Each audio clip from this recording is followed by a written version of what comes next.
On a dark and stormy night, a forgotten school becomes the stage for a desperate hunt. Heavy footsteps pound against the pavement, a frantic rhythm against the downpour. A man flees down a derelict hallway, a shadowy pursuer closing in behind him. He glances back in terror, his mind racing to find any possible escape route. His eyes lock onto the restroom, sign it's his only hope for a hiding spot. He throws himself into the filthy bathroom, the stench of neglect hanging in the air. Ducking into a stall, he catches a flicker of movement just outside the door.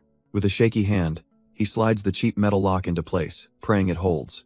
He presses his back against the stall wall, trying to calm his hammering heart. Catching his breath, he allows himself a brief, fragile moment of relief. He tries to muffle his panicked breathing, praying the monster just moves on. But his blood runs cold as a shadow falls over him from above. Peering over the stall is the horrifying, blood-soaked creature he'd been fleeing. It lets out a low, guttural hiss, taunting him, asking if he's finally done hiding. In the next instant, there's only a blur of motion and a sickening splash of red. A scream echoes out as a gamer is violently thrown from his chair by the shock. It was all a game, a brutally intense horror game that has him gasping for breath. He clutches his controller, his heart still hammering from that vicious jump scare. Stumbling to his feet, he grumbles that the fall hurt his butt more than anything.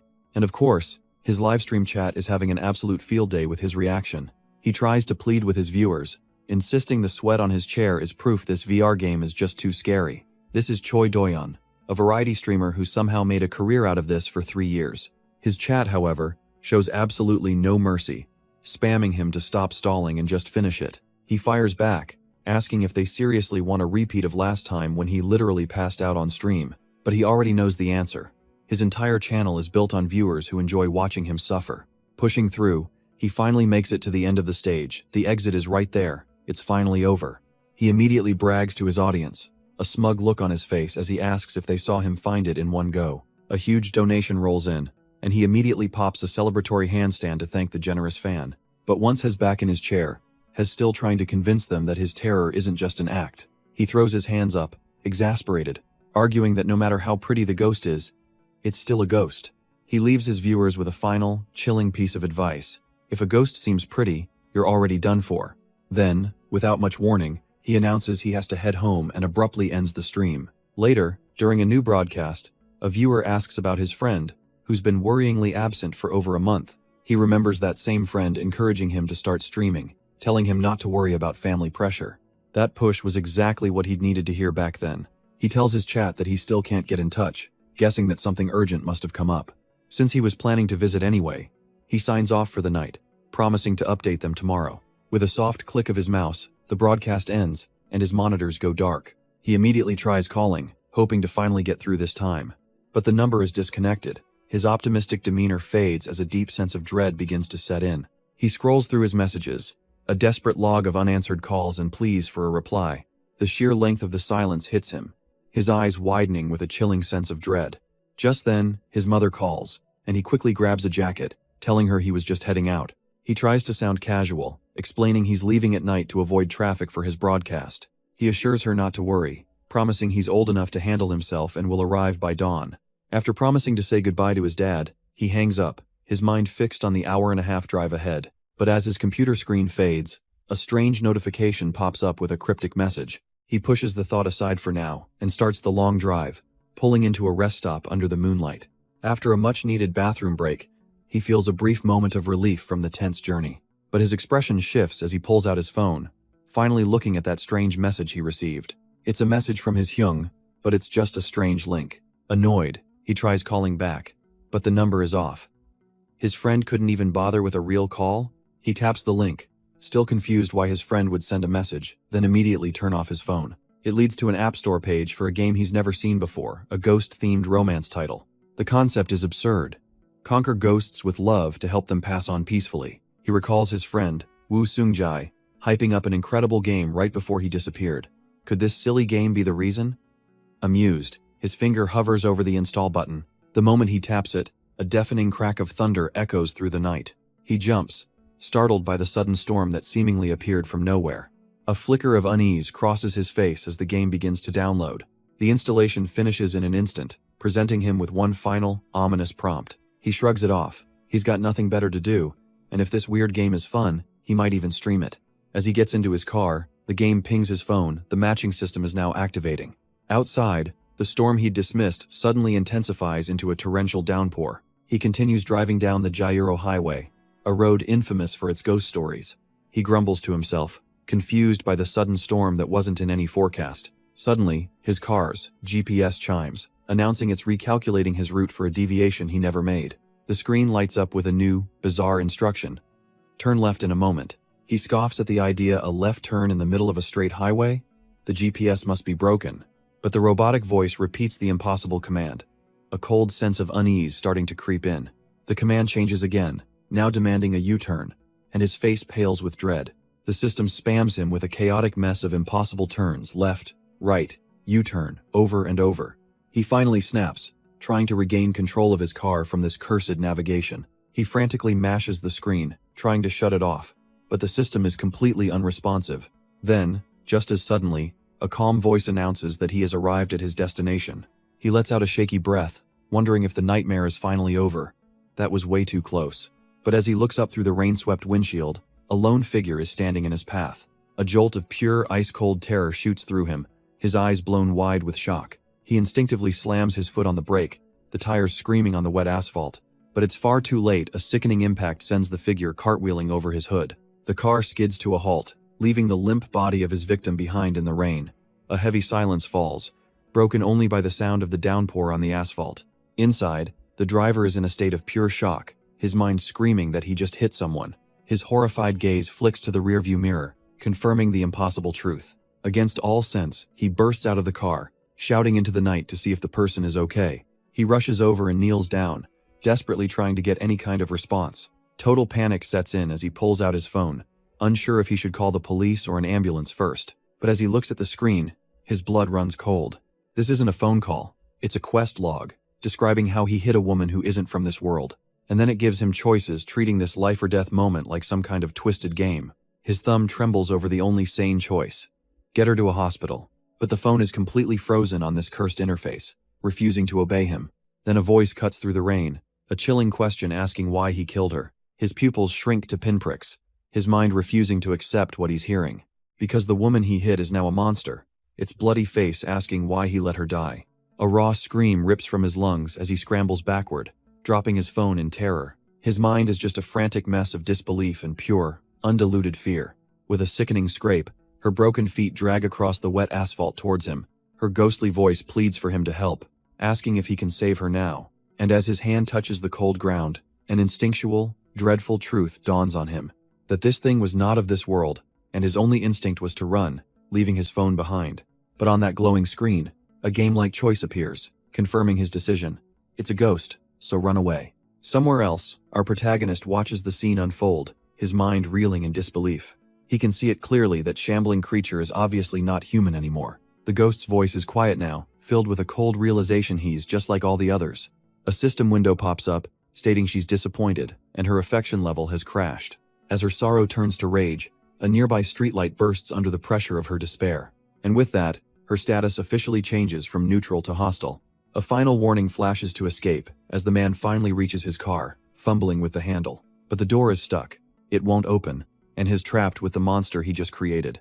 His only thought is to escape, to run before the vengeful spirit closes the distance. But a terrified glance over his shoulder confirms the horrifying truth: he's not fast enough. In an instant, her hand is around his throat, a grip of cold, crushing finality. He's lifted off his feet with impossible strength and slammed onto the hard, wet pavement. Pinned to the ground, he can do nothing but gasp for air as she strangles him. He can't comprehend this monstrous power, wondering what kind of entity this even is.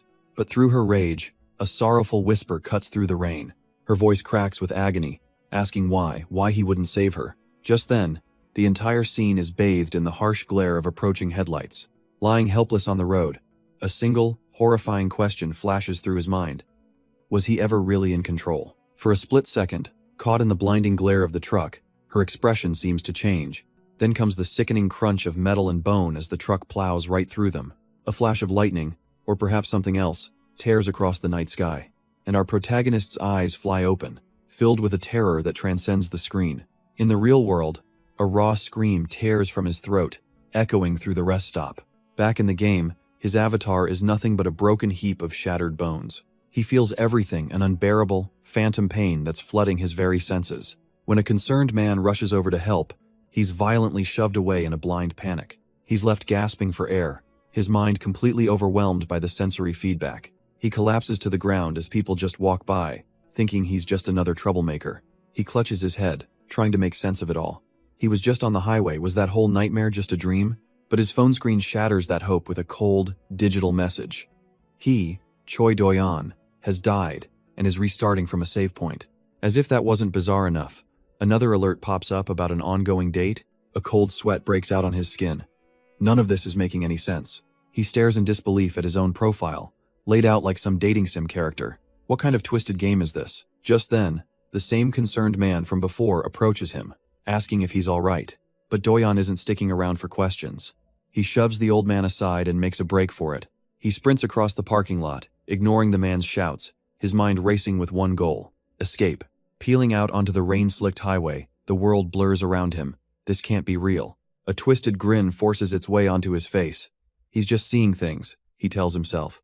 A desperate lie to hold on to his sanity. He grips the wheel, desperately trying to convince himself that ghosts aren't real. It's just exhaustion from streaming and editing. All he needs is to get home and get some sleep. But then a familiar red notification flashes. The system is rerouting him against his will. The GPS begins to glitch, barking out contradictory commands: turn left, go straight, make a U-turn. A cold, creeping dread fills his eyes. This isn't a dream, this is actually happening. And through the pouring rain, a lone figure suddenly appears in the middle of the road. It's a girl, her dark hair plastered to her face, her eyes locking onto his. Before he can even process it, there's a sickening crunch as his car makes impact. Her body slams against the front of his vehicle, a terrifying, ghostly silhouette in the rain. Do-yeon can only stare forward in stunned silence, his knuckles white on the steering wheel. His mind is reeling, unable to grasp how his simple life of streaming games led to this nightmare. He's never made any real enemies. Yet here he is, with a body on the hood of his car. Overwhelmed, he collapses against the steering wheel, screaming for an explanation. And as if on cue, his phone pings, casting a glow across the dark interior. He glances over, his face a mask of sweat and terror. The screen displays a chilling message. She has appeared before him for the second time. Gritting his teeth, a desperate thought begins to form in his mind. He forces himself to calm down, deciding to treat this like one of the visual novels he streamed. After all, the phone is presenting him with choices, just like a game, to raise her affection level. Stealing his resolve, Do-yeon tells himself not to panic, he just has to play along and survive. But his resolve shatters in an instant. A bloody figure slams against his windshield, its voice echoing in his head, asking why she has to suffer alone. Do-yeon can only stare, paralyzed, as her cries of unfairness fill the car. This is supposed to be a dating sim, but the monster on his roof feels a little too real. Hez pinned to the hood of his own car, the game's logic feeling more like a cruel joke. Gritting his teeth, Do-yeon forces the panic down, hyping himself up. He's a pro gamer, damn it. He can win this. He steps out into the pouring rain. With a deep breath, he approaches the spirit and holds an umbrella over her. A single, terrifying eye peers up at him from beneath a curtain of matted hair. He forces a shaky smile, assuring her he's totally not a suspicious person. Yeah, real convincing. He has no idea what's really going on, but his gut tells him he needs to help her. So, with a shaky voice, he offers the ghostly girl a ride home. The game system confirms his choice, but the spirit herself gives absolutely no reaction. For a brief moment, standing in the rain, he thinks he might have actually done it, but that confidence quickly crumbles as the silence stretches on. His mind is screaming, absolutely terrified and desperate to escape this situation. He wonders if he made the wrong choice. Her unmoving form is far from reassuring. Surely she wouldn't kill him just for picking a bad dialogue option, right? Then, a quiet voice finally cuts through the storm, and she begins to speak. Her first words aren't a threat, but a question that changes everything. Can you see me? Hez completely taken aback. Of all the things she could have said, this wasn't one of them. Stuttering under the umbrella's shelter, he confirms that yes, he can see her. The moment he does, her strength gives out and she collapses forward, falling right into his arms. He catches her purely on instinct, his mind reeling from the sudden, bizarre turn of events. Then, in a blinding flash of headlights, a car slams into them with a sickening crunch. His world dissolves into a panicked blur, a silent plea echoing in his terrified mind. But the desperate words aren't his. They're hers, as she clings to him, begging him not to leave. He can only look on in shock as she trembles, her voice choked with a pain he can't understand. With tears streaming down her face, she pleads with him, asking him to not leave her alone anymore. And as they lie together on the wet asphalt, a system notification pops up, confirming his choice worked. He's still trying to process what just happened, holding this mysterious girl in his arms. The system confirms her condition has stabilized, but that only adds to his confusion. His own fear had blinded him to her sheer desperation. He can only wonder what kind of tragic story led her to cry with such sorrow. He gently touches her head, trying to make sense of what could have possibly happened to her. She finally looks up, bloodied and dazed, as he tries to apologize for, well, everything. But then reality crashes in. He's soaked to the bone and shivering, a new danger creeping in. The car that hit them is still right there, an unlikely, but necessary, shelter. Panic sets in as he frantically tries to figure out his next move. Somehow, he manages to get her into the car, but the real problem has only just begun. But for a fleeting moment, a ridiculous thought crosses his mind. He glances at his phone, which frames this whole nightmare as a free date. This isn't a dating sim. There are no options, no choices, just pure chaos. His spiral is cut short by the blinding headlights and the blare of a horn. A massive truck thunders past their tiny, stationary car on the dark highway. The shock jolts him back to reality. This is exactly how he died the first time. Right, he needs to snap out of it. The game doesn't matter right now. First things first, get the car somewhere safe, then figure out what to do with her. He notices her door is still ajar and reaches over to fix it. He awkwardly tries to explain to the blood-soaked girl that he just needs to close the door. He reaches for the door, telling himself to just stay calm and not mess this up. But in his haste, his hand slips right off the wet handle. The door slams shut with a loud thud, startling them both. His phone goes flying from the sudden jolt, and he lurches forward, landing face first right in the girl's lap. A moment of pure, unadulterated shock hits him. Oh, he is so screwed. His eyes widen in horror as he fully grasps the compromising position he's in. He looks up and meets her gaze. She's terrified, tears welling in her eyes. This wasn't just a simple mistake. This looked like something much, much worse. His mind spirals. Was this fated? Was this why he was brought here? No, impossible. He frantically tries to explain, his face a mask of desperate sincerity, insisting it was an accident. His mind screams one single thought. He is absolutely, 100% going to die. He even brings up his old-school nickname Shut-In Gamer as if that's a valid defense. Realizing his babbling isn't working, he forces a pained, awkward smile. He timidly suggests they move to a nearby rest stop, mentioning how dangerous it feels out here.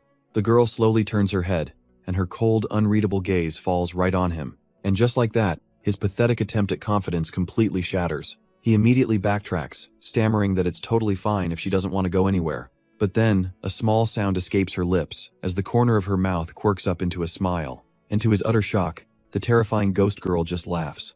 Our hero can only stare, completely dumbfounded by this sudden change in atmosphere.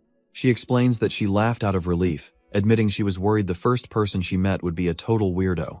With a surprisingly gentle smile, she thanks him for the ride and introduces herself as Ha-yeon. She then looks at him expectantly, asking for his name in return. He stammers for a moment before finally managing to introduce himself as Choi Doyeon. And with that, the two are on their way, driving through the dark and stormy night. She thanks him again, but he quickly plays it cool, assuring her it's just a slight detour. But the mood shifts as Ha-yeon looks out the window, admitting this whole situation feels strange. She confesses that she never thought she'd get another chance to talk to someone like this again, having already given up hope. Doyeon just listens intently, taking in her heavy words with a quiet acknowledgement. Doyeon carefully asks her what happened, wondering why she was out here all alone. He quickly backpedals, telling her she doesn't have to say anything if it's too hard. Ha-yeon looks down, a shadow passing over her face as she remembers. With a sad smile, she admits that she doesn't really know for sure herself. She was dragged away by a stranger, and the next thing she knew, she'd woken up on this highway. At first, she thought she'd just been lucky to survive. So she ran, desperate to get away, but as time passed, a strange feeling crept in. No matter how much she screamed for help, cars would just pass right through her. Days turned into an eternity on this endless, empty road. That's when she realized the horrifying truth. She was dead, and her soul was trapped here, utterly alone. Tears streamed down Ha-yeon's face as she admits she couldn't believe it when he first spoke to her. She quickly apologizes, embarrassed that her long solitude has made her so emotional. Just the thought of seeing her family again is enough to make her cry with joy. And she thanks him.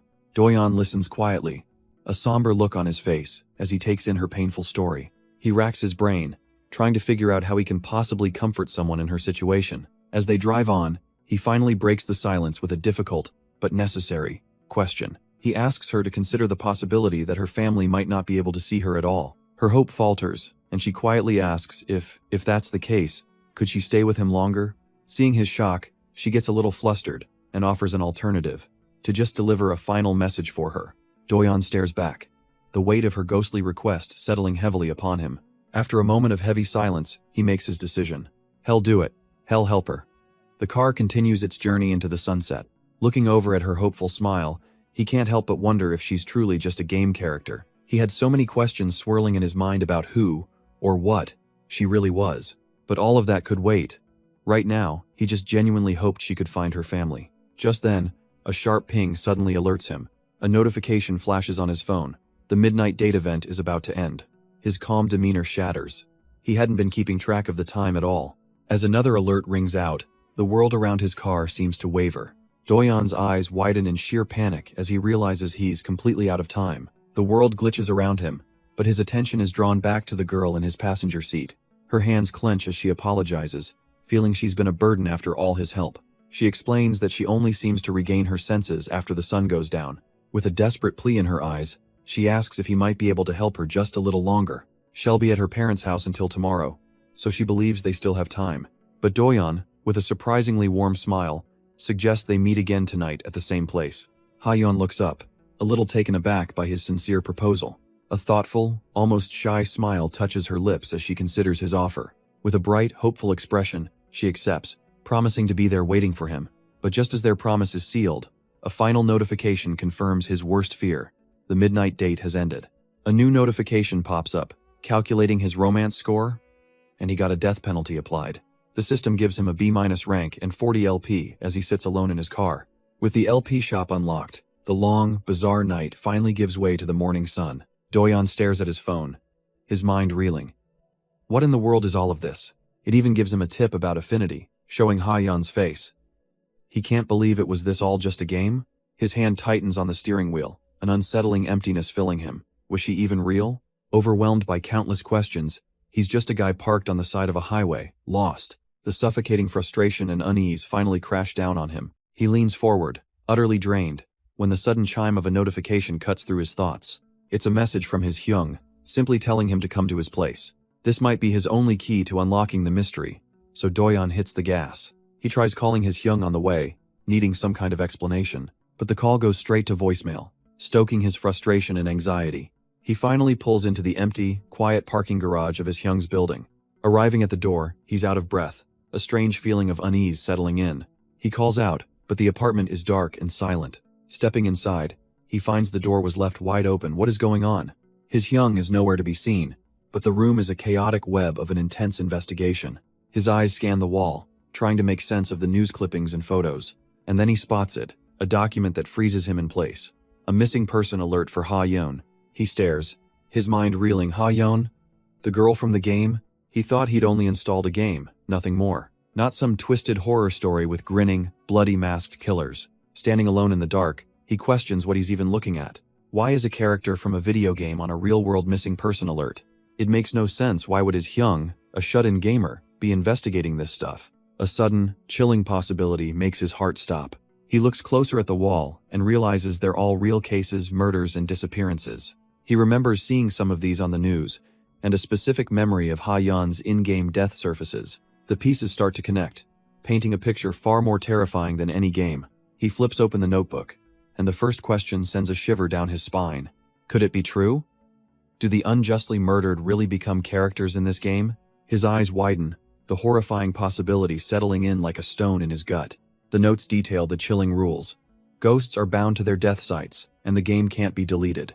Just as he's processing this, a sudden, sharp clang echoes from the hallway. The sound triggers a terrifying memory from the game, a burning girl appearing in a doorway. He can almost hear her taunting voice, warning the player to hide well or be found. The bunny mask spirit stomped through the inferno, searching for her victim. A system alert had flashed across the screen. Her affection level was pure hatred. The only command was to run. She continued her relentless hunt, the player desperately cowering just out of her fiery sight. His mind flashes back to a key detail he'd overlooked in the game. A red ribbon. Then he sees it, the ghost's fiery, distorted face, its voice echoing that it had found its prey. The memory of how the fire started becomes terrifyingly clear. a portable stove, and a spray can. An explosion had ripped through the apartment building, sealing his brother's fate. The sprinklers went off, a useless gesture against the raging, supernatural inferno. He sees his brother, collapsed amidst the flames and water, wondering what this game truly was. His brother's final thoughts were a desperate question. Why did Doyon send him the link to this hell? He remembers the note his brother left. Not a request, but a desperate plea for forgiveness. And in the present, tears stream down Doyon's face as the crushing weight of his guilt hits him. The ghost had blamed his brother for everything, screaming that because of him, they had all died. The ghost's final words, "Because of you," echo as the scene is painted in blood. A pillar of dark energy had erupted from the apartment complex, sealing their fates. Doyon jolts back to the present, gasping for air inside his car, his mind reeling. He clutches his jacket, trying to fight back the overwhelming wave of panic. Damn it, how could this possibly be happening to him? He's alone in a sterile parking garage, the silence deafening. Frantically, he tries to call his brother, desperate for an answer. But there's no reply, leaving him to wonder what on earth his brother is doing. Time stretches on, his phone lying uselessly beside him. But in that crushing helplessness, a grim realization dawns, and he's learned a valuable lesson. He now understands the first rule of this nightmare: the game cannot be deleted. And as he scrolls through his profile, he discovers a second, even more terrifying rule. Those hearts on the screen aren't just for show. He's already lost 2 of his lives. He collapses, the absurdity of it all crashing down. A ghost dating sim where you bet your life? He knows the notebook he saw could hold answers, but the thought of returning there is paralyzing. But then, a memory of Ha-yeon surfaces, her words echoing in his mind. His fear gives way to a steely resolve. He made a promise, and sitting here won't change a thing. So he gets up and heads out, determined to find her old home and figure this out. But when he asks a local about the house, she tells him the family moved out over a year ago. A father and 2 daughters used to live there, but they left right after one of the girls went missing. He desperately asks for a new address, any contact info at all, but the woman just shuts him down with a grim warning. It's better if he stops looking. As he walks away, her words echo in his mind. The family wanted a fresh start. It dawns on him, do these people even know that Ha-yeon is dead? He looks out over the empty street, a wave of hopelessness washing over him. What was the point of coming here if they're long gone? His initial plan was to find her family, since Ha-yeon can only move at night.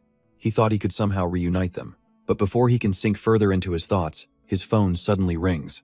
It's a call from his mom. He answers, immediately launching into an excuse about something urgent coming up, saying he can't make it. But it's not his mom, it's his brother, who immediately chews him out for breaking another promise to the family. As Doyon tries to placate him, his eyes drift to a nearby telephone pole, and he freezes. Staring back at him from a faded flyer is a picture of Ha-yeon, a missing person poster from a year ago. He abruptly ends the call, muttering an apology, leaving his furious brother shouting his name into a dead phone. He tears the flyer from the pole, his mind racing. The notebook said wandering spirits disappear in the morning. Yet Ha-yeon had appeared in that deletion-type house during broad daylight, a clear contradiction. Looking closer, he sees her name on the flyer is Ha-in, age 22. He realizes the locals didn't know she was dead because her body was never found. A new plan forms. If he can find her body, maybe she can finally move on, and her family will get the call. He gets into his car, glancing at his phone with a groan of frustration. It's already almost 3 p.m. Time is slipping away. Leaning back in his seat, he worries about what he'll even find and what his friends will think if he comes back empty-handed. Meanwhile, under a dark and cloudy night sky, Ha-yeon sits alone on the edge of a highway overpass. Her ghostly eyes seem to notice something approaching from the darkness. She stands, stepping onto the empty road and raising a hand, a lonely spirit trying to flag down an unseen driver. A car just blurs past, ignoring her outstretched hand and leaving her alone once more. But she isn't worried, a faint, knowing smile on her lips as she remembers their promise. She tells herself not to rush. It hasn't been that long, he'll be here soon. And so she waits, her gaze turned towards the dark, clouded sky. Then, as if the heavens themselves begin to weep, the rain starts to pour down. She's suddenly huddled on the cold asphalt, drenched and alone in a storm of sorrow. Her body is covered in wounds, her spirit seemingly broken as she hides her face from the world. But a gentle voice cuts through the storm, asking if she's all right. And there he is, Doyon, holding an umbrella over her, sheepishly apologizing for being late. Tears well in her eyes as he calls out her name. Finally seeing her, truly seeing her, she finally collapses against him, her voice trembling as she admits she thought he wasn't coming. Doyon just offers a gentle, tired smile, glad he made it in time. He pulls her closer under the umbrella, promising that next time, he'll be here even earlier. With that, He gets her out of the storm and safely into his car, speeding away from the lonely road. He glances over, a little confused, and asks why she's standing so awkwardly in the passenger seat. Ha-yoon flushes with embarrassment, wishing she could just crawl into a hole and disappear. To break the tension, Doyeon reveals he actually stopped by her house earlier today. Her eyes widen with hope as she asks about her family, wondering if, by any chance, he mentioned her. But Doyeon has to deliver the bad news. He heard her family moved out a year ago. The light in her eyes dims as she processes this, quietly apologizing for making him go there for nothing. Doyeon, ever the problem solver, keeps a calm and reassuring smile on his face. He suggests they find a nearby convenience store to sit down and properly talk things over. He lays out a perfectly logical plan. They can try to contact her parents directly, and if that doesn't work, he'll even take her to the police, promising he won't abandon her. Her hands clench in her lap. His unwavering support feels almost too good to be true. She finally musters the courage to ask the one question that's been bothering her. Why is he helping her so much? She has nothing to give him in return. He could have just left her there. A bead of sweat rolls down his face. I should just delete the game, he thinks, but that's not something he can say out loud. He tries to play it cool, forcing a smile as he starts to form an answer, but a sudden notification lighting up his phone cuts him off mid-sentence. Doyeon's eyes widen in disbelief. What the hell is this? The game throws up a timed question, forcing him to choose an answer for why he's helping her. The clock is already ticking down from 10 seconds. Ha-yeon just stares at him, waiting patiently for his response as the timer drops to 7. He's completely flustered, stammering as the seconds bleed away. This is not a choice he can make. With no time left, he blurts out the first thing that comes to mind. It's because she's his type. The system locks in his answer, and to his horror, a small, knowing smile plays on her lips. She seems intrigued, her expression making him sweat even more. He immediately tries to backtrack, rambling about how he didn't mean it in a weird way, like a ghost fetish or something. Finally, he manages to say something genuine. He just wanted to help because he saw a beautiful person crying. Her expression softens at his clumsy, heartfelt answer. But then a new thought occurs to her, and she asks if he came to this place on purpose. Because as they drive down the rainy street, it's lined with motels and hotels. The car's GPS cheerfully announces they've arrived at their destination. A cold sweat breaks out on Doyeon's face as he realizes the horrible misunderstanding. They pull up, of all places, right in front of a cheap-looking motel. He practically leaps out of the car, frantically pointing to the convenience store next door. Walking under the umbrella, he explains he had to be sure, since she brought him to such a shady area. She coyly explains that some people only help to extort families or ask for other things. Then she sincerely thanks him, leaving Doyeon stunned as she says she'd be back on the streets without him. Doyeon frantically insists he never thought of anything like that, but she just laughs it off.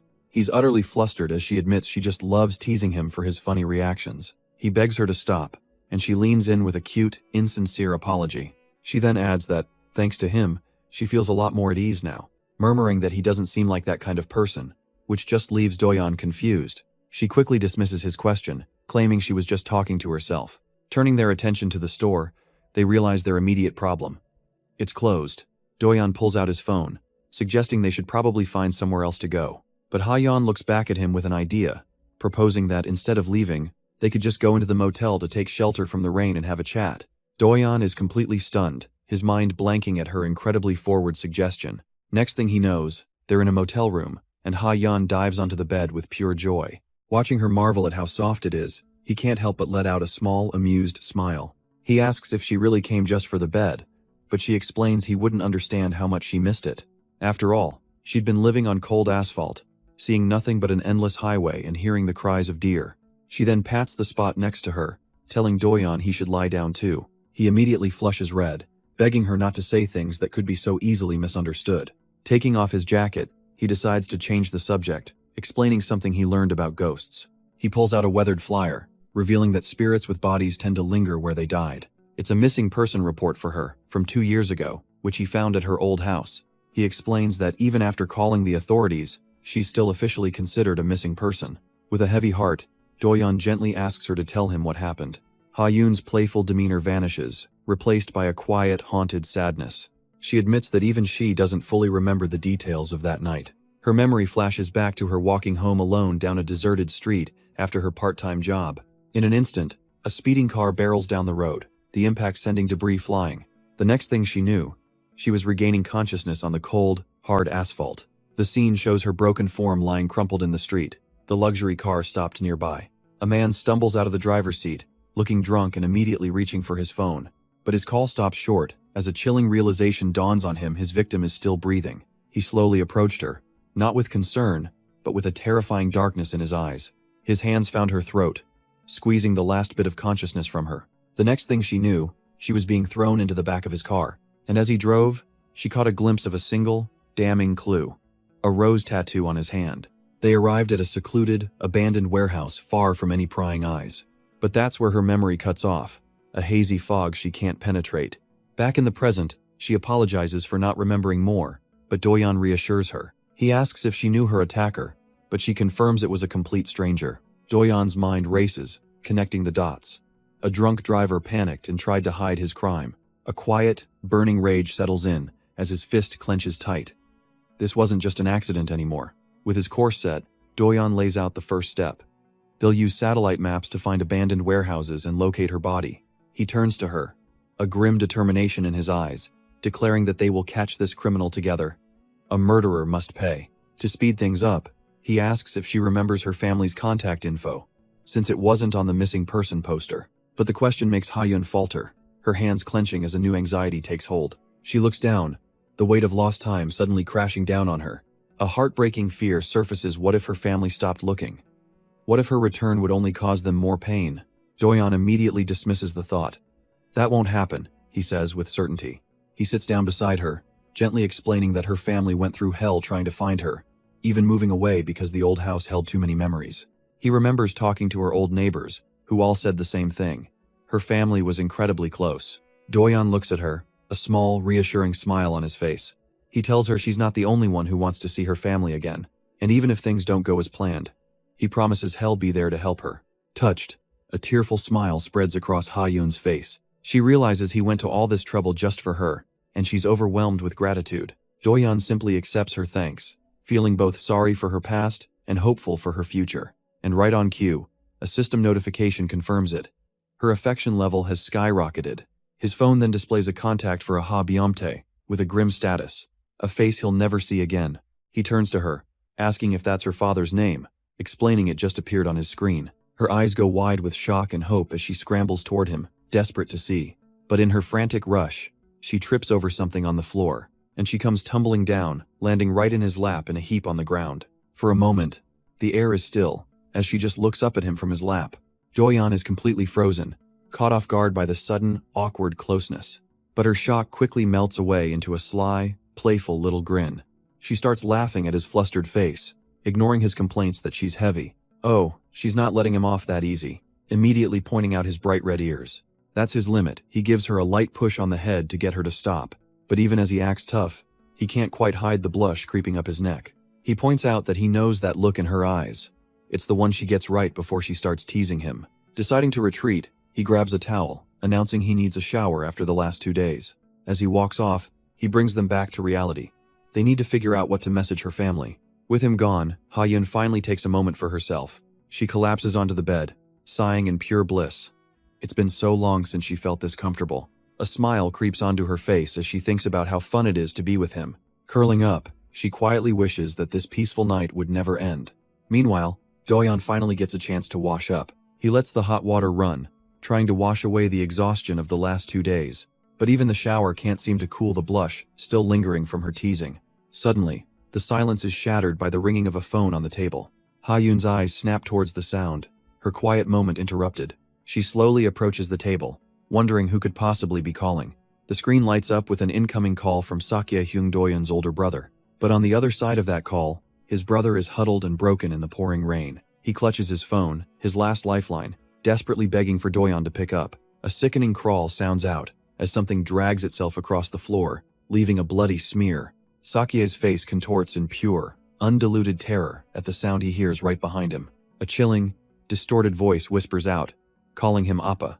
He looks up to see a nightmarish creature crawling towards him, part woman, part spider. It corners him, its voice dripping with venom, asking why he's running away. She reminds him of his promise, of the date they were supposed to have, her mangled face a mask of fury. But back in the apartment, the phone continues to ring, the call ultimately failing as no one answers. Ha-yeon silently observes him, sensing that the missed call was more important than he lets on. but Doyeon just brushes it off with a casual smile, saying they'll call back if it's urgent. Yet, for a split second, a deep unease flashes in his eyes, a silent prayer that nothing is actually wrong. He quickly changes the subject, getting up to flick off the living room lights. They move to his bedroom, where the soft glow of the television illuminates the space. Ha-yeon peeks over the edge of his bed, genuinely concerned about him sleeping on the hard floor. He just chuckles, making a simple excuse about his back hurting from gaming all day. She settles onto the bed, a small, knowing smile on her face as she watches him. Now that they have a quiet moment, her curiosity takes over, and the questions begin to flow. She asks about his work, his past, and brings up his family, wondering if he comes from a line of shamans. Doyeon just chuckles, denying any connection to the world of shamans. He explains he's just a game streamer, and she's actually the first spirit he's ever seen. Leaning over the bed, Ha-yeon asks if this strange new ability just appeared out of nowhere. A playful glint appears in her eyes as she teases him about being his first. She then asks to visit his apartment, curious to see his streaming setup, but he deflects, embarrassed by the mess. His reluctance, however, only makes her want to see it even more. As the sun begins to rise, he finally agrees to invite her over once her ghostly business is settled. A moment of silence passes, and her playful mood shifts to something more serious. She turns to him, a hint of hesitation in her voice as she asks one final question. Lying on the floor, Doyeon simply looks up, waiting patiently for her to speak. With a hopeful smile, Ha-yeon asks if she'll be able to see him again tomorrow. And just like that, she vanishes, leaving Doyeon alone in the silent motel room. He calls out her name, a hint of surprise in his voice, but she's already gone. His phone suddenly chimes, a system notification declaring their midnight date officially over. The game calculates his performance, and he watches with mild curiosity as it lands on a respectable A- rank. For his trouble, the system tosses him a cool 60 LP, another step forward. Doyeon clenches his fist, a quiet resolve hardening his expression. The next day, he gets dressed and heads out, a man on a mission. Arriving at an apartment, he announces he's here, just as he promised he would be. But the man who greets him offers only a cold, judgmental stare, calling him pathetic for even showing up. Doyeon keys in the door code, his father's insults echoing in his mind as he just tries to get this over with. The door clicks open, revealing the pristine, sterile apartment of his family. He takes a hesitant step inside, his expression already laced with anxiety. And there, waiting for him, is his father, his gaze as cold and unforgiving as ever. The sheer pressure makes Doyeon break into a cold sweat. This is clearly not a welcome visit. His father asks how he's been, but the tone is dripping with condescension. Doyeon can only manage a tight, awkward smile, trying to brave the storm. From the kitchen, his mother offers a small reprieve, telling him to wait for his brother. A lavish meal is laid out on the table, a feast clearly not prepared in his honor. At dinner, his father heaps praise on his brother, the successful doctor, making Doyeon feel even smaller. Doyeon can only sit there and take it, the praise for his brother stinging like a slap. His father scolds his mother for worrying, asking why shed pressure the son who's already doing so well. But the brother just smiles, smoothly telling everyone it's fine, that dad is just speaking from experience. With a pained expression, their mother admits she's just relieved to have her eldest, her successful son, at home. The brother then turns the attention directly onto Doyeon, asking how he's been doing these days. Caught completely off guard, Doyeon stammers, knowing his father is just waiting for him to fail. He finally mumbles that he's managing somehow, an answer that satisfies no one, especially his father. His mind drifts back. He ran away 3 years ago, knowing he had no right to ever return to this house. The suffocating atmosphere is too much. Doyeon gets up, ready to escape this family reunion from hell. But just as he's tying his shoes, his brother's voice cuts through the silence, asking where he thinks he's going. Doyeon mumbles a weak excuse, claiming he's just heading to the convenience store. But his brother turns back, a smug, all-knowing look on his face. He lectures from above, musing that 3 years is long enough. It's time to get his life together. Doyeon finally snaps, his voice raw as he tells his brother this has nothing to do with him.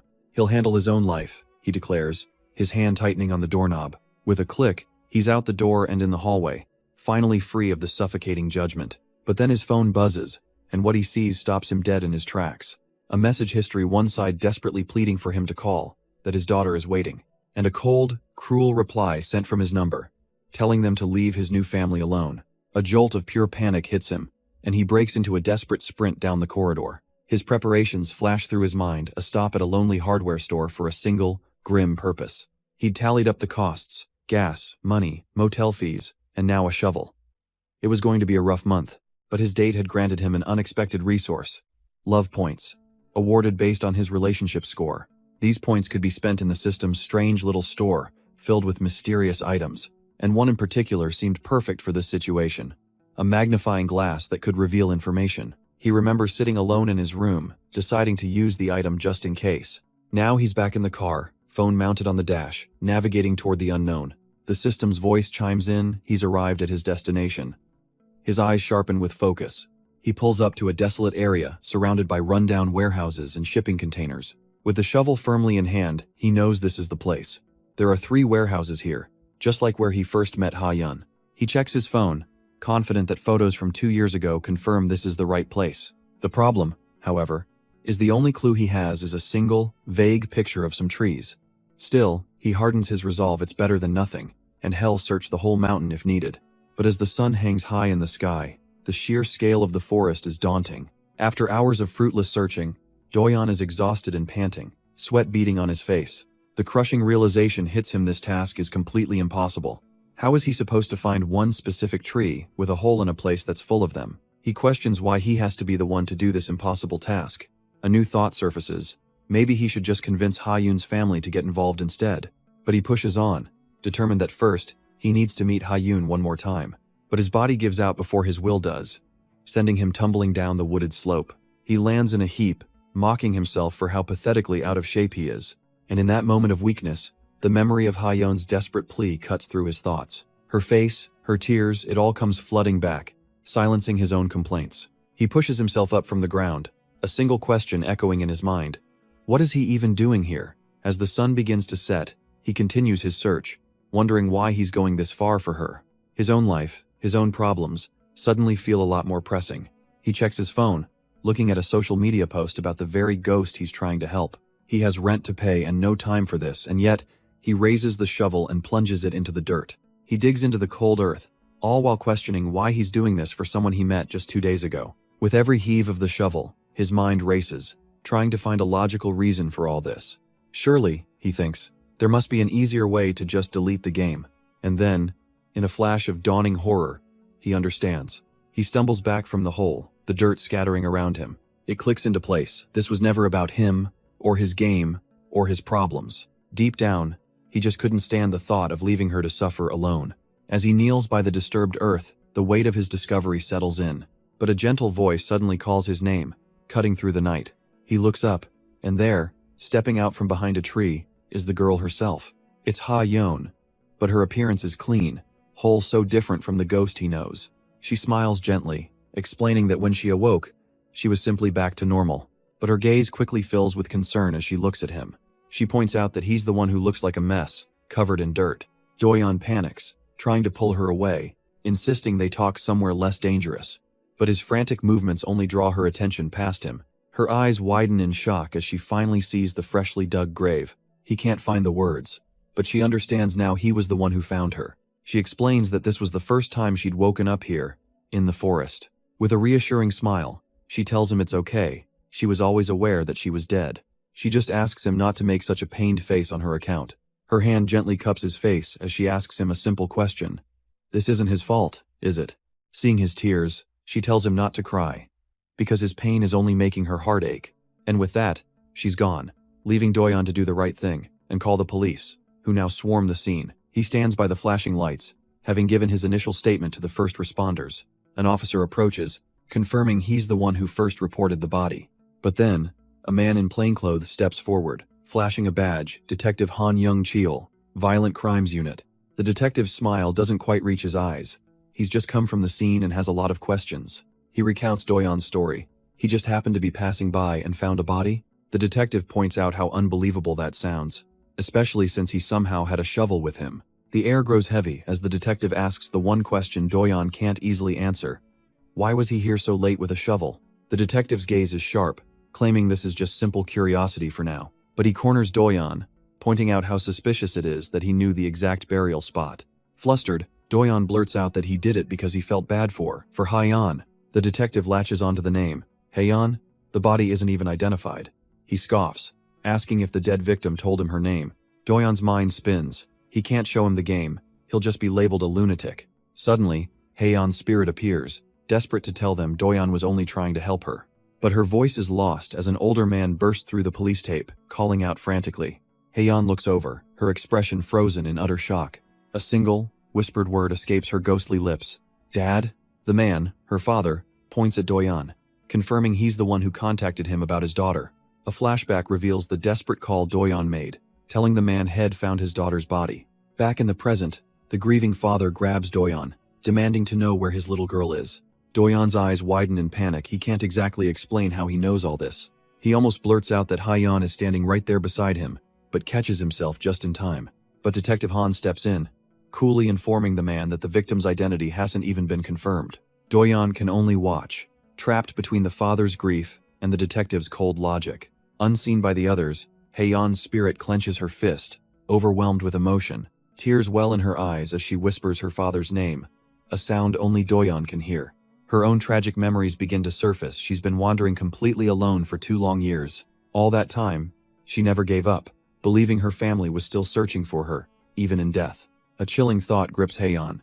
If even her own dad can't see her, what hope is left? Her despair twists into raw fury, a desperate cry against being abandoned and alone once more. As her ghostly attachment intensifies, a warm hand suddenly clasps hers. It's Doyeon, holding her spectral form, quietly reassuring her that she is still right here. He turns back to the detective with a knowing smirk, ready to answer that sarcastic question from before. He begins to tell a story of driving on a dark highway when a bloody, disheveled woman appeared. His first instinct was pure terror. He'd never seen a ghost and only thought of escape. But then he saw her crying, begging him for help, pleading not to be left alone. Looking straight at the grieving father, Doyeon finally reveals the ghost's name, Haeyeon. He admits he came all this way just for her, even if they'll never believe how he knows. Doyeon lays it out plainly for the disbelieving men. It seems he can see dead people. The detective scoffs, but Haeyeon's father's eyes widen with a sliver of desperate hope, asking if his daughter is truly here. With a calm smile, Doyeon confirms it, gesturing to the empty space beside him. She's right here, right now. The father falls silent, the weight of this impossible claim pressing down on him. He suddenly turns away without another word, heading back toward his car for a moment. When he returns, he's holding a worn, yellow plushie, which he presents to Doyeon. This was his daughter's most cherished possession, a treasure he's carried ever since she vanished, praying for her return. His gaze hardens with resolve, a final, desperate gamble for the truth. He issues the ultimate test. If Haeyeon is really here, ask her the name of this doll. At Doyeon's side, a spectral hand clenches, the answer ready to be spoken. The yellow plushie begins to glow, floating ominously between the father's trembling hands. His face is a mask of pure disbelief, a secret only he and his daughter could possibly know. The nearby detective and officer can only stare, completely baffled by this impossible event. Then, with a casual air, Doyeon speaks the name whispered into his ear, Manhwa. A calm, knowing smile spreads across his face, the final nail in their skepticism. He confirms it's from Haeyeon herself, as her spectral form lovingly hugs her cherished doll. This little miracle, of course, lands Doyeon an immediate trip down to the police station. He finds himself sitting through an intense interrogation, the detectives watching his every move. Stepping out of the room, he gasps for air, the pressure having been almost suffocating. But his eyes are sharp, his resolve hardened. The real fight is only just beginning. Outside the station, Haeyeon's spirit waves a final, bittersweet farewell to Doyeon. He's soon joined by her father, sharing a moment over a couple of canned coffees. The old man bows his head, thanking Doyeon profusely for helping his daughter. He laments that she lived a hard life under a worthless father like him. Tears stream down his face, his heart torn apart by guilt and sorrow. He desperately asks what will become of his daughter now, lost and alone. Doyeon looks at him and asks if it would be okay to relay a message from Haeyeon. He turns slightly, listening to a voice only he can hear, before speaking her words. Haeyeon was worried, not for herself, but for the family she had to leave behind. She's just glad her father is enduring, asking only that he remembers her sometimes. Her final message was one of love, telling him she was happy to be his daughter, and apologizing for leaving first. As the father weeps, a small, comforting touch from the plushie Doyeon holds reaches out to him. With tears streaming down her spectral face, Haeyeon makes one last, heartfelt request. If she were to be reborn, she asks, would it be okay to be his daughter all over again? The question shatters the old man's composure. He clutches the doll, crying out his daughter's name, his heart overflowing with love and sorrow. He tells her spirit that he too was happy to be her father, giving her the peace she needed to pass on. The emotional toll of the encounter leaves Doyeon exhausted, slumped over on a bench. But then, A familiar purple screen appears, a branching point quest notification for his efforts. Haeyeon's soul is freed, but he's given a choice to stay with her, a choice he might come to regret. With a soft thud, the doll representing her soul falls to the ground, ready for departure. But Haeyeon's spirit lingers, turning to Doyeon, uncertain of what to do next. The system coldly asks if he'll ask her on a date, but she whispers that she doesn't want to go like this. Watching her begin to fade away into particles of light, Doyeon makes his choice. He recalls his promise, the one he made to invite her to his place once the case was closed. He argues that it's not over yet. They still need to catch her killer, and for that, he needs her help. He even throws her own confession back at her, reminding her that she didn't want to leave either. With a determined reach, he formally asks the ghostly girl if she would like to come to his house. Unseen by them, a detective watches from a distance, completely bewildered by the one-sided conversation.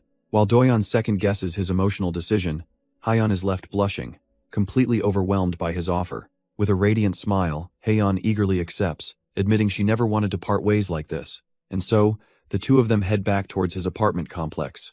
On the stairs, Doyeon gives a shy warning that his place is small and messy, but she just brushes it off, saying her home was small and old too as they slip through the door.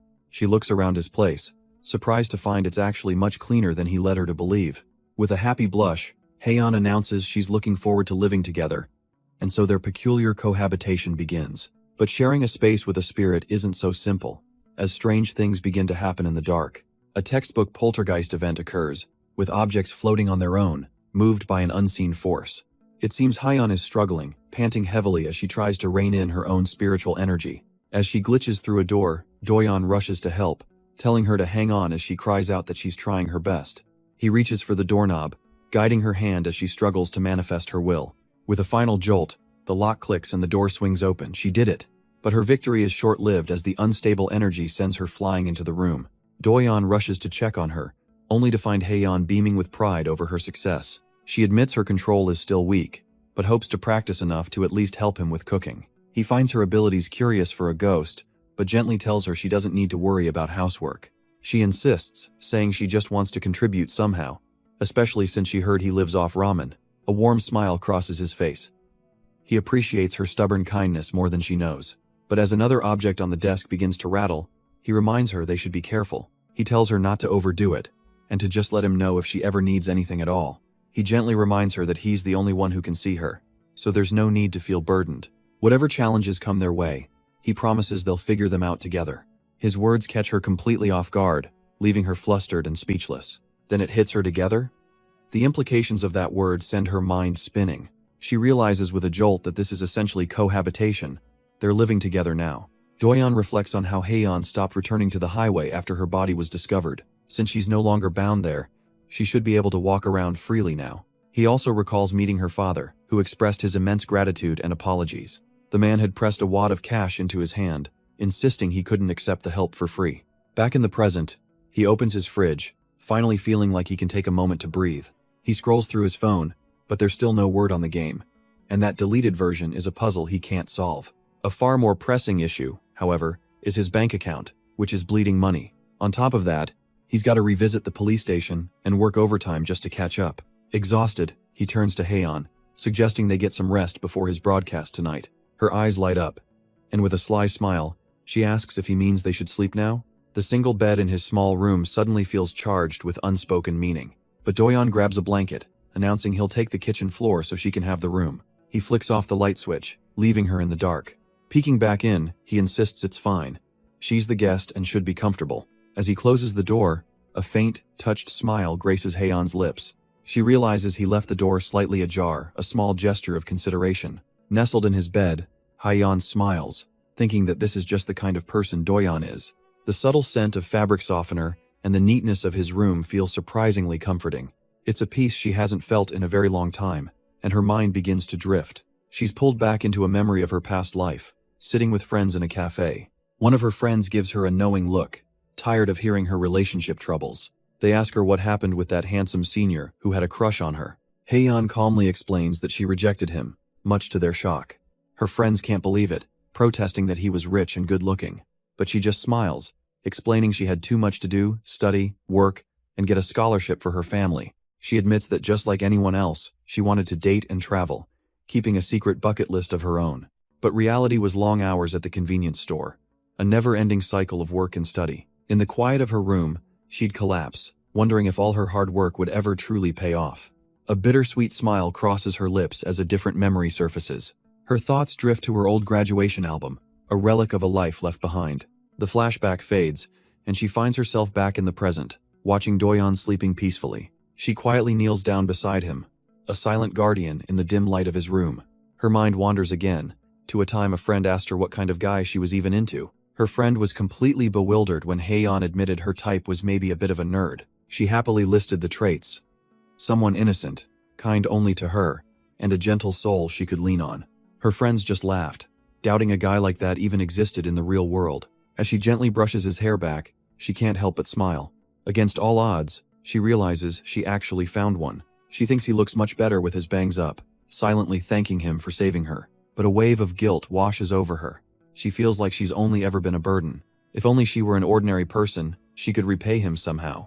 Just then, an arm suddenly grabs her, pulling her off balance. Her eyes widen in complete and utter shock. Doyeon, still fast asleep, has pulled her right into his arms. Her face explodes in a blush as she wonders, is he sleep-talking, or is this for real? Her heart pounds as she tries to pull her arm away from his grip, but Doyeon just holds on tighter, murmuring desperately in his sleep, begging someone not to leave him. Then, he says a name, Hyeojong. And just like that, Haeyeon's blush is replaced with pure confusion. Turns out, this dramatic scene isn't a past trauma, it's just Doyeon dreaming about a dating simulation game. The game's text boxes lay out the path to a character's heart, a puzzle he's solving even in his sleep. He's reached the final stage, leaning in for that perfect, story-ending kiss. The emotion is so real he actually wakes himself up, wiping a tear from his eye. Back at his desk, he quickly tries to play it off, insisting to his viewers that he was just yawning. He claims a change of genre is just for study, a way to keep things fresh. Watching him, Haeyeon just smirks from the bed, teasing him under his screen name, Yuti. She watches him stretch, thinking that she's seeing a whole new side of him. Leaning in with a curious smile, she wonders what kind of student Doyeon used to be. And more importantly, just who is this Kwon Hyeojong from his dream? The name lingers on her lips, her expression turning thoughtful. But for the stream, she puts on a bright smile, waving goodbye to his audience. Once the broadcast is over, he turns to her, asking if he was too loud. She teases him again, asking if the game was really so touching it made him cry. He brushes it off and mentions he has editing work that might take all night. He reflects that, even though it may not look like it, he manages just fine on his own. But then he offers to take her out, and she immediately gets flustered, insisting she's fine right there. He smirks, playing it cool and suggesting they get some fresh air since he's feeling cramped. Haeyeon's eyes widen, her expression hopeful, as she asks if he'll take her with him. With a shy but determined look, she reveals a specific place she's always wanted to go. It's the night sea, a dream she wrote down on her bucket list before she died. Seeing her genuine wish, a small smile plays on Doyeon's lips. He pulls out his phone, ready to look up a nearby beach for them to visit. But his internal monologue kicks in. He's on a tight schedule with work and a tight budget. Suddenly, his reality glitches, presenting him with a classic dating sim choice menu. Hess reminded that this isn't just a friendly outing, he's pursuing a target. And when that target is a powerful ghost, one wrong choice could lead to a very, very bad end. He's been following the script, playing by the rules the game presents him. But a realization hits him. This isn't a game, it's reality. He can make his own choices. Haeyeon's voice snaps him out of his scheming, her expression laced with concern. He quickly plays it cool, apologizing for being lost in thought. She seems to buy his excuse that he was just planning the best place to go. But in his mind, he's already decided to test the system, to try something off menu. With a confident smile, he turns to propose his clever little compromise. Instead of the sea, he suggests a nearby reservoir, a much more practical option. The words leave his mouth before he can stop them, and instant regret washes over his face. A system alert flashes. Choosing an unlisted option incurs a penalty. His clever plan just backfired. But instead of disappointment, Haeyeon's expression softens with surprise. A small, almost hesitant sound escapes her lips. Then, to his shock, she breaks into a radiant smile, agreeing that the reservoir is a great idea. And so, they arrive at the lakeside boardwalk, the night air crisp around them. She stands by the railing, gazing at the starlit sky, genuinely impressed by the view. Turning back to him, she admits this turned out much better than she ever expected. He apologizes for not taking her to the beach, but she insists just being here is more than enough. With a gentle smile, she suggests they walk a little further and enjoy the moment. Doyeon watches her, relieved that despite the penalty warning, everything seems to be fine. But checking his phone, he sees the system confirm her good mood, making him question if this is truly a game at all. But as he watches her, a sobering thought crosses his mind. What will happen to Hyeon when this game is finally over? The night is quiet, the only sound being the gentle croak of a frog on the boardwalk. As they walk, he asks her age, and she reveals she's 24, making him realize she's older than him. She thinks for a moment, recalling she was 22 when she died. So they're the same age now, so should she just call him a friend? Doyeon smiles warmly, suggesting it's fine to just stay as they are, since changing things now would feel strange. He then admits they don't know much about each other, and asks what she did before. Haeyeon playfully tells him to guess. He ventures a guess. A college student? Her surprised expression shows he's right on the money. He explains it's a common path for their age group, but she proudly leans in, boasting that she was a top student on a scholarship. Doyeon cheekily remarks that she doesn't really look the type, earning a sharp, indignant question from her. He quickly clarifies his meaning, it's just that she's so pretty, a comment that stops her dead in her tracks. A faint blush creeps onto Hyeon's lips, the compliment catching her completely off guard. She quickly recovers, playfully accusing him of using that innocent look to charm girls. Leaning closer, she changes the subject entirely, asking if he really hugged her last night. Doyeon completely loses his composure, sputtering that it was just him talking in his sleep. She finds his flustered reaction absolutely adorable, teasing him as his face turns bright red. The two of them stand together on the pier, the playful mood settling into a comfortable silence. He finds himself thinking that even though she appeared out of nowhere, he feels okay with it. Looking at her, he realizes he feels a sense of relief, a joy in just being with someone. He glances at his phone, a small smile forming on his face. Maybe downloading this game wasn't so bad after all, as a notification shows her affection has risen. Feeling comfortable, Haeyeon decides to ask him something, and Doyeon happily agrees, but she hesitates, waving it off as if it's nothing serious. Then, she shatters the calm night, mentioning she saw a name in the graduation album. Kwon Hyojeong. The name hits Doyeon like a bolt of lightning, and he whips around, completely stunned. He turns back to where she was standing, but she's vanished into thin air. He calls out her name, his voice filled with a growing sense of panic. What is happening? His mind races, terrified she might have run off onto the highway again. Just then, a sudden buzz from his phone cuts through his frantic thoughts. A chilling notification flashes across the screen. Matchmaking successful. The game warns him to leave if he doesn't want to date her, because her affection level is now despair. And in that instant, a horrific vision claws its way into his reality. A raw scream tears from Doyeon's throat as he stumbles backward in pure terror. This wasn't a game anymore. This was a life-risking simulation. The horrifying truth dawns on him as he sees a vision of a headless body, a warning of what's to come. He snaps back to reality, his eyes darting around wildly. The phantom terror sends him crashing to the wooden planks, his mind completely shattered. But then, a familiar voice cuts through the panic. It's Hyeyeon, back at his side and worried. She rushes to him, trying to shake him out of his daze, insisting that she's right there. Doyeon's hand shoots out, grabbing her shoulder as he stares with wide, unseeing eyes. His fingers brush against her lips, a desperate check to see if she's real, leaving her utterly bewildered. But Hyeyeon's confusion turns to shock as she follows his terrified gaze. Doyeon stares right past her, his voice trembling as he asks what fresh hell has just arrived. Across the room, a grotesque creature with matted hair drags itself forward on spider-like limbs. He desperately tries to strategize, thinking maybe he can talk to this thing, and reaches for his phone. But this monster isn't interested in conversation, lunging at him in a terrifying blur. He barely dodges the attack, a flicker of overconfident relief on his face. That relief evaporates in a split second. The creature is already on him, its mangled face inches from his own, gurgling with pure malice. A brutal strike connects with his face before he can even scream. The impact is so savage, it sends his eyeballs rocketing right out of their sockets. Scrambling to his feet, he screams that this has to be some kind of sick joke. His phone lights up with a chilling update. The girl has no head, and his only option is to run. This is too much.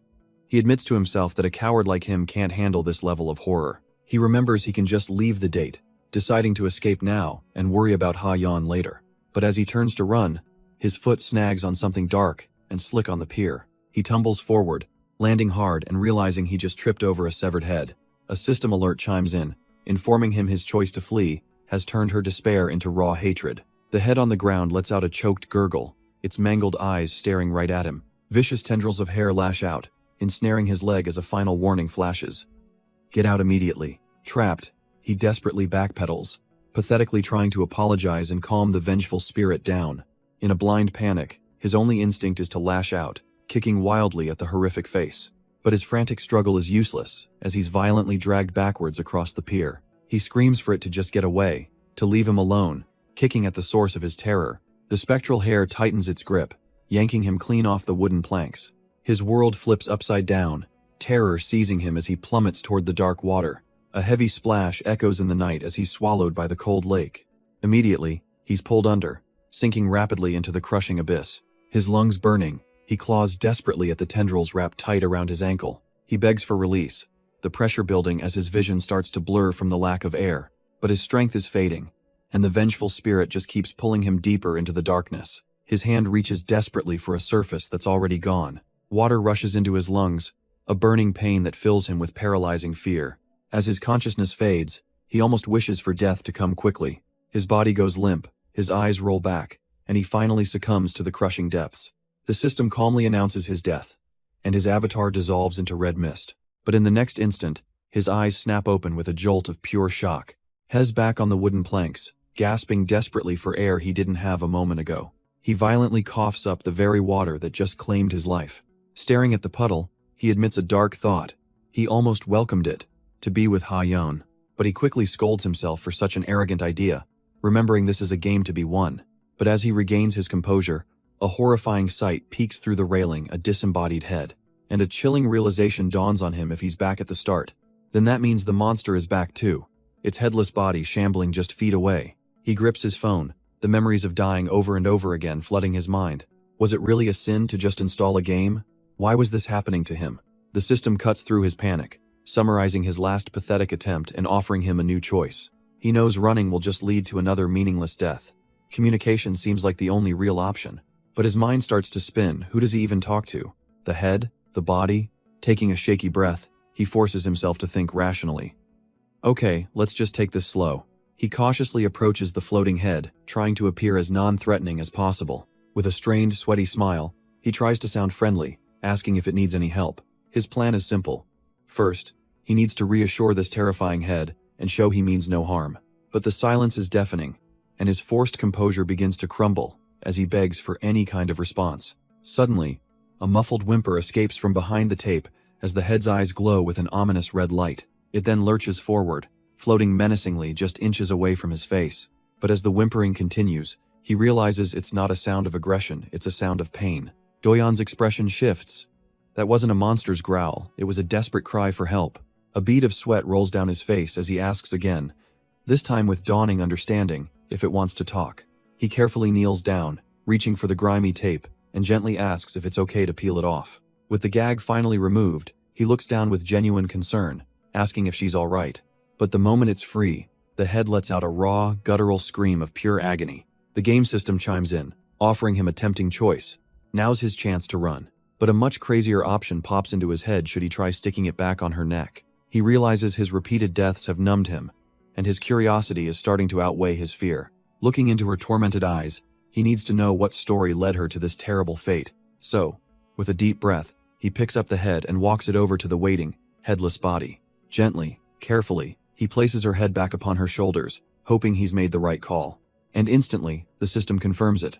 Her affection level skyrockets and her state stabilizes. A warm light glows as the gruesome seam on her neck begins to heal and disappear. Now standing before him, the reassembled girl finally speaks, her voice trembling with desperation. All her pain and torment pour out in a single, desperate plea. She begs him to get her out of this awful place, her form dissolving in a brilliant flash of light. As the sun rises, a system message confirms the midnight date has officially concluded. Doyeon checks his phone to see his results. A respectable 80 points, but with a death penalty applied. His final romance rank lands at a B-, not exactly the perfect score he might have hoped for. He sighs, a strange feeling of unease settling in as the second date comes to a close. But he's not alone for long, as the real Ha-yeon, whole and in her school uniform, appears before him.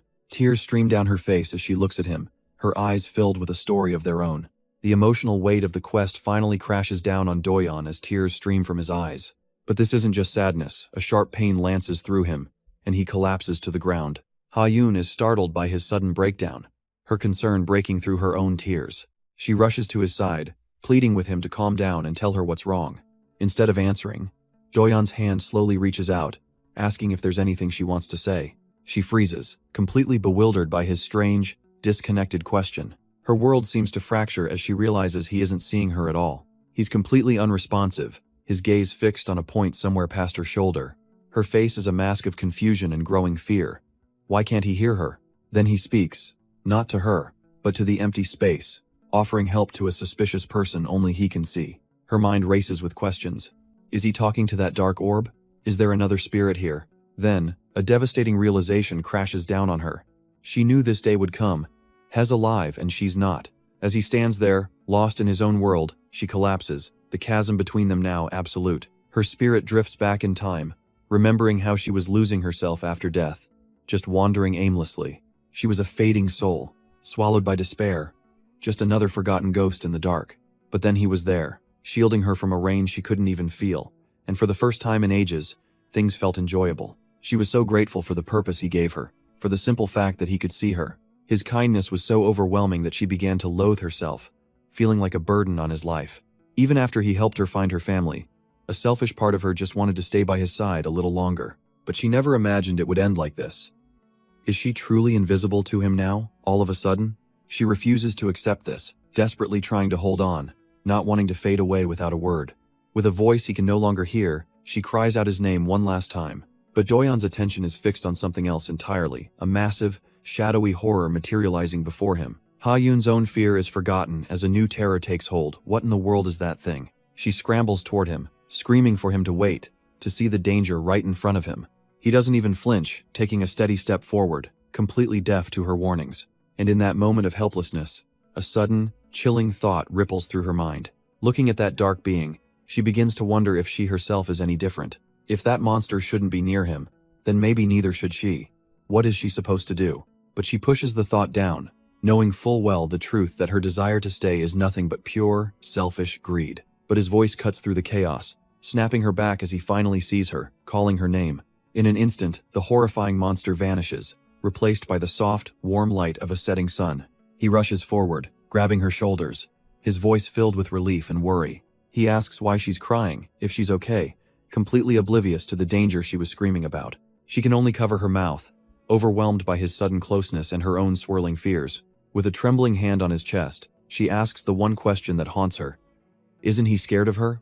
Doyeon just looks baffled, a bead of sweat tracing his temple as he tries to process her words. He stammers that no, he isn't in fact. He was far more terrified when she disappeared. Her eyes well up again. His genuine answer only twists the knife deeper in her heart. She looks away, finally admitting her core conflict. She is dead, and he is alive.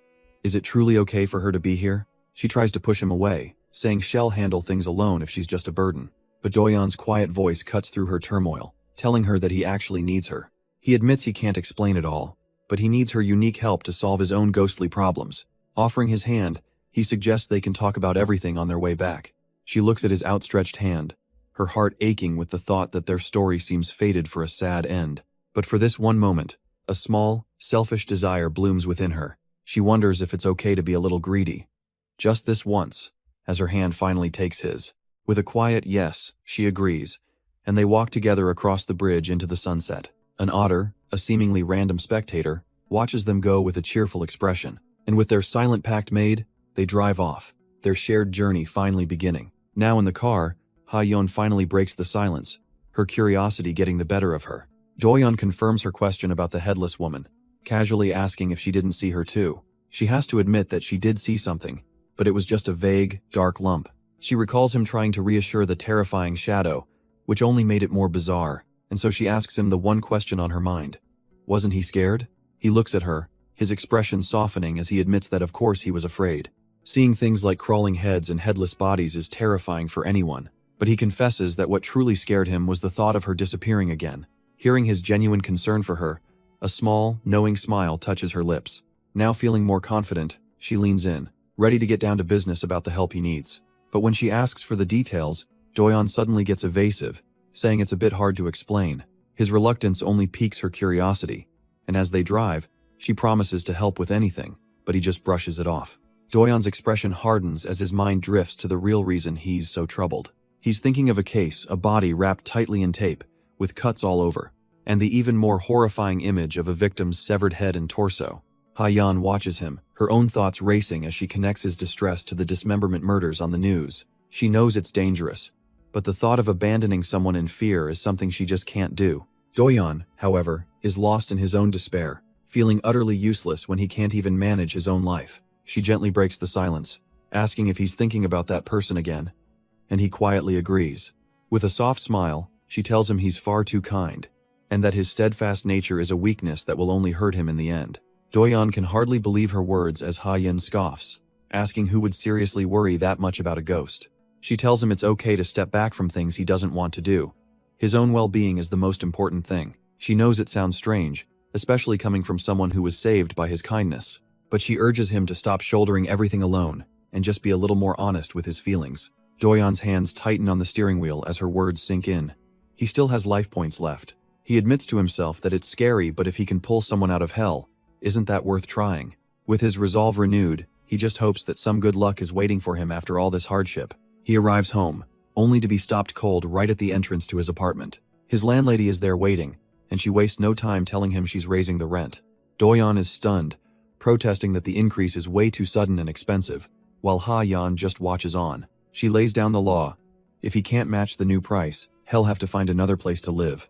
Do-yeon desperately pleads for just a little more time, but she only relents for this month. As she leaves, she offers some unsolicited advice, telling him to get a decent job and stop wasting his life online.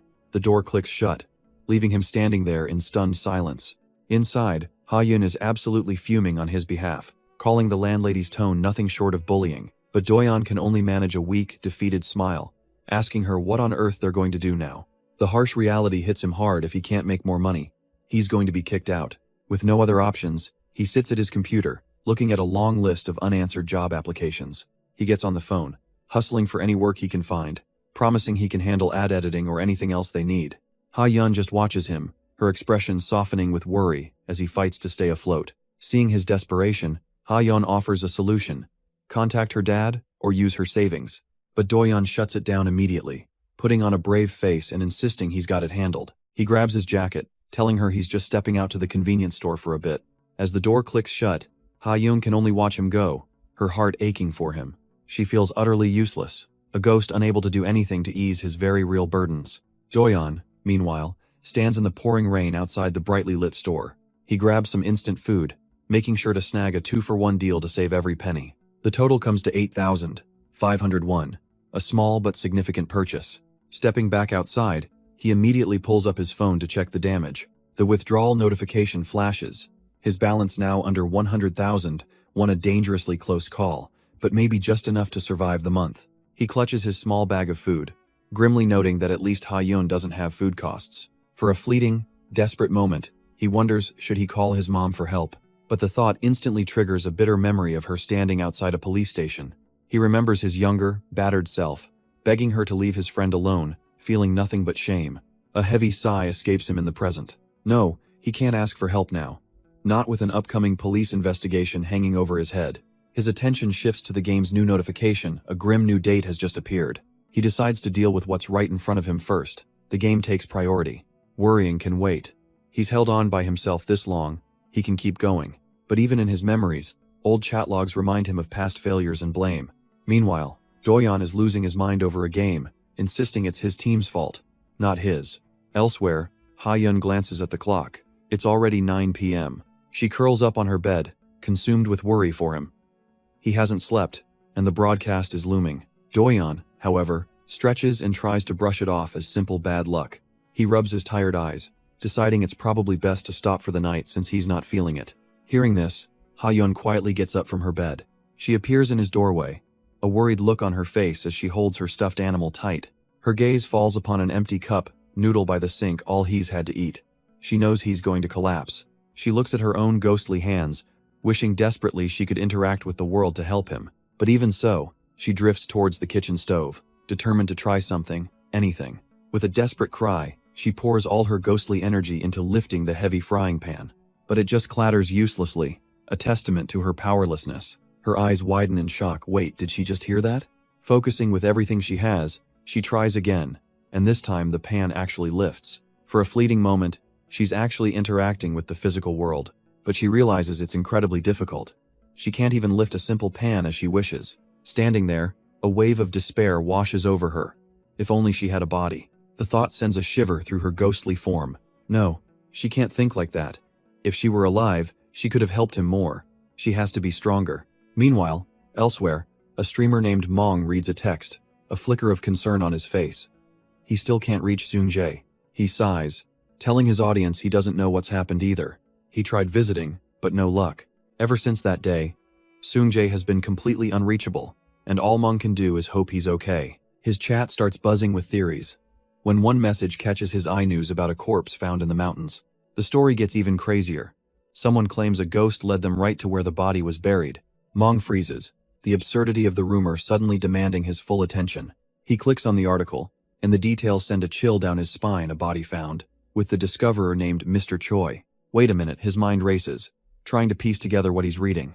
The comment section is already a war zone, with everyone convinced the discoverer is just the killer covering his tracks. But Mong looks on with a grim expression. This story feels far too familiar. His eyes widen as he frantically scrolls, a horrifying connection finally clicking into place. And as Mong reads, the scene shifts to the man himself, Choi Do-yeon. He remembers the police station, the grueling hour-long interrogation where none of this ghost nonsense was ever mentioned. His mind fractures, the memory of his friend's worried messages mixing with his current dread. He collapses into a spiral of paranoia, terrified of being wrongly accused and having his life ruined. Who would ever believe his story?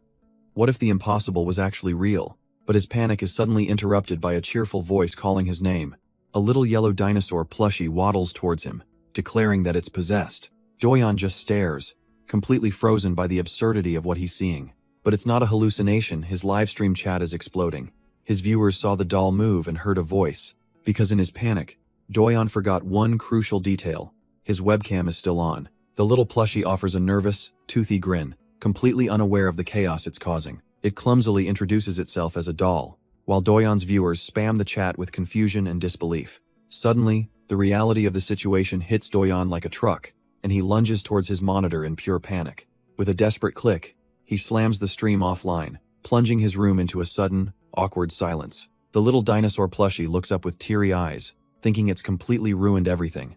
It apologizes profusely, confessing that it was only trying to be of some help in its own strange way. But instead of the anger it expected, a small, choked sound escapes Do-yeon's lips, a chuckle.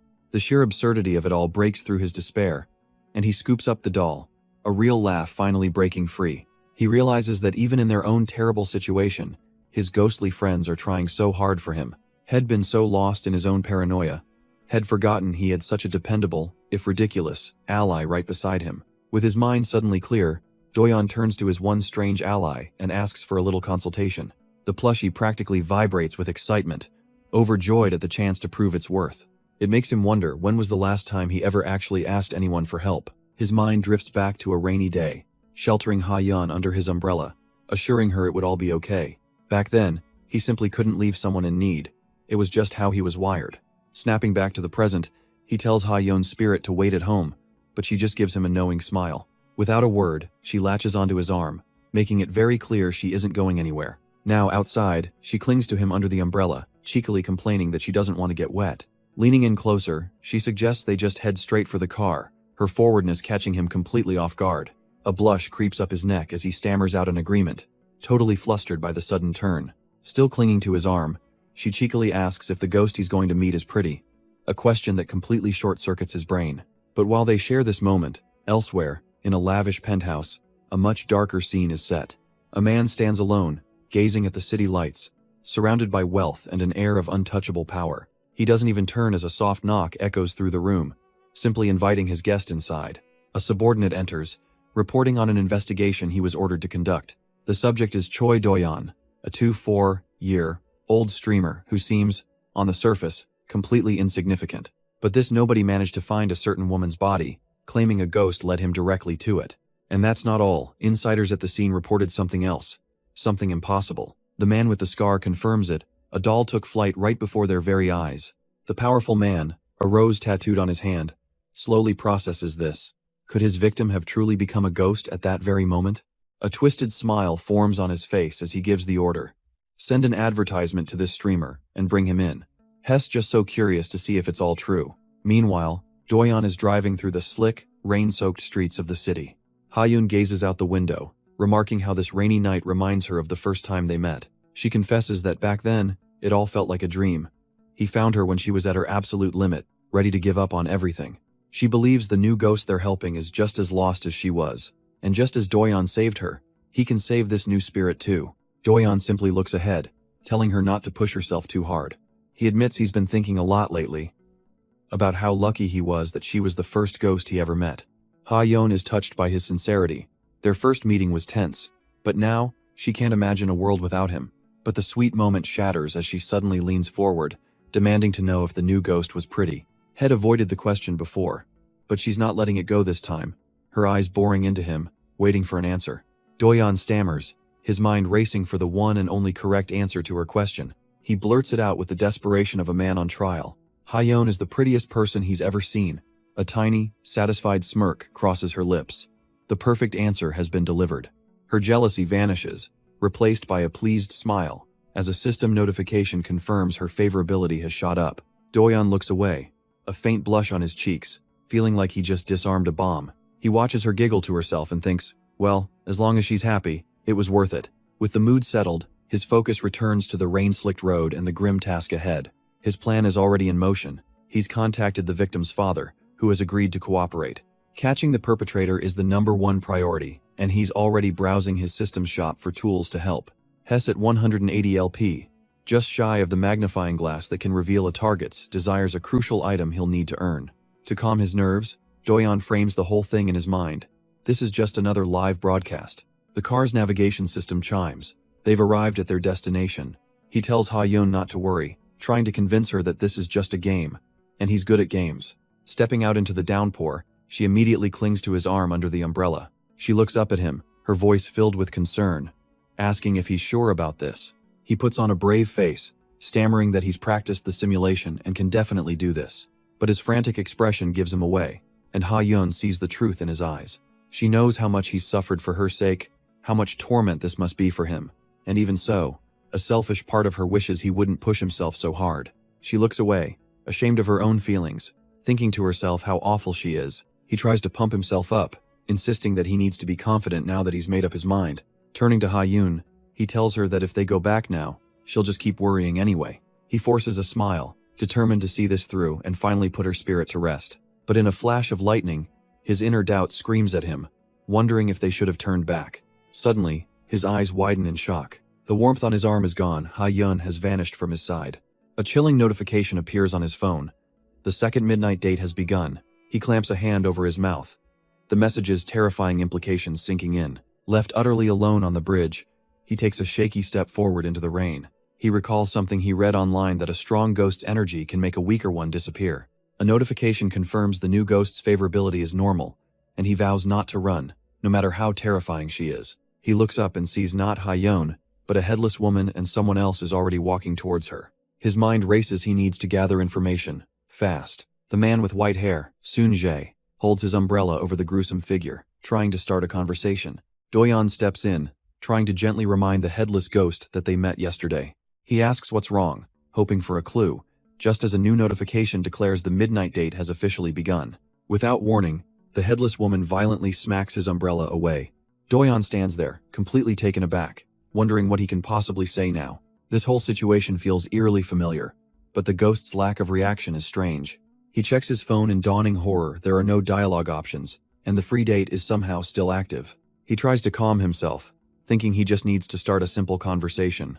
But there's one glaring problem. He can't help but ask where her head went. It was definitely there before, and how is he supposed to talk to a headless body? He forces a smile, trying to act casual about this completely insane situation. So, did she just forget to bring her head with her today or something?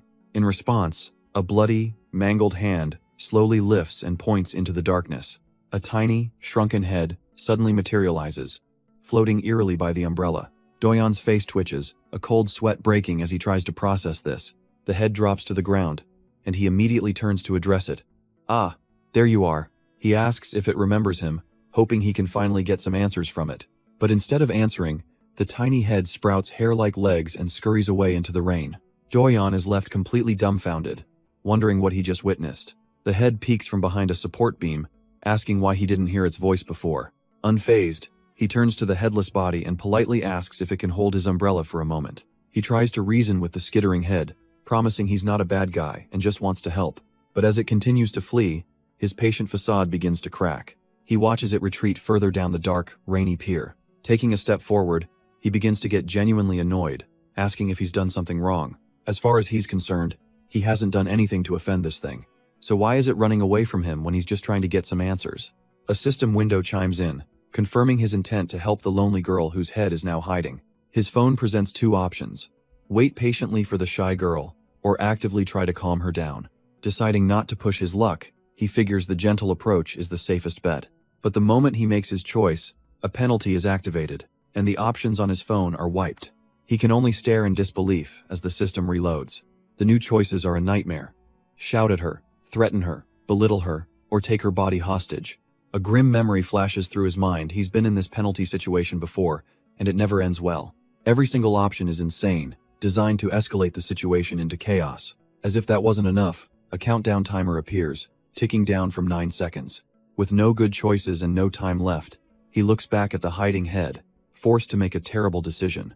The timer continues to bleed away as he realizes he can't risk another penalty. With no other choice, he decides to pick the lesser of 4 evils and starts walking. He calls out to the terrified head, telling her this is her absolute last chance. Then, without hesitation, he grabs the headless body standing nearby. He holds it firmly, threatening to just take her body with him if she won't cooperate. The system confirms his choice, and a twisted grin spreads across his face. This might work out after all. The head just stares back, its expression shifting from fear to pure, simmering rage. He smirks, feeling in control for a moment, wondering what his next move should be. But as the head retreats back into the shadows, he realizes she's not scared, she's furious. His confidence vanishes, replaced by regret as he decides he has to apologize and fix this, fast. He quickly tries to save the situation, claiming it was all just a bad joke, but a system notification stops him cold. It says she's embarrassed and her favorability actually went up. Doyon stares in utter disbelief. He can't wrap his head around it. How did threatening her make her like him more? Before he can figure it out, the severed head scurries back towards its body. In a brilliant flash of light, the two pieces begin to merge back together. The gruesome parts reform into a whole woman, and he cautiously asks if she's all right. She looks away, a deep blush on her cheeks as she struggles to form a word. A hopeful, nervous smile spreads across his face as he leans in, waiting for her thanks. But she looks up, her eyes burning with fury and shame, and calls him trash. His brain completely short-circuits, his smile frozen in place as he asks her to repeat that. But before we can see his reaction, the scene shifts to a lonely, rain-slicked night. A familiar face, Hayon, stands alone, wondering aloud if Doyon is doing all right. She looks out into the distance, a thoughtful, almost wistful expression on her face. The empty boardwalk she stands on is soaked by the downpour, a single light glowing in the mist. We snap back to the present, where Doyon awkwardly shoves an umbrella into the strange girl's hands. His smile is frozen in place, a mask for the pure confusion racing through his mind. He leans in, trying to reason with her, insisting he was only trying to help. But she interrupts, a nervous sweat beading on her skin as she talks about the price of his help. Her demeanor changes completely, a strange, knowing look in her eyes as she asks what he wants in return. She looks up at him, reminding him of his own words that her body would be enough. Doyon's brain short-circuits. What is she even talking about? He frantically tries to backtrack, insisting it was all a terrible joke to lighten the mood. He forces a smile, trying to convince her that it's okay. He didn't mean it like that. But her eyes are world-weary and resigned. She says she knows kindness has a price, and she'll do whatever it takes. All she asks is for him to please just help her get out of here. And in that moment, Doyon feels it again, that same heavy weight he felt with Hayon. His fist clenches in anger. What kind of hell has this girl lived through to sound so broken? He assures her he's been worried since her request and genuinely wants to help, wondering what sin these people committed to suffer so much. Pulling her under the umbrella, he asks her to tell him what happened, why she avoided him before. He needs to understand the situation to help, quickly adding she only has to share what she's comfortable with. At this first, genuine show of concern, a single, silent tear finally escapes and rolls down her cheek. Her hand trembles as she finally begins to open up. She confesses she was afraid he'd run away if he saw her true form, just a grotesque head crawling on the ground. If he, the only person who came for her, had fled, she thinks she would have truly gone insane. Doyeon listens intently, a heavy understanding dawning on his face. So that's why she was so scared. He quietly apologizes for ever making her feel that way. She looks up, completely baffled. Why on earth would he be the one to say sorry? He quickly plays it off, claiming he was just mumbling to himself. Trying to start fresh, he properly introduces himself as Choi Doyeon and asks for her name. With tears welling in her eyes, she tells him she is Kang Seun, someone who has waited endlessly for a helping hand. He looks at her sincerely, assuring her not to worry, he has no ulterior motives and he doesn't lie. He realizes what this broken person truly needs isn't a long speech, but a simple, powerful promise. Looking her in the eyes, he tells her with unwavering confidence that he will save her. For sure. For Seun, that single word is everything. She thinks that's all she ever needed to hear, but the fear still lingers, and she asks with a trembling voice if she can really, truly trust him.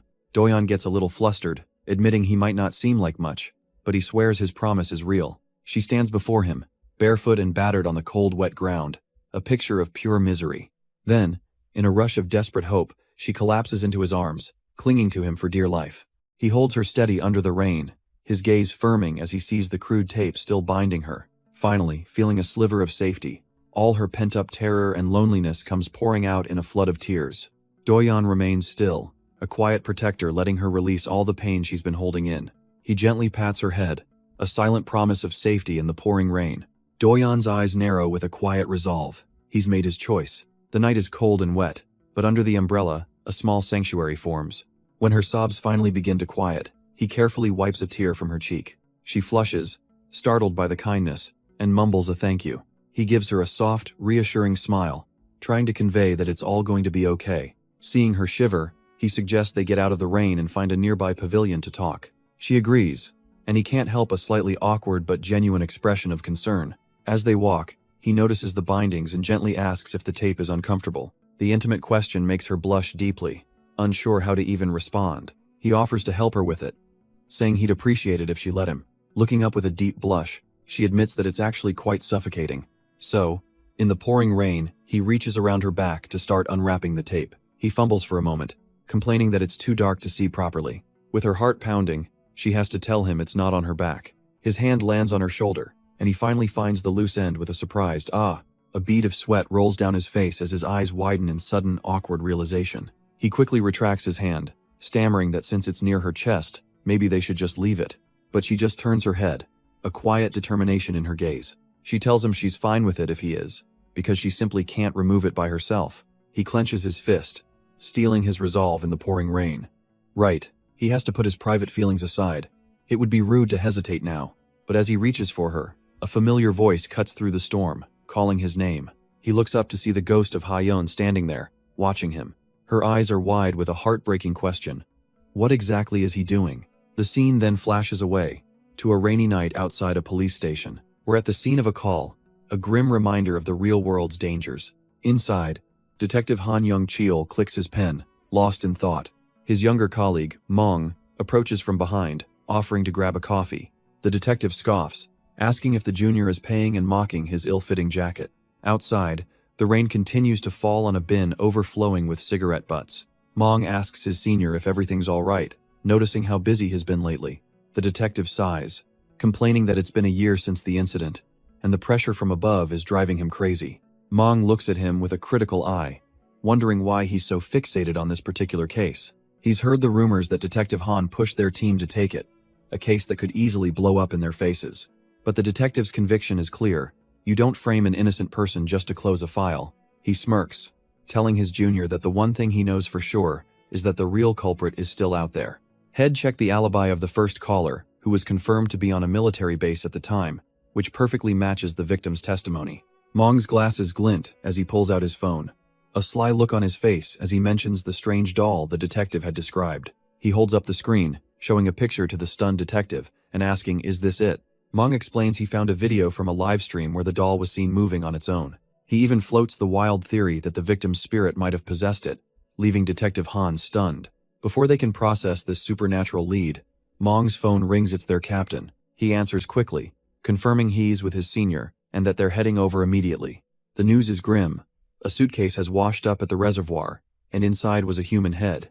A cold dread washes over the detective ahead. Just like in the original case file, this gruesome discovery triggers Mong's memory, forcing him to revisit the suspect's testimony. He recalls the man describing how he'd met one of the victims, Hyun, just a few days before. And then there was the other girl, Siyun, bruised and quiet, someone they were just getting to know. She'd offered a timid hello, completely unaware of the horrific fate that was waiting for her. And Haeyeon had simply stood there in the rain, offering a quiet, almost hesitant hello. The three of them were gathered on a wooden deck, the downpour mirroring the grim atmosphere. He remembers a strange, unsettling feeling creeping over him. It was a suffocating awkwardness, a chill that had nothing to do with the rain. He could tell Haeyeon was uncomfortable, but he just chalked it up to shyness. Trying to break the tension, he turned to Siyun, asking her age to start a conversation. She softly replied that she was 21 years old. A flicker of a smile appeared as she then asked for his age in return. He told her he was 24, but as they spoke, he felt Haeyeon's silent, judging gaze on them. Shed already decided that whatever her friend was getting into, she couldn't interfere. Haeyeon's voice cut through his memory, sarcastically asking if he was only there to remove the tape. He stammered, insisting he was just trying to help, because Siyun looked uncomfortable. Haeyeon's gaze was sharp, a knowing smile playing on her lips, but Siyun leaned in, her voice soft, suggesting it would be much better if someone helped her take it off. And then, it was Haeyeon's hands that reached out, moving to peel the strange tape from her friend's shoulder. Siyun cried out in pain as Haeyeon apologized, struggling to get the stubborn bandage off. Watching them, he had a chilling realization. He was seeing a ghost physically touch something. The memory blurs, his own mind questioning his motives while Haeyeon watched him from afar. Looking back, he remembers her terrified expression that night, and thinks maybe it was all for the best. Now, back in the present, he stands alone, wondering why she's suddenly reappearing in his thoughts. He looks at his phone, realizing Siyun has been added as a second target, doubling his responsibilities. This isn't a normal dating sim where you just pick one route. He has to free these spirits from their regrets. His expression hardens as he considers the grim reality of the situation. If a spirit's regret remains unresolved, what happens to the one who isn't chosen? The thought brings back a fleeting, fiery image of the tragic accident. Now, standing with them in the rain, he offers his help, which Siyun quietly accepts. Haeyeon tries to lighten the mood, complimenting Siyun's skin, and Siyun shyly thanks her back. But the brief moment of connection can't hide the underlying trauma. He decides they can't just stand here. He needs to understand what happened to Siyun if he's going to help her. Haeyeon looks on, a little anxious, as he gently presses the new spirit for her story. Siyun apologizes for the trouble but admits there's one last place she desperately wants to go. She looks at him, asking if he could please help her just this one time. A moment later, they're cutting through the rain-slicked highway at night. He glances in the rearview mirror, telling her it's no problem as she promises to repay him somehow. She confirms their destination is indeed the house where she used to live. Haeyeon asks if she's going to see her family, but Siyun explains she lived with her grandmother, who has since passed. A flicker of memory crosses Siyun's eyes as she thinks about that house. It was the last sanctuary her grandmother had left for her, a place of warmth and safety. But her expression darkens, the happy memory fading into a grim reality. Because that house, she reveals, is also the exact place where she died, leaving Haeyeon speechless. Siyun offers a faint, pained smile, but her eyes tell a much darker story. The memory floods back in a wash of crimson, her own aunt standing over her beaten body. The woman's face twists into a greedy sneer, demanding the password to her grandmother's bank account. Back in the present, Siyun turns away, the weight of that final moment silencing her. Doyeon catches her pained expression, quickly telling her she doesn't have to share such an awful story. But then his eyes drift down to her bruised and scarred hands, a stark reminder of her past suffering. He observes them for a moment before blurting out a question. Just what is the relationship between the two of them? The sudden change of topic completely catches Haeyeon off guard, leaving her utterly flustered. Doyeon panics internally. Realizing he has no good answer himself, they just ended up together. Just then, a familiar chime pings from his phone, a timely interruption from the game. And just like that, the game chimes in, demanding to know what's going on.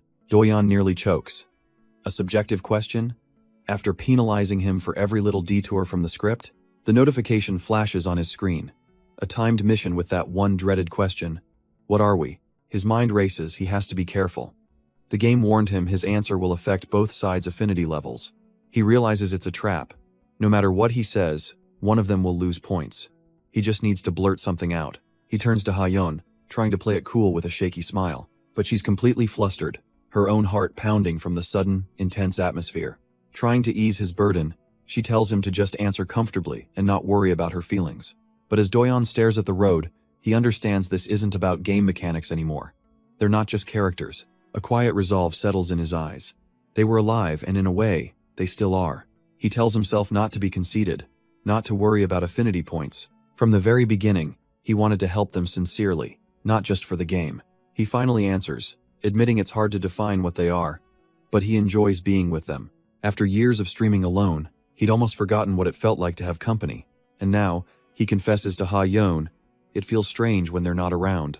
He knows their meetings were unexpected, but he's determined to see this through. He promises to do his best, hoping that when they're together, they can forget their pain. But after pouring his heart out, a wave of awkwardness hits him. He stammers, wondering if that was too cringy, but insists that's truly how he feels. A subtle, knowing smile plays on Ha-yeon's lips as she takes it all in.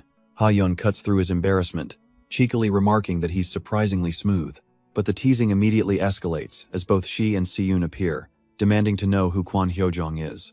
Si-yoon leans in with a predatory smirk, noting that if he's calling her name in his sleep, she must be special. This sudden interrogation sends Doyeon into a panic, and he swerves, causing Ha-yeon to scream that they're about to crash. Through all the chaos, Si-yoon just watches with a calm, almost pleased smile, thinking to herself how lucky he is. A subtle gesture of her hands seems to warp the reality inside the car. Doyeon fights to regain control, his mind racing as a whisper seems to hang in the air just a little more. A game-like notification flashes in his vision. Ha-yeon's affinity is rising safely, but Si-yoon's is increasing dangerously. Then, just as quickly, the danger vanishes, and Ha-yeon is calmly thanking him for his help so far. Si-yoon adds that with him on their side, she's sure the investigation will finally see a breakthrough. As he drives, Doyeon quietly observes the two ghosts, thinking they're working together better than Head imagined. His gaze sharpens, his mind drifting back to Si-yoon's story, or rather, the lack of it. She always seems so reluctant to talk, so guarded about her past. He recalls their first meeting, how she looked like she'd seen a horror film, and was terrified Head run away. But he can't just keep going on like this. He can't help them if he's completely in the dark. So, turning to the back seat, he finally asks them to tell him what really happened. Ha-yeon encourages the idea, agreeing it would be best to know the story before they arrive. Si-yoon hesitates, wondering if he's asking because he thinks she's quiet out of fear he'll abandon them. Her voice is soft and heavy with sorrow, as she admits she doesn't even know where to begin. Then, the truth spills out with a horrifying memory. She was killed by a friend she used to live with. Doyeon can only stare, the word friend echoing in his mind with a chilling new meaning. Si-yoon's story begins one day when an old acquaintance, Kwon Hyo-jong, suddenly contacted her. Her friend looked beaten down, claiming she'd been kicked out and just needed a place for a couple of nights. Of course, Si-yoon couldn't refuse. Her grandmother's old room was empty anyway. She had been so lonely back then, living all by herself. And at first, having Hyo-jong around wasn't so bad. After losing her own family, the presence of another person brought a sense of warmth back to the empty house. Sharing meals and company, it almost felt like things were normal again. But that warmth was fragile, and it didn't last for long. The promised few days bled into weeks, and weeks soon stretched into months on the calendar. Hyo-jong began acting as if the house was hers, and the fragile peace between them shattered. The entitlement was one thing, but then came the cruelty. She'd mock Si-yoon's dead parents, callously mentioning the insurance money was the only reason she lived so well. The arguments escalated until Si-yoon finally snapped, threatening to call the police if Hyo-jong didn't leave. Si-yoon recounts this moment, the memory still burning with betrayal. The moment she reached for her phone to make the call, Hyo-jong's friendly mask completely fell away, revealing the monster underneath. Si-yoon could only watch in terror as the liquor bottle came swinging right for her head. A sickening crack, a splash of red, and then nothing but darkness. When she finally regained consciousness, she was bound and helpless on the cold bathroom floor. Before leaving, Hyo-jong demanded every password, every bit of money, promising she'd disappear for good. She took the money and vanished, leaving Si-yoon tied up and alone in the dark. The next time Si-yoon opened her eyes, she wasn't in the bathroom anymore. Her severed head was floating in a reservoir. Powerless, she could do nothing but drift on the cold, dark water. Her very soul began to rot, twisting into a horrifying visage of what she once was. Eventually, a hiker stumbled upon her headless body, discarded like trash along a trail. Listening to this gruesome story, Doyeon can barely process the sheer horror of it all. The spirit explains how Hyo-jong dismembered her, scattering her remains to hide the crime. She tried to fight it, but every time she regained her senses, she was right back in that watery grave. Trapped in an endless loop of death and isolation, she finally broke, surrendering to absolute despair. But then, Siyun's voice continues. Something changed.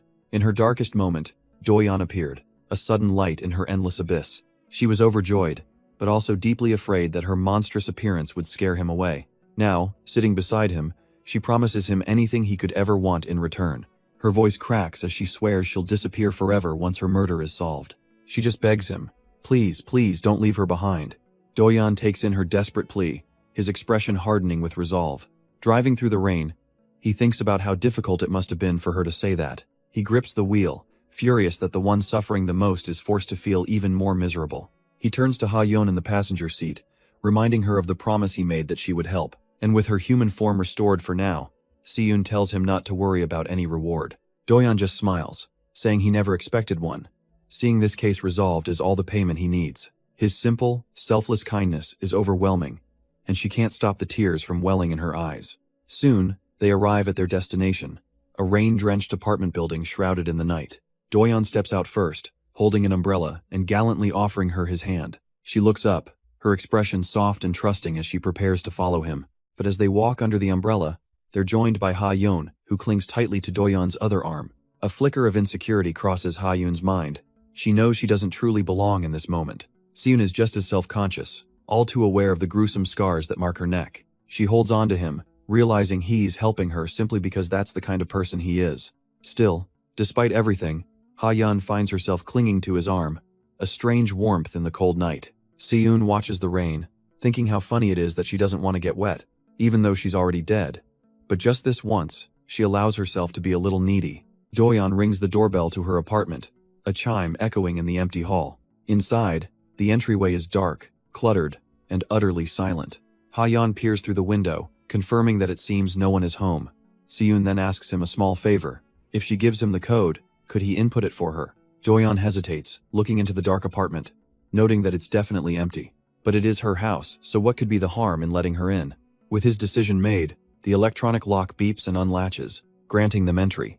The moment he steps inside, Doyeon's heart nearly leaps out of his chest. A sharp voice cuts through the silence, demanding to know what he's doing in her home. He whips around, a cold sweat breaking out as he's caught completely off guard. An unfamiliar woman stands before him, asking who the hell he is. Behind him, Siyun's ghostly form appears, her own expression hardening with shock. A system warning suddenly flashes. Kang Siyun's mind is starting to shake. The two of them are locked in a tense standoff on the rain-slicked balcony. Doyeon, trying to de-escalate, forces a painfully awkward smile. He quickly apologizes, asking if she's the homeowner, completely baffled.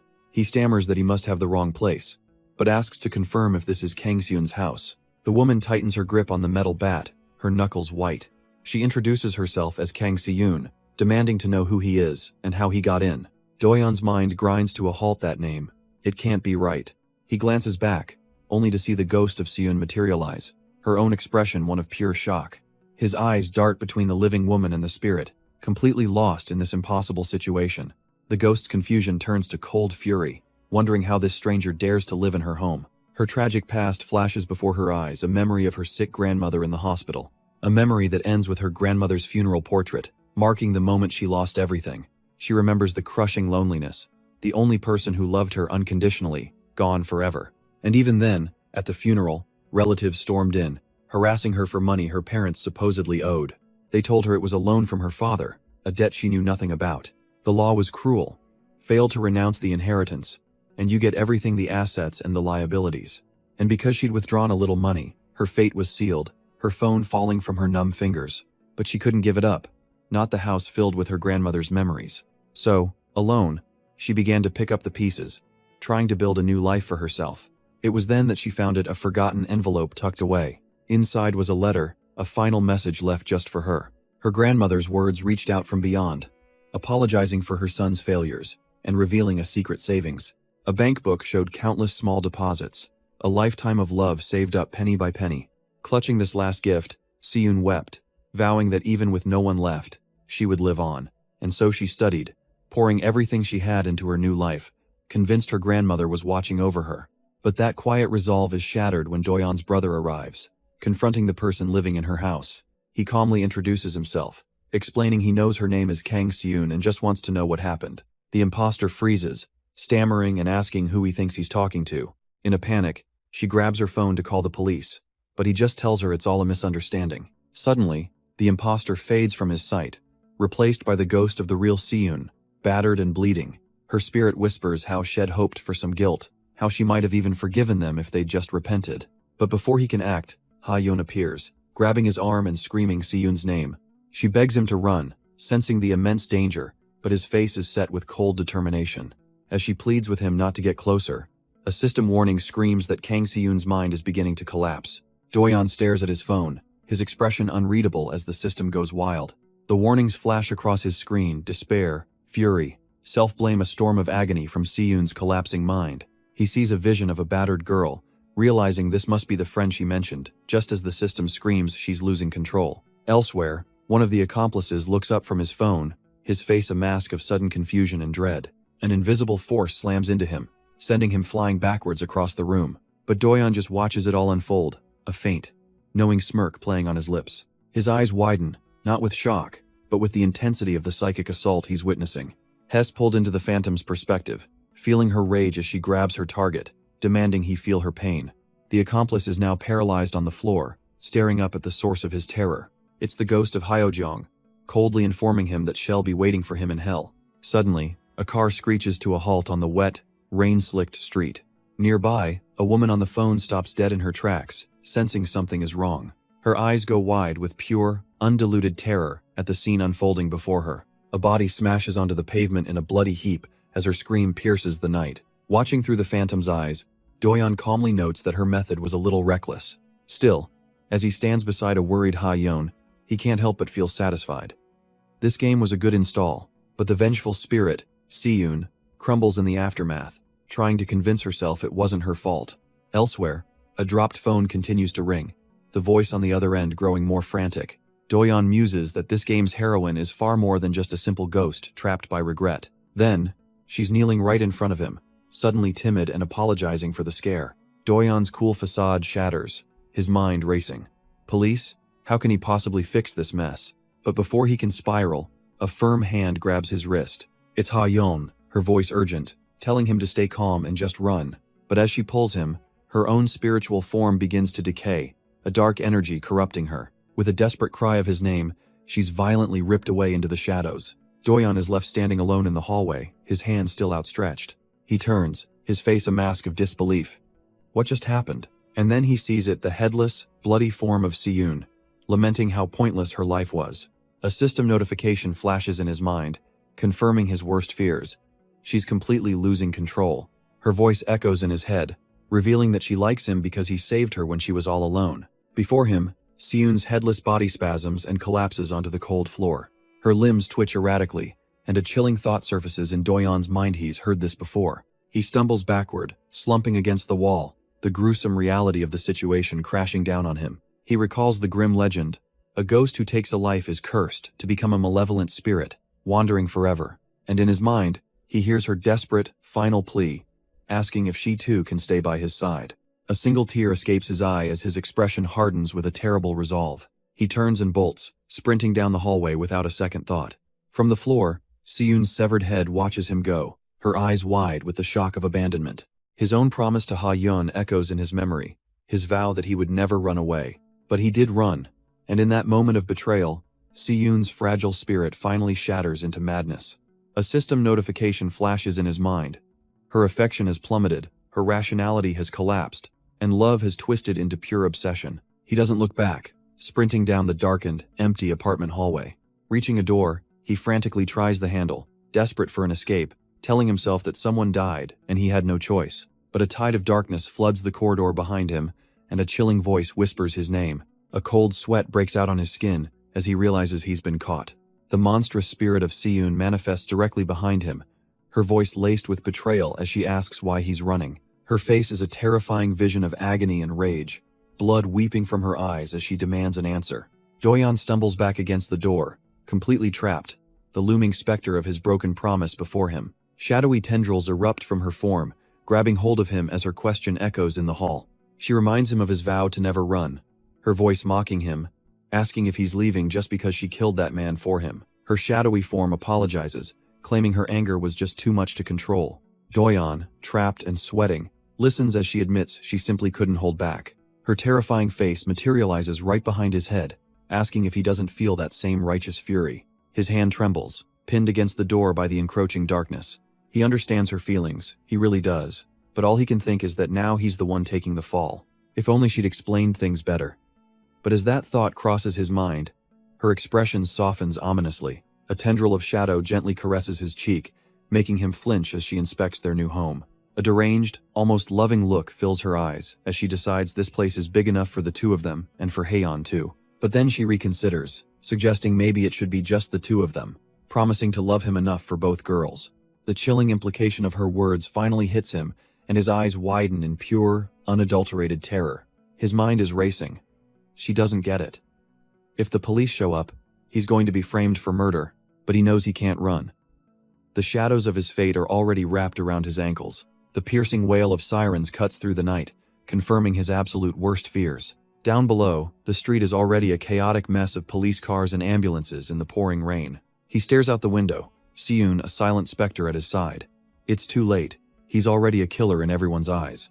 A wave of despair washes over him as he wonders where it all went so wrong. Should he have never met her? As the police shout commands below, he questions everything, right back to the moment he installed that cursed game. But then, a strange clarity cuts through the panic. No, he had chances to stop this, if only he'd trusted her. The regret is sharp and suffocating. He remembers his own fear, his own disbelief if only he had listened. His terror finally recedes, replaced by a grim, resolute smile as he accepts his new reality. He looks at the spectral form of Seyoon and scoffs, saying he doesn't care about their situation. In fact, he adds with a cruel smirk, he's always been more into bubbly girls like Haeyeon. Her face, half swallowed by shadow, contorts in shock as he calls her boring and the worst. He was hoping for some kind of reward for helping her, not to find a beggar in this filthy house. If she wanted someone to care, he coldly suggests, she should have been born to better parents. His mind races with a plan. If he can just twist her feelings and use them against her, Seyoon's spectral eyes widen in disbelief. This isn't him. This isn't the boy she knows. She can't understand why he's acting this way, why he's saying these horrible things. Doyeon leans in, his voice dripping with venom, saying now he understands why her friend tried to kill her. He turns away, telling the ghost to disappear. He's got a rich, pretty ghost to find, after all. A cold thought crosses his mind as he looks at her broken form. This call only happens when the heroine dies. It all clicks into place that lightning strike must have been a save point. Her spectral tears fall like blood as she asks why he lied, why he broke the trust she placed in him. But Doyeon simply turns his back and walks away down the darkened hall, ignoring her pleas. And then, a memory floods his vision, a moment of pure, gut-wrenching regret. He could have stopped all of this, if only he hadn't been so obsessed with his game. Before he can even process the thought, a shadowy spike erupts from the darkness, impaling him. The shock is immediate, the pain a brutal punishment for his cruel words. His mind flashes back to the past, to the moment he failed to trust Seyoon. He collapses to the ground, the weight of his fatal mistake finally crushing him. Lying there, defeated, his mind screams out a single, selfish question. Why is everyone always betraying him? But the darkness answers with a question of its own, a glitching, nightmarish face of Seyoon roaring back. Why her? And in that moment, the truth finally hits him. He could have saved her. He could have stopped all of this.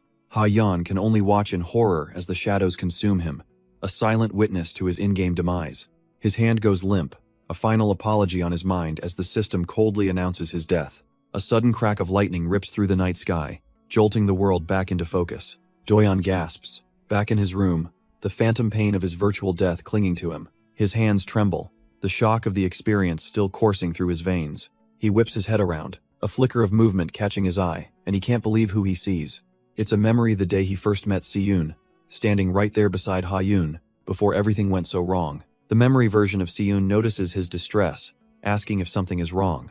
But Doyeon can only feel an overwhelming wave of relief. They're here. They're safe. Without a second thought, he rushes forward, closing the distance between them. He pulls both Haeyeon and Seyoon into a sudden, desperate hug. Seyoon is completely bewildered by the sudden embrace from a near stranger. Haeyeon is just as shocked, demanding to know what he thinks he's doing. Doyeon, blushing, is just so glad to see them both alive and well again. He quickly tries to play it off, apologizing for getting emotional. But the memory shifts, his own voice in his head coldly asking, "Who are you?" The warmth fades, and the girls stare at a man they suddenly don't recognize at all. His resolve hardens. It's time to confront the root of all this suffering. But his investigation is immediately interrupted by a woman demanding to know what he's doing here. His eyes, however, are fixed on someone else entirely, a terrified spirit standing right behind her. The gruesome, jagged scar across her neck tells a horrifying story of its own. Doyeon reaches out, realizing this has to be the friend Siyun was talking about. He gently asks for her name, trying to earn the tormented spirit's trust. She introduces herself as Kim Yoon Kyung, and he vows to take on her burden. With a newfound confidence, Doyeon promises that he will fix everything. Yoon Kyung steals her resolve, with Ha-yoon appearing at her side for support. They must not be shaken. Snapping back to reality, he calmly apologizes to the woman and says he just has a few questions. But the woman is already on the phone, frantically telling the police that a man is blocking her from entering her home. She begs them to hurry, calling him a lunatic, while Doyeon calmly thinks about all the questions he needs answered. He's already recording the whole encounter, making sure he has evidence for what's about to happen. Then, he cuts right to the chase, asking her where she buried Siyun's body after killing her. The accusation hangs in the air, and the phone slowly lowers from her ear. Her eyes widen in a mixture of pure shock and abject terror. Her hand tightens around her umbrella, her knuckles turning white. She sputters denials, desperately trying to call him insane for even suggesting such a thing. Her story then takes a wild turn. She claims she is Siyun, just a little heavier now. Doyeon, however, isn't buying it, recalling a case he saw of a woman who faked her death to assume a new identity. At first, he thought the idea was impossible, a 1 in a million case, but he'd seen it before, a woman who declared herself dead to live as someone else. And seeing her now, he knows that's exactly what this is. He asks her flatly if she really planned to live a lie after what she'd done. She tries to deflect, demanding to know what nonsense he's spouting. She accuses him of stalking her, of finding her name on a delivery box. But Doyeon cuts through her act with a simple, chilling fact. She isn't Siyun. Her composure shatters as she screams her stolen name, insisting it's hers. As she demands to know who he is, the real Siyun appears beside Ha-yoon. She's already on the phone, playing the victim as a worried voice asks if she's okay. Her face contorts with a mix of fury and genuine terror. The woman immediately drops to the ground, unleashing a piercing shriek for help. Doyeon can only watch, slightly stunned by the sheer audacity of her performance. And just as she planned, a neighbor's door cracks open, a voice asking what's going on. Soon, more faces appear in doorways and windows, their suspicion aimed squarely at Doyeon. She curls into a ball, wailing that this man is trying to kidnap her, to take her away. Doyeon's cool demeanor finally cracks, his eyes wide with disbelief. He desperately tries to tell the onlookers that she's lying, that this is all a misunderstanding. But then, a timely message appears from his spectral guide. The spirit is getting angry. And indeed, the real Siyun's ghost trembles with rage, her eyes burning with cold fury. Doyeon's mind races. He knows this is bad. He's losing control of the narrative. So he shouts his truth into the pouring rain, declaring that woman murdered someone precious to him. His mind flashes to an image of the victim, Kim Yoon Kyung, standing beside her smiling friend, Ha-yoon. The weight of his claim hangs heavy in the air as he stands alone on the balcony. And right on cue, the flashing red and blue lights of a police car slice through the stormy night. He's at the station now, utterly baffled by what the officer is telling him. They've already checked her ID, the officer says, and found nothing suspicious about her or the audio file. His hand tightens into a fist. Hell, cooperate. But he begs them to just properly check the woman's identity. But they're already leading her away, as she puts on a show of tears. And he desperately asks why they won't even take her fingerprints. The officer simply sighs, warning him that resisting here is only going to make things worse. The officer tries to placate him, saying they can sort this all out calmly down at the station. But Doyeon's eyes go wide with disbelief. They're just going to let the killer walk away. He can see the woman continuing her pathetic act, but all he can think is that she's lying. She's a monster. Gritting his teeth, he holds back a scream of pure, unadulterated frustration. In a last, desperate gamble, he turns to the onlookers, begging anyone to recognize the real Miss Siyun. The neighbors just stare back with empty, unhelpful expressions, offering him nothing but silence. Then, a chilling voice seems to echo in his mind, the ghost of Kim Yoon Kyung herself confirming his suspicions. Just as hope seems lost, an old woman with a cane steps forward, her words cutting through the tension. She reveals that Siyun lived with a man, and that she used to hear them fighting all the time.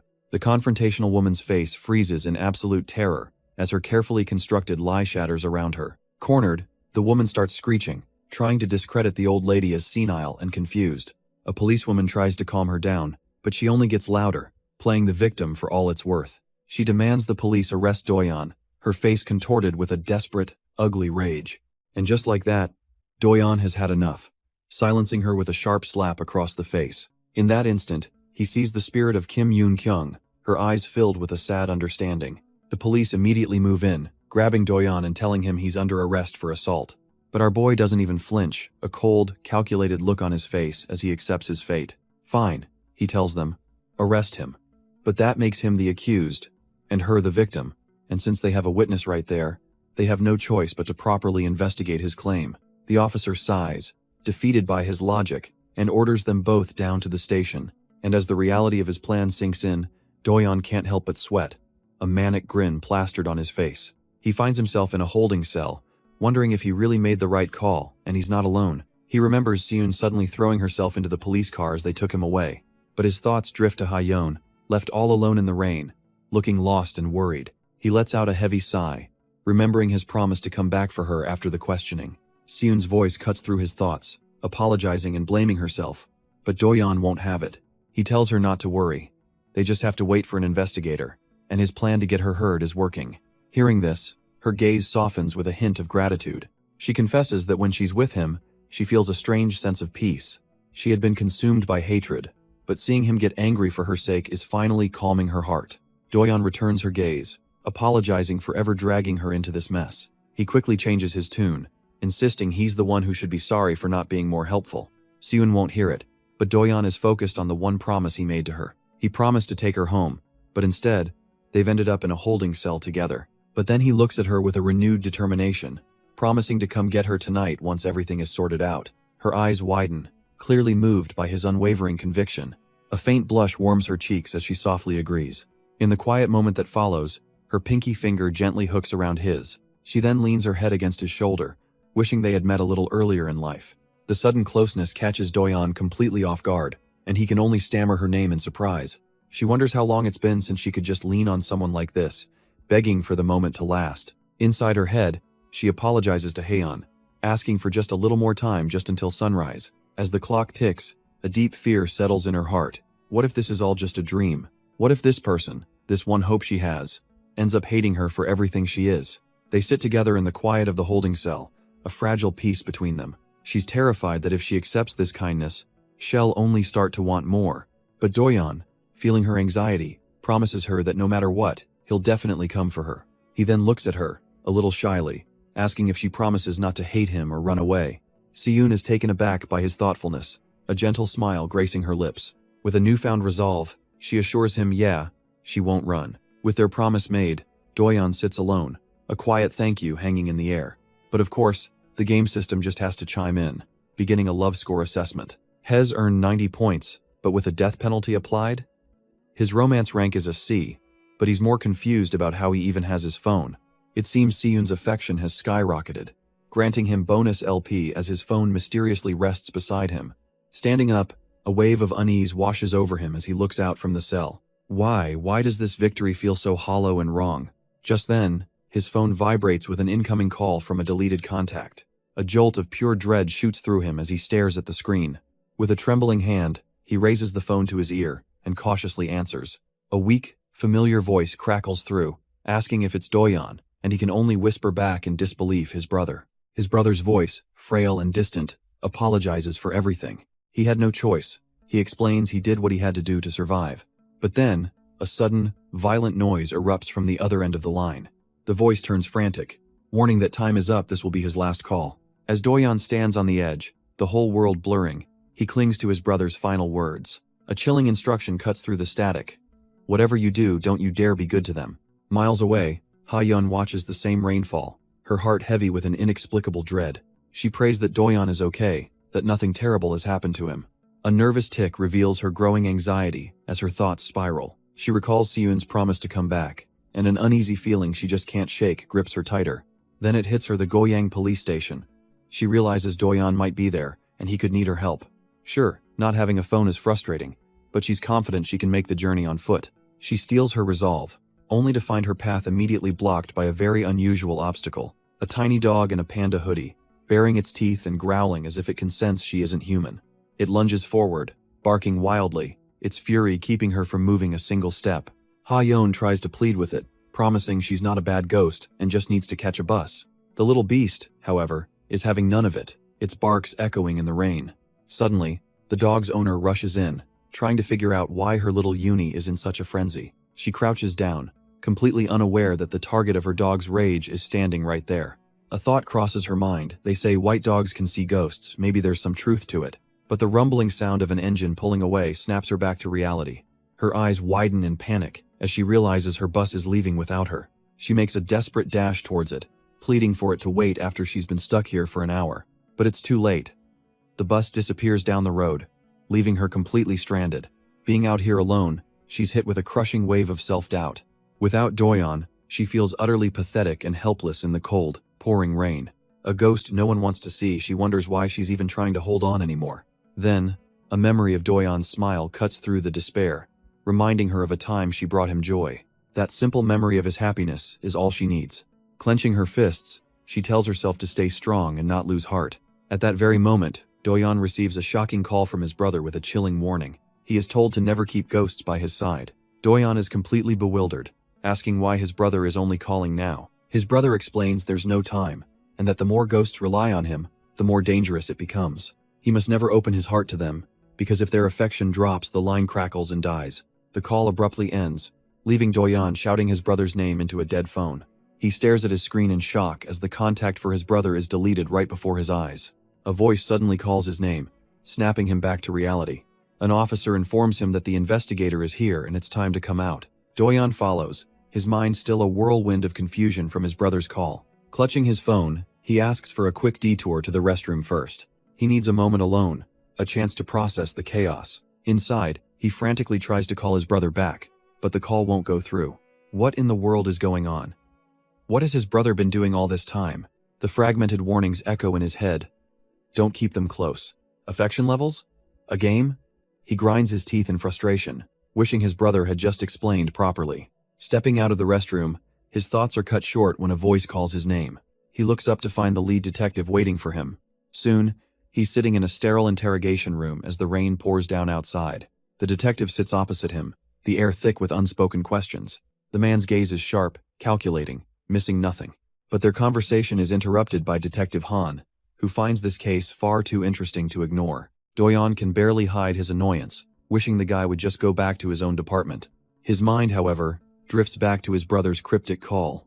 What was he trying to tell him? The detective's voice snaps him back to reality, demanding to know what really happened. Doyeon tries to keep his composure, assuring the detective he's fine. The detective cuts to the chase, saying he wants to talk about the woman Doyeon brought in. He slides a case file across the table, his expression unreadable. They've identified her as the missing person, Kim Yoon-kyung, though she's denying everything. Doyeon's cool facade breaks as a cold sweat runs down his face. He desperately asks if she mentioned Kang Seun, but the detective shuts him down. The man's eyes narrow, noting Doyeon has no apparent connection to the girl. So how, he demands, did Doyeon even know she existed? Doyeon's hand clenches tightly as the detective warns that half-truths won't save him now. Realizing they'll never believe a logical lie, Doyeon just gives up and tells the absurd truth. He explains that the deceased victim, Kang Seun, told him everything. The lead detective stares back, utterly bewildered by the mention of that name. But before he can press further, Detective Han steps in, suggesting they let the exhausted boy go for now. He argues that Doyeon isn't a flight risk, and their efforts are better spent on the woman they have in custody. To himself, Han admits he actually believes Doyeon, who looks like he's on the verge of collapsing. The lead detective sighs, rubbing his head in frustration but seeing the logic in not creating a bigger problem. He officially ends the session, warning Doyeon that he must answer any future summons. Outside, a relieved Doyeon thanks Detective Han, admitting he was suffocating in there with no idea what to do. Detective Han remarks on Doyeon's state, noting he looks like he hasn't slept in days. The detective apologizes, saying he can't really talk about what's been going on. Han decides not to pry, but asks for Doyeon's contact information for later. Doyeon agrees, but then has to awkwardly admit he's completely broke and can't even afford a taxi. He swallows his pride and asks if Han could possibly give him a ride to the Donggu apartments. The detective quietly considers the boy's desperate situation. He agrees to give him a ride but advises him to take a break, seeing how much he's pushing himself. But Doyeon's expression hardens with resolve. He can't stop, not when he's made a promise. His mind races with all he has to do. Pick up Haeyeon, solve Seun's case, Check on his brother, he has to help. With a quiet, determined look, Doyeon explains that he can't possibly rest there waiting for him. Detective Han stares back, seeing the unshakable conviction in the young man's eyes. He sighs, realizing it's pointless to argue, and agrees to get them going. Doyeon manages a deep bow of gratitude, but his legs buckle as his body finally gives out. The detective's eyes widen in sudden alarm at the boy's collapse. He shouts Doyeon's name, rushing forward as our hero crumples to the cold ground. As his vision blurs and fades, a distant memory begins to play in his mind. He remembers someone understanding how difficult his path was. A friend who asked him to stream his games, just so she could watch over him, knowing how terrifying it is to wait. And as he falls, another presence makes its move with determined steps. Ha-yeon's spirit clenches her fists, steeling herself. He shouldn't underestimate her, she can fight too. She'd endured a rough journey to get here, but this much was nothing. With her resolve set, she arrives outside the police station, just a little lost on where to go next. Suddenly, her focus sharpens as she senses him, calling out his name, asking if he's okay. She finds him just as he's collapsed, with Detective Han rushing to his side. The detective checks his temperature, his brow furrowed with genuine concern. He realizes the boy is burning up with a fever and tries to get him to a hospital. But Doyeon's hand plants firmly on the ground. He's not done yet. Pushing himself up, he reassures the stunned detective that he's fine, he just needs a moment to rest. He sways on his feet, but his voice is firm, demanding the detective take him to the Donggu apartments. Just then, a gentle hand presses against his chest, trying to hold him back. It's Ha-yeon, her voice soft with concern, chiding him for being so stubborn. She tells him he has to take better care of himself. Seeing him like this doesn't make her happy. Doyeon, lost in his feverish haze, looks over at Detective Han, asking how he got here. The detective is completely bewildered, stammering that he couldn't just leave him passed out on the street. And so, with little other choice, he gets the boy into his car, and they hit the road. He glances in the rearview mirror, still a bit exasperated, asking if Doyeon is really riding along with them. In the back, our hero is finally resting, his head cradled gently in Ha-yeon's lap. She silently takes his hand, intertwining her fingers with his, a ghostly guardian watching over him. Detective Han glances in the rearview mirror again, a cold sweat beading on his brow as he sees her. He finally sighs, admitting he thought he was more open-minded, but a ghost in his car is now undeniable. He then turns his attention to Doyeon, noting how much of a mess he looks after getting into yet another case. Ha-yeon listens from the back, a hint of disappointment in her eyes at seeing him so reckless. The detective's tone turns serious as he reveals that forensics have officially identified the body as hers. He adds that her father even stopped by the station yesterday, still searching for answers. Though the investigation has been delayed, he makes a quiet promise to uncover the truth. The car continues through the city, a quiet apology hanging in the air as they drive on.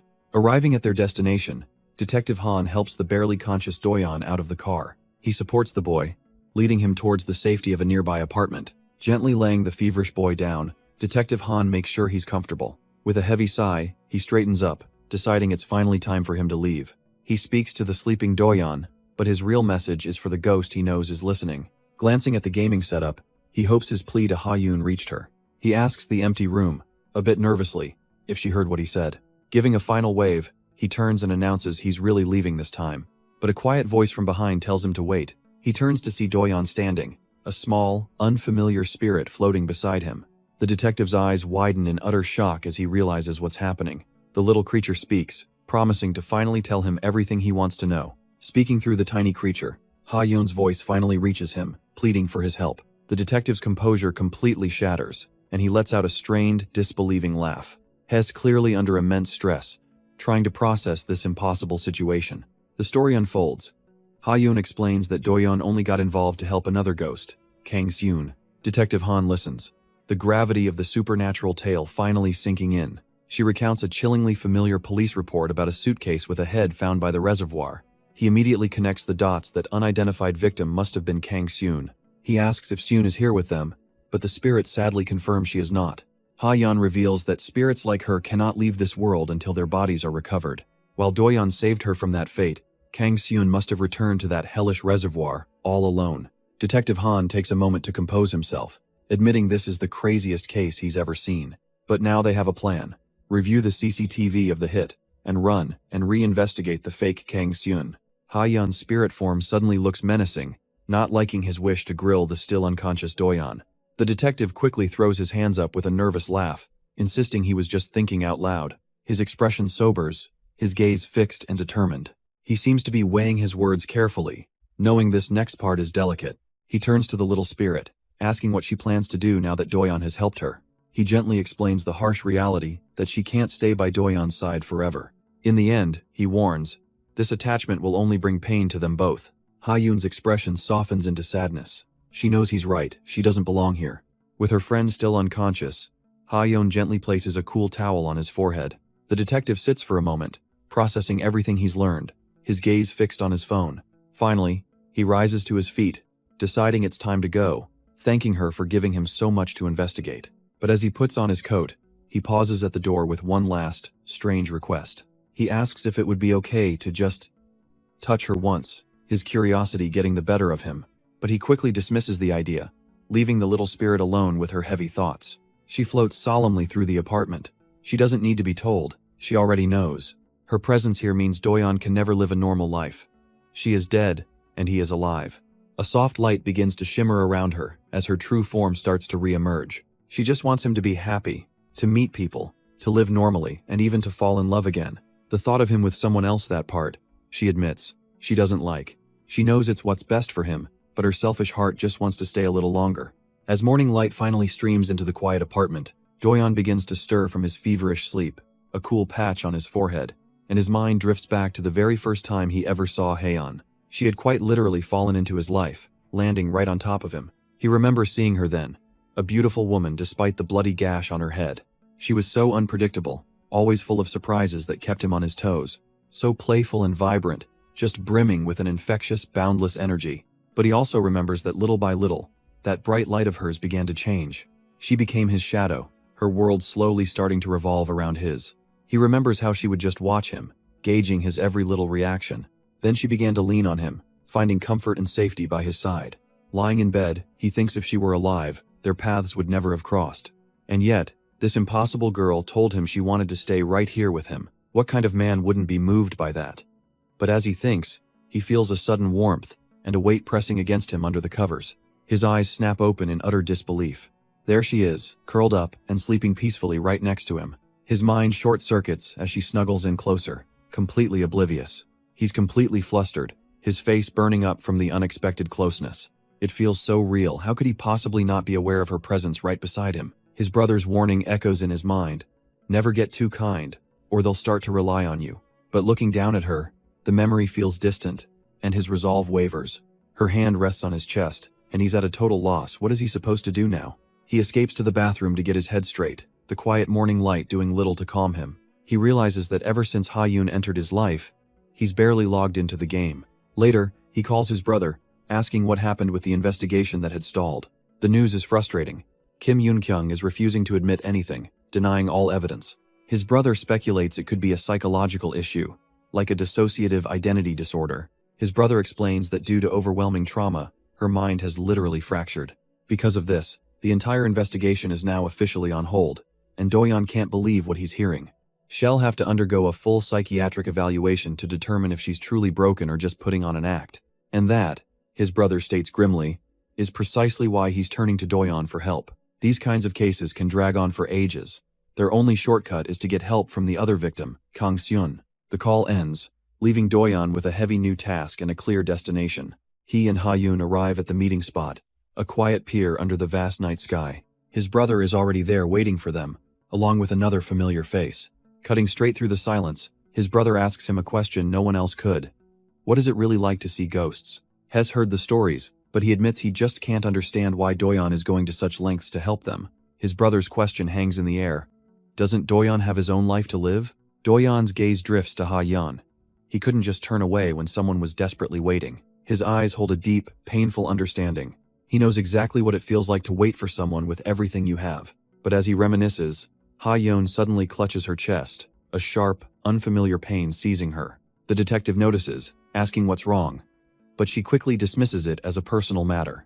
Turning the tables, his brother asks Doyon why he thinks a detective is going so far to help him. He admits it must seem strange, that he's going way beyond the call of duty. A cynical smirk spreads across his face as he lays it all out. He's a cop, and solving cases gets him promoted. He's a very ambitious man, and Ha-yeon looks on, stunned by the sheer, unapologetic greed. He looks at her ghost, thinking even when she's right here, he feels like he doesn't know her at all. Meanwhile, a different group is on the move, with one of them questioning why they're heading away from the search area. As they get closer, a sudden, violent streak of lightning cracks through the night sky right above them. The group reels back, startled by the unnatural flash of light, but Doyeon's friend seems to recognize the presence, whispering the name Seun. The scene shifts, revealing Doyeon has already found her a spirit, collapsed and broken on a wooden deck. He kneels down, gently apologizing for taking so long to arrive. But as he looks at her, a flicker of confusion crosses his face. Something is terribly wrong. He asks a question that chills the very air. Where is her head? Doyeon flinches, a sharp sense of dread washing over him as he realizes the grim truth. His eyes widen in pure disbelief, a cold sweat breaking out on his skin. Because the spirit of Seun is indeed here, but her body is trembling and horrifically incomplete. As the rest of his group arrives, Doyeon can only ask the impossible question, what happened to her head? A knot of dread tightens in his stomach. This is a situation he's never encountered before. He calls out her name, his voice echoing in the night, but only the headless form remains kneeling before him. His friends are just as baffled, wondering where the spirit they'd been following could have gone. But one of them starts putting the grim pieces together. Her body is here, but her head isn't. This shouldn't be possible. He knows a ghost can't just run away from its own remains. There are rules for spirits whose bodies haven't been recovered. They are tethered to their physical form. He remembers Seun following them all the way home, which means her true anchor, her head, must be somewhere else entirely. Doyeon recalls that his brother's notes were his only lead, but his friend can see the gears turning in his head. A sudden, chilling thought hits him. What if the notes were wrong? The news said her head had washed ashore. His friend scratches his chin, already having figured out the grim reality of the situation. It's likely in the one place they can't easily reach, the morgue at the National Forensic Service. And in that cold, sterile place, a vision of Seun's severed head flashes through his mind, her voice calling his name. She's terrified, her spiritual form glitching as she fades into a sea of static, lost and alone. Back in the present, the weight of this new information settles over the group. His friend lays out the grim conclusion he's come to. Seun's body is here with them, but her head, her true anchor, is miles away at the morgue. And though he knows someone there, getting an outsider like Doyeon inside is going to be next to impossible. His friend sighs, stating that for the moment, their hands are tied. He suggests they pack it in for the day. But Doyeon's face is a mask of grim determination. Nearby, another spirit with long purple hair gently cradles Seun's headless body. Doyeon's fist clenches tight. No, he made a promise that he would find her. He can't just leave her like this, fragmented and lost between two worlds. But as his gaze falls upon the body, a detail catches his gamer's eye. Dirt on her clothes. He turns back to his friend, asking if he could just help him a little bit more. The friend looks weary, clearly at his limit for the night's ghost hunting shenanigans. Doyeon's mind races, connecting the dots, the dirt, the distance from her home. Her body was moved, but not far. Then, a sudden spark of insight flashes in his eyes. What if the killer dumped everything at once? Doyeon lays out his theory. The head has to be buried somewhere near the road and the reservoir. He turns to Detective Han with absolute certainty, pleading with him to just trust him this one time. And so, under the cover of darkness, a shovel plunges into the damp earth. The detective, however, is already regretting this entire venture, questioning his judgment. He complains that the theory is thin and the mountain is huge, but Doyeon just tells him to stop talking and start digging. Han argues they should just call the official search team, worried they'll get all the blame if this is a wild goose chase. He mutters to himself that even if they succeed, their superiors will just steal all the credit anyway. But despite his complaints, the shovel continues to strike the ground, moving earth. A new question forms in the detective's mind. How does this kid know exactly where to dig around the pine stumps? He has no logical answer, but he can't deny the sheer, unwavering intensity of Doyeon's search. The detective can only guess that Doyeon sees something ordinary people can't. Doyeon pushes through his exhaustion, his focus unwavering. He thinks back to using his precious magnifying glass item, which had been saving to hunt down Haeyeon's killer. But with Seun's case being so critical, he had no choice but to use it now. He'd hoped the search would be quick, but the darkness is making things incredibly difficult. Noticing the spirit's troubled expression, he stops to ask if she's all right. She quickly tries to brush off his concern, saying she's just clearing her head. But her eyes betray her guilt as she quietly apologizes. She realizes he must have gone through this exact same ordeal when searching for her body too. Doyeon just smiles, waving it off like it's nothing at all. He tells her that because of his efforts, Haeyeon was able to meet her family and stop wandering. Sure, it was hard at the time, but he flashes back to digging her grave, knowing it was all worth it. The purple-haired spirit is left speechless, her cheeks flushing at his genuine kindness. Flustered, she quickly changes the subject, urging him not to push himself too hard. But Doyeon's mind is already set, comparing a photo on his phone to the dark, imposing woods. He grabs a shovel, determined. Once the official search starts, things will be fine. But until then, he couldn't just let Siyun's spirit wait all alone out here in the dark. With grim resolve, he decides this is the least he can do for her right now. He pants, exhausted, but his eyes are filled with an unwavering focus. So he begins to dig, tearing into the cold, wet earth with his bare hands and a single shovel. He pushes through the exhaustion, sweat beading on his face as he focuses on his grim task. The sound of his shovel biting into the earth is the only thing that breaks the night's silence. By the time the sun rises, the official investigation is finally underway. Police have cordoned off the area in the woods, with forensics teams now carefully examining the scene. Doyeon's friend finally arrives, and Doyeon can only offer a tired apology for making him wait. He asks what's happening, and his friend calmly explains they found the rest of the body nearby. With the site being processed, his friend suggests it's time for them to head back for now. He then gives a knowing smirk, reminding Doyeon about that helpful contact he has at the KCSI. Just as promised, he introduces Doyeon to a woman from the investigation team, Park Hyunjin. Her eyes narrow slightly, so this is the guy who found the body, the one who can see ghosts. She figures one must be standing beside him right now. Park Hyunjin cuts through the tension, suggesting it's time for them to have a little chat. But in an instant, we're pulled into a chilling memory, a young woman, unconscious on a cold tile floor. She groggily comes to, a splitting headache clouding her thoughts. With hazy eyes, she can only wonder where on earth she is. The room is sterile, metallic, and cold. This doesn't feel right at all. A memory surfaces, a playful voice teasing her about the guy she has a crush on. The voice points out her blush, saying that's the only reason she'd agree to such a strange request. Suddenly, the pleasant memory shatters, and she scrambles to her feet, shouting into the silence. Panic takes over as she runs, her calls for help echoing unanswered in the vast, empty room. But she's not alone. A hand suddenly grabs her from behind, stopping her dead in her tracks. Her desperate escape is cut short as a shadowy figure materializes right behind her. The figure lands softly. It's Choi Doyeon, and he's here. He tries to get her attention, but a cold realization hits him. She can't hear a thing he's saying. It seems in this glitched reality, no one can perceive her, no one except him. She, on the other hand, is just now noticing that her body is whole again, the fatal wounds completely gone. A strange thought crosses her mind. Why was she even trying to get someone to open the door? Doyeon explains to his companion that ghosts can't open doors themselves. She just needed a way to contact him. His friend then confirms he left the note for her, just as Doyeon asked. Her eyes fall upon the bright yellow paper, a simple message left by her savior. A wave of overwhelming relief crashes over her. Doyeon actually came to get her out. Without a moment's hesitation, she bolts down the empty hallway. The one thought driving her forward. He really came for me. She spots his friend, the one who left the note, and it all makes sense now. Fueled by a desperate hope, she races up the stairs toward the exit. But in her frantic rush to escape, her foot slips on the step. She goes tumbling down, a clumsy fall born from pure desperation. Shaking it off, she pushes herself up a little. Pain is nothing right now. All she can think about is getting outside to finally see him. She has to thank him, to tell him everything. And just beyond the doors, Doyeon waits, with another familiar spirit standing by his side. And there he is, the one person she needed to see. Without a second thought, Kim Yoon-kyung throws herself into his arms, a desperate, flying leap of pure relief. Doyeon catches her, a bit surprised but steady, as she whispers how much she missed him. The tears finally break free as she confesses how scared she was, terrified he might have forgotten her entirely. He just looks down at her with a gentle, knowing smile, a silent understanding of her pain. Patting her head softly, he tells her it's all okay now, that she did so well through it all. And with that, her lingering regrets fade, seemingly bringing the case of Kang Siyun to a close. But not everything is settled. While Doyeon comforts the grateful spirit, Ha-yeon watches them from the side, her expression hardening. A faint cracking sound is heard as fissures begin to spiderweb across her spiritual form. At that very same moment, in a hospital room somewhere, a heart monitor flatlines.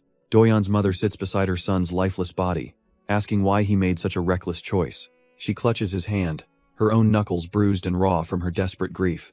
Tears stream down her face as she wonders how she's supposed to live on now. But her son, Doyeon's brother, remains still, wrapped in bandages as she begs him to open his eyes. She reminds him of his promise that once he succeeded, he would finally take care of her. A doctor watches from a distance, his expression calm and somber, knowing there's nothing more to be done. The scene shifts, fading into a memory of a happier time, where Ha-yeon smiles, saying things went just as planned. In this past, she stood between a younger Doyeon and a distraught Siyun, acting as their anchor. She gently advised them to stay calm, warning that losing control would only make things harder. But Siyun couldn't hold back her tears, a glimpse into the tragedy that was yet to come. And so the painful memory fades, returning us to a quiet road under a bright sun. Doyeon isn't walking alone anymore. He's joined by the spirits of both Ha-yeon and Siyun, a reunion that feels almost too good to be true. He smiles, simply glad that they were all able to meet again safely. But Siyun's expression is grim. She warns him that the real problem is what comes next. Her home is now a crime scene, completely off limits until the police investigation wraps up. And even in the best-case scenario, that could take weeks. He offers to take her home anyway, but she knows that's impossible. With nowhere else to go, she nervously works up the courage to ask for a huge favor. She looks at him and asks if she could stay with him, leaving both Doyeon and Ha-yeon speechless. Her face flushes as she asks again, promising she'll make it up to him however she can. Doyeon, caught completely off guard, just scratches his head, trying to explain that his place is incredibly small.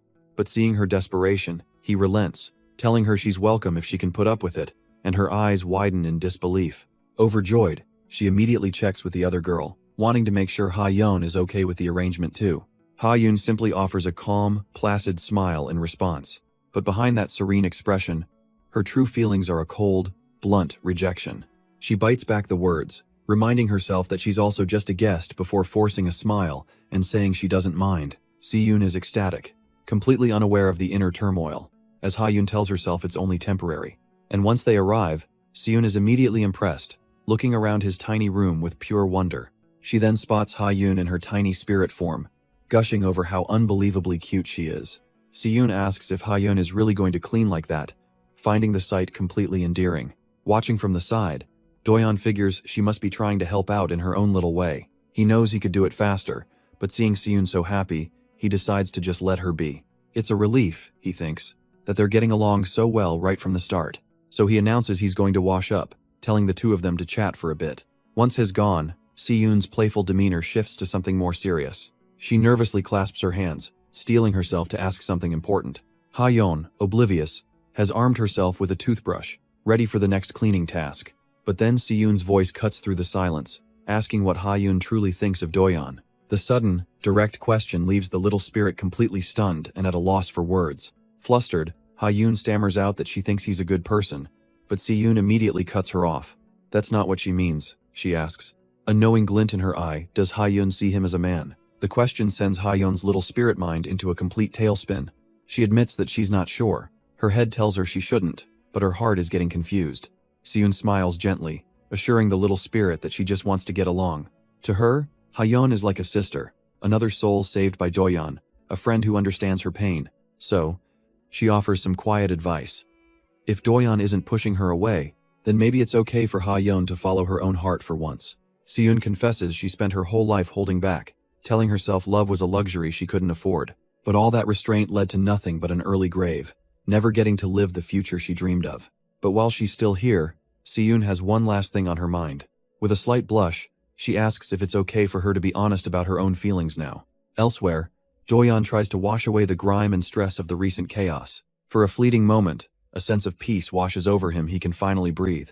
He thinks to himself that Siyun's case is nearly closed, and Ha-yeon's is being investigated.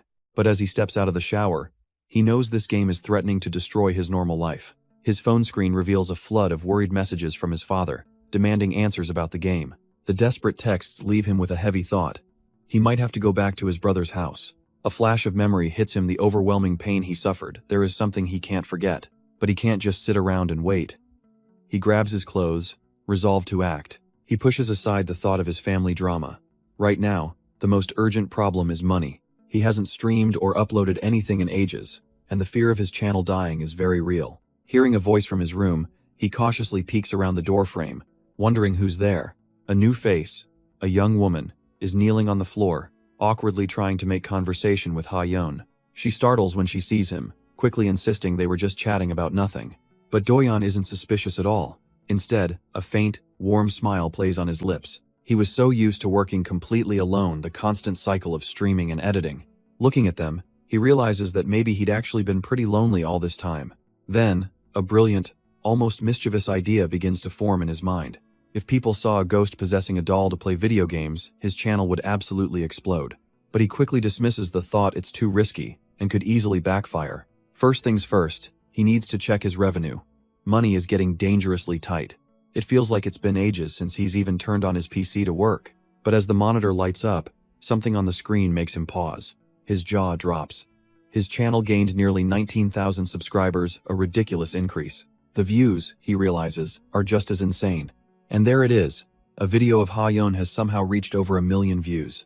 A cold sweat breaks out as he wonders if a short was auto-uploaded from the livestream. His shocked outburst startles the two spirits, who ask him what's going on. Doyeon just stammers, completely at a loss for how to explain what just happened. His shock deepens as he realizes it's not just a viral video, he's all over the actual news. Numbly, he goes to the fridge for a drink, only to find it completely bare. He closes the door, the small annoyance compounding his much bigger problem. Scrolling through his phone, he admits to himself that he always knew this was a possibility. But he never imagined the attention would be this overwhelming. With old contacts suddenly reaching out, he can't just hide in his apartment forever. He has to face the world eventually. His spirit companions watch on, worried about reporters camping outside his house. But Doyeon's expression shifts from anxiety to a quiet, almost smug resolve. He decides there's no point in worrying. For now, hell, just enjoy the extra income. Turning to the spirits, he calmly announces he's just popping out to the convenience store. But just as he's about to leave, his phone pings with a strange notification. Doyeon's eyes widen, not in fear, but in sheer confusion. A system window has popped up, forcing him to make a choice. Who to take to the convenience store, Ha-yeon, or the newcomer, Seun? He turns to Hyojung, questioning why he even has to pick one. He figures since has gone out with Haeyeon before, it's only fair to show Seun around. Hyojung agrees, thinking it would be good for Seun to get used to the neighborhood. The new spirit seems hesitant, telling him he doesn't need to be so considerate. Doyeon just smiles, thinking it's a simple, quick trip anyway. But then a sudden, chilling realization hits him. The game specifically told him to take only one. And of course, the game won't just let him make a simple choice. It has to follow up with a pop quiz. The options are just cruel, forcing him to frame his reason as either attraction or pity. He realizes with a grim certainty that this system is designed to create conflict, to make someone feel left out.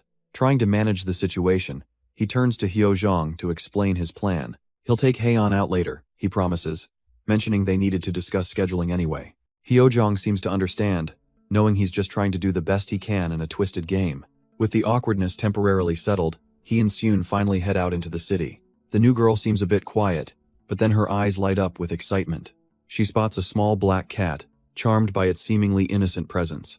But as she approaches, the cute animal morphs into a monstrous beast, letting out a vicious roar. The beast, however, turns out to be just a regular cat, which Seun tries to coax over. But it's not interested, darting away down a dark alley before she can get close. Doyeon smirks, calling her Butterfly and noting her fondness for cats. She snaps out of her daze, apologizing for getting distracted on their first outing. With a shy smile, she admits she just can't resist anything she finds cute. Doyeon playfully suggests that's why she was so captivated by Haeyeon, and Seun agrees, calling the little spirit adorable. She then asks about the plushie Haeyeon carries, and he explains it was a gift from her father. A look of profound sadness crosses Seun's face as she thinks about the pain Haeyeon's family must have endured. She tells Doyeon that thanks to him, Haeyeon always seems so bright and happy. He's a bit taken aback by the compliment, met with her genuine, appreciative gaze. Seun hesitantly asks if he's absolutely sure it's okay for her to stay with them. Doyeon looks at her with a deadpan expression and admits that honestly, it's going to be tough. His place is small, he says, and her face immediately falls into a state of pure panic. She starts apologizing profusely, only for him to burst out laughing, revealing it was all a joke. He smirks, admitting he just wanted to see her reaction, and assures her they'll make it work. Overwhelmed with relief, she instinctively grabs his arm to steady herself. She pouts, calling him mean and confessing how incredibly nervous she was to even ask. He just offers a sheepish apology as they stop in front of a convenience store. Doyeon checks his phone, relieved to see he won't have to dip into his emergency funds just yet. A new resolve settles on his face. This unexpected living situation is just another challenge to overcome. While Doyeon waits, he notices Seun seems completely captivated by a claw machine. He sneaks up right behind her, his sudden question making her jump in surprise. She quickly denies it, insisting she was just casually looking around at nothing in particular. But Doyeon sees right through it, a knowing look in his eyes. He remembers how she was looking at a plushie that reminded him of a certain little spirit. He offers to win one for her, but she's too flustered and quickly turns him down. Unfazed, he leans in with a confident smirk, telling her he's actually a pro at these things. Her expression shifts from embarrassment to intrigue. Maybe he's not just bragging. After a moment's hesitation, she shyly points to her prize, one of the white bunny dolls. Doyeon scoffs, promising to snag it within 3 tries. It's all about technique, after all. He leans in, explaining his master technique. It's all about getting the perfect spin. Yoon Kyung watches on with a soft smile, thinking his confidence is actually pretty cute. A strange warmth spreads through her chest, a feeling she's never experienced before. But his first attempt fails, and he sheepishly admits he missed. She's not disappointed though. This whole thing is surprisingly fun. It's a fresh, fluttering comfort, and she realizes being with someone can feel this happy. She's completely lost in the moment, soaking in the quiet joy. Just as she wishes time could stop, a sudden thud echoes from the prize chute. She whips around, eagerly asking if he got it, as Doyeon pulls something out. But it's not the bunny she wanted. It's some weird little blocker plushie he accidentally won instead. He offers to go again, but she quickly stops him, taking the odd prize with a smile. It's fine, she insists. This one is perfect. With a soft blush, she looks at him and admits that, actually, she likes this strange little plushie he won by mistake even better. She pulls it into a hug, hoping with all her might. Just as this prize came by chance, maybe their meeting is actually fate. Doyeon, on the other hand, is just thinking how weird it is that ghosts can even hold things. A moment later, a familiar ping sound echoes from his phone. A system alert confirms it. Siyun's affection level has just shot up significantly. As they walk, she apologizes for the cost, but he coolly brushes it off, saying it's nothing to him now. Then, his tone shifts, and he suddenly asks what she really thinks of Haeyeon.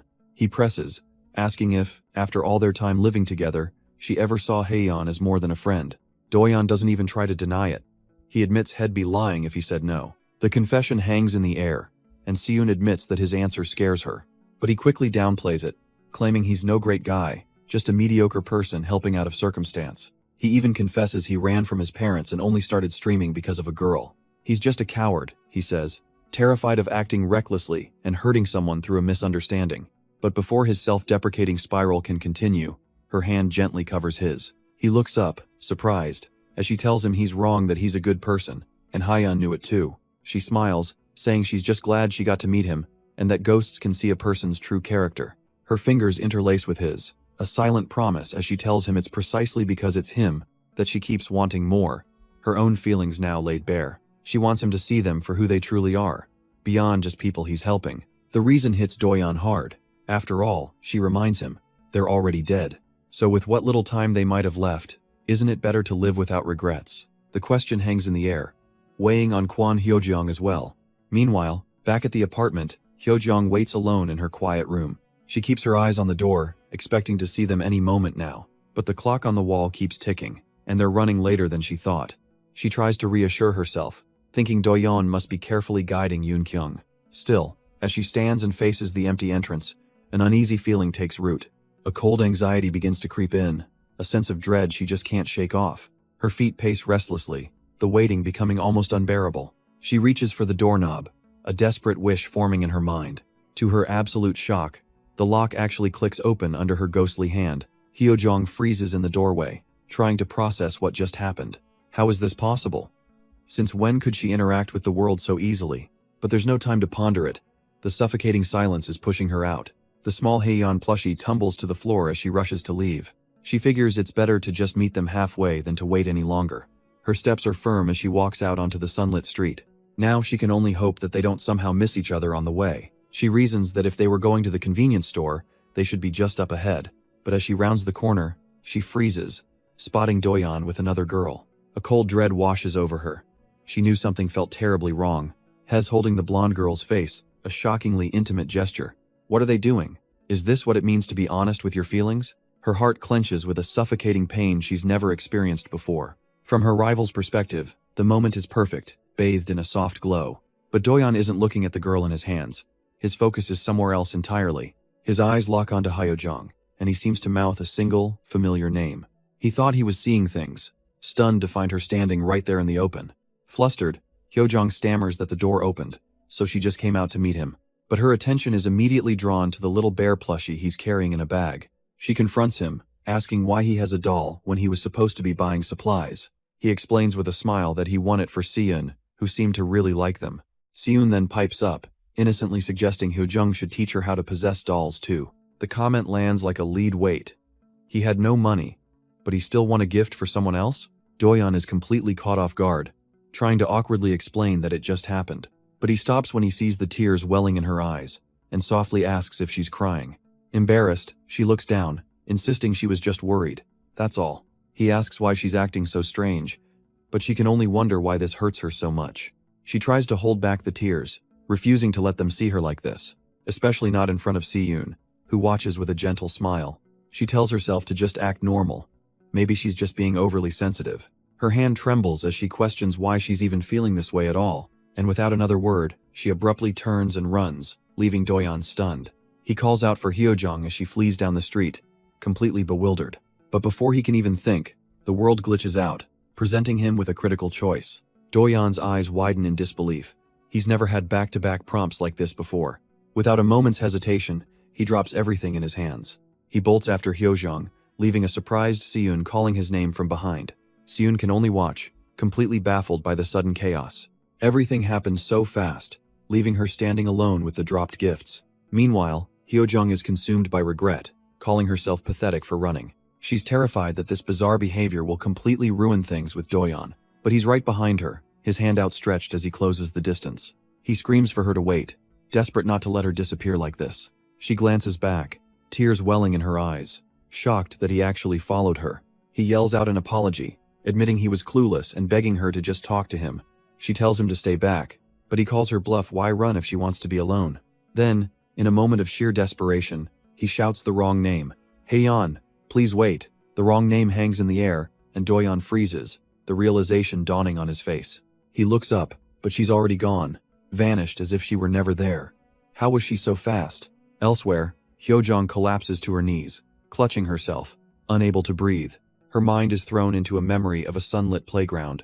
A wave of pure fury washes over her, a rage so intense it brings tears to her eyes. This feeling is completely new, a raw emotion she's never experienced before. She stands alone in the dark, lost in this overwhelming sensation. No, this is wrong. She decides then and there that she has to leave for good. A memory flashes his shocked face, her presence in his room, and she thinks she's become strange from lingering too long. She has to disappear before she ends up causing him even more trouble. She had to leave before she became even more attached to him. Before this strange connection changed her any further. She'd already had so many joyful times, and she had to get a grip she was dead. After all. But just as she firms her resolve, a voice cuts through the air, shouting her name. Suddenly, Doyeon is there, tackling her off her feet in a desperate rush. They both go down hard, crashing onto the pavement. He scrambles to check on her, panicking and apologizing for his sudden action. But then his expression hardens, and he tells her coldly not to be so nice to him. Haeyeon covers her face, completely overwhelmed. Why did he have to show up now, making her waver? His eyes then catch the strange crimson streaks on her cheeks, and he freezes blood tears. This has never happened before. She wonders what on earth is going on with her body. He feels it too, a strange shift within himself whenever he's near her. Haeyeon confesses that being with him makes her cling to this world, making her want to live again. Doyeon's eyes widen, stunned by the raw pain in her voice as she laments her unfair death. His hand moves gently, wiping away the crimson tears as she explains her resolve has been crumbling. Since he appeared, everything changed. She started feeling happy again, remembering all she left unsaid. He pulls his hand back, realizing he can't just push her away. Instead, he reaches out, suggesting they stop suffering alone and be honest with each other. He begs her not to disappear, admitting that if she left, it would probably break him. He needs her. A small, determined smile plays on her lips as she gives him her answer. Yes. Meanwhile, Lee Siyun is lost in a quiet, somber moment of her own. Her mind drifts back to a painful memory of being a young girl, alone on the street, trying to convince herself that everything was okay. She remembers clutching a teddy bear, a small comfort in a world that had let her down. Back in the present, a flicker of determination crosses her face. For once, she's going to do exactly what she wants. But then, her gaze softens, caught by an unexpected sight. A little girl, her face full of pure, innocent joy. Siyun finds herself using her power to make a teddy bear float, and the little girl gasps in amazement that the doll is flying. But just as quickly, the magic gives out, and the toy tumbles to the asphalt with a soft thud. The little girl kneels down beside it, poking the stuffed animal, curiously asking if it's alive. Si-eun watches, a nervous knot in her stomach, desperately hoping the child doesn't just run away from her. But instead of running, the little girl offers her the teddy bear, asking if she wants to come to her house. Si-eun is completely taken aback, her mind reeling from the unexpected invitation. The girl turns to leave, excited to show her mom, but Si-eun's hand suddenly clamps down on her arm. Her happy expression vanishes, replaced by wide-eyed confusion. In a sudden, desperate shift, Si-eun starts dragging the child, telling her she can't just go. A frantic tug-of-war erupts over the stuffed animal, their hands locked in a struggle. The little girl tries to hold on, but Si-eun is relentless, her face twisted with a strange possessiveness. Her mind flashes back to a memory this was the very first gift she ever got from Doyeon. Snapping back to the present, she screams no, and rips the teddy bear from the girl's grasp. The moment freezes, and her eyes widen in horror, as if just now realizing what she's done. The force of the pull sends the little girl stumbling backward onto the pavement. She immediately bursts into tears, her cries echoing through the empty street. Clutching the teddy bear, Si-eun panics, desperately asking if she's okay, her mind a total blank. Just then, a woman sprints towards them, calling out her daughter's name, Ah-hyeon.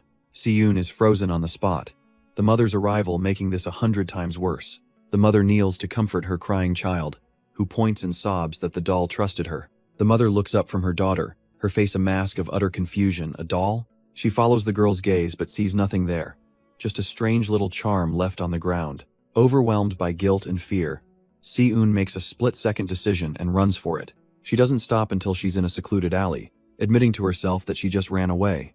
Alone in the grimy alley, her mind is racing. What on earth is she supposed to do now? She can't just carry this teddy bear around, but if she leaves it, she feels like someone will just take it. Her spiraling thoughts are cut short by voices, a couple arguing just around the corner. The guy is trying to warn his girlfriend about someone's bad reputation, but she just scoffs, taking a drag from her cigarette. They dismiss a strange noise, joking about seeing ghosts, and Si-eun holds her breath.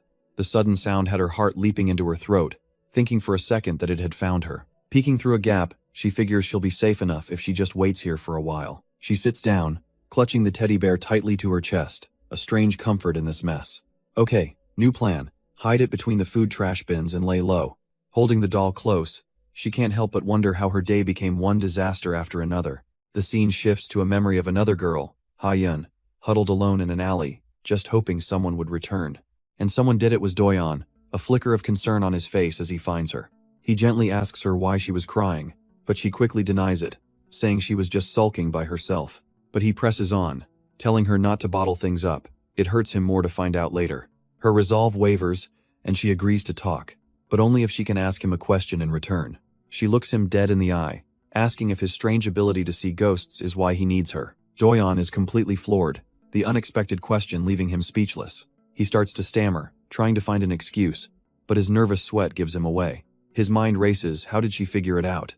He must have left his phone open, and she saw the screen. He remembers the strange interface, realizing that no matter how careful he was, it must have looked bizarre to her. Cornered, Doyeon admits his strange ability is like a curse he always meant to tell her about.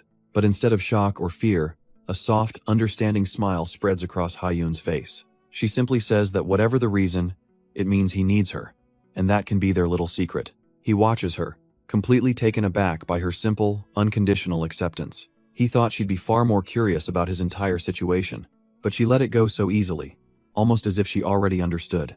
As they walk, he's crushed by the heavier truth. She died unfairly, only to become a character in his game. He hardens his resolve, promising to keep her from that heartbreaking reality for as long as he can. Suddenly, his internal struggle is interrupted as he notices something on the ground.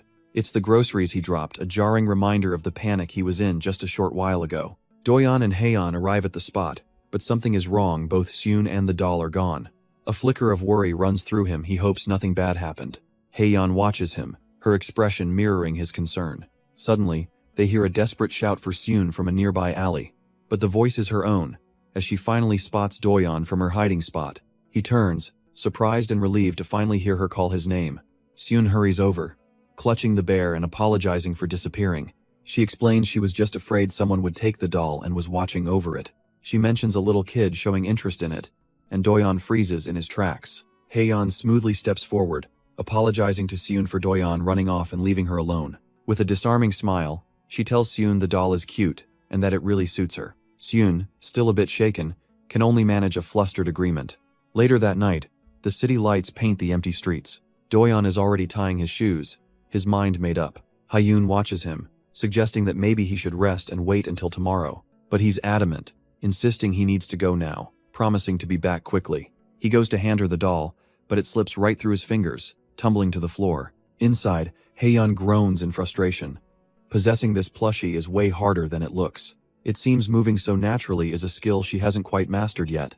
Doyeon just smiles, picking it up and telling her that no one is good from the start. He gently places the doll down, a silent trust passed between them. With a confident smile, he tells both Hyun and Seo Hyojung to take care of the house. The door clicks shut, leaving the two girls to watch him go. But the moment he's gone, Seo Hyojung's demeanor shifts, her expression turning serious. She quietly asks if they can have a little talk. The possessed doll breaks out in a cold sweat. Haeyeon was definitely not prepared for this. Meanwhile, Doyeon is already outside, heading for his car, his mind on the mission ahead. He settles into the driver's seat, the city lights reflecting off his phone. A small thought crosses his mind. It feels like forever since he's gone out on his own. Unaware of the tense atmosphere he left behind, he puts the car in gear and drives off into the night. As he drives, his brother's cryptic warning echoes in his mind. Why did he say not to be good to them? Hez heading towards the scene of the incident, recalling the ghost head glimpsed there that morning. He tries to convince himself that spirits are probably less active at night anyway. But a rising sense of affection, a danger signal in this game, forces him to take a deep breath and calm his nerves. Suddenly, the rules of a deadly game flash in his mind. Hurry, find a place to hide. A chilling, sing-song voice pierces the silence, taunting him to join its game. Shaking off the ominous feeling, Doyeon pulls into the building's underground parking lot. He checks his brother's last text, a simple address and a password for the door. Staring at the message, he sighs. He's come too far to back down now. He stands before the apartment, noting with suspicion how pristine the building looks despite the explosion he witnessed. He pieces it together. The explosion he saw was just a game event, tied to his presence. With the password from his brother's text, he steps up to the apartment door. The lock clicks open, and he enters the unsettling darkness of his brother's home. Treading softly, his mind immediately goes to the missing person flyer for Haeyeon. Unlike Seun's case where the culprit was caught, Haeyeon's has gone completely cold. He's here for answers about the game, about Haeyeon, and about the notebook his brother left. He admits to himself he's been avoiding this out of fear, but he can't ignore it any longer. Taking a deep breath, he steels his resolve, telling himself to just keep his mind sharp.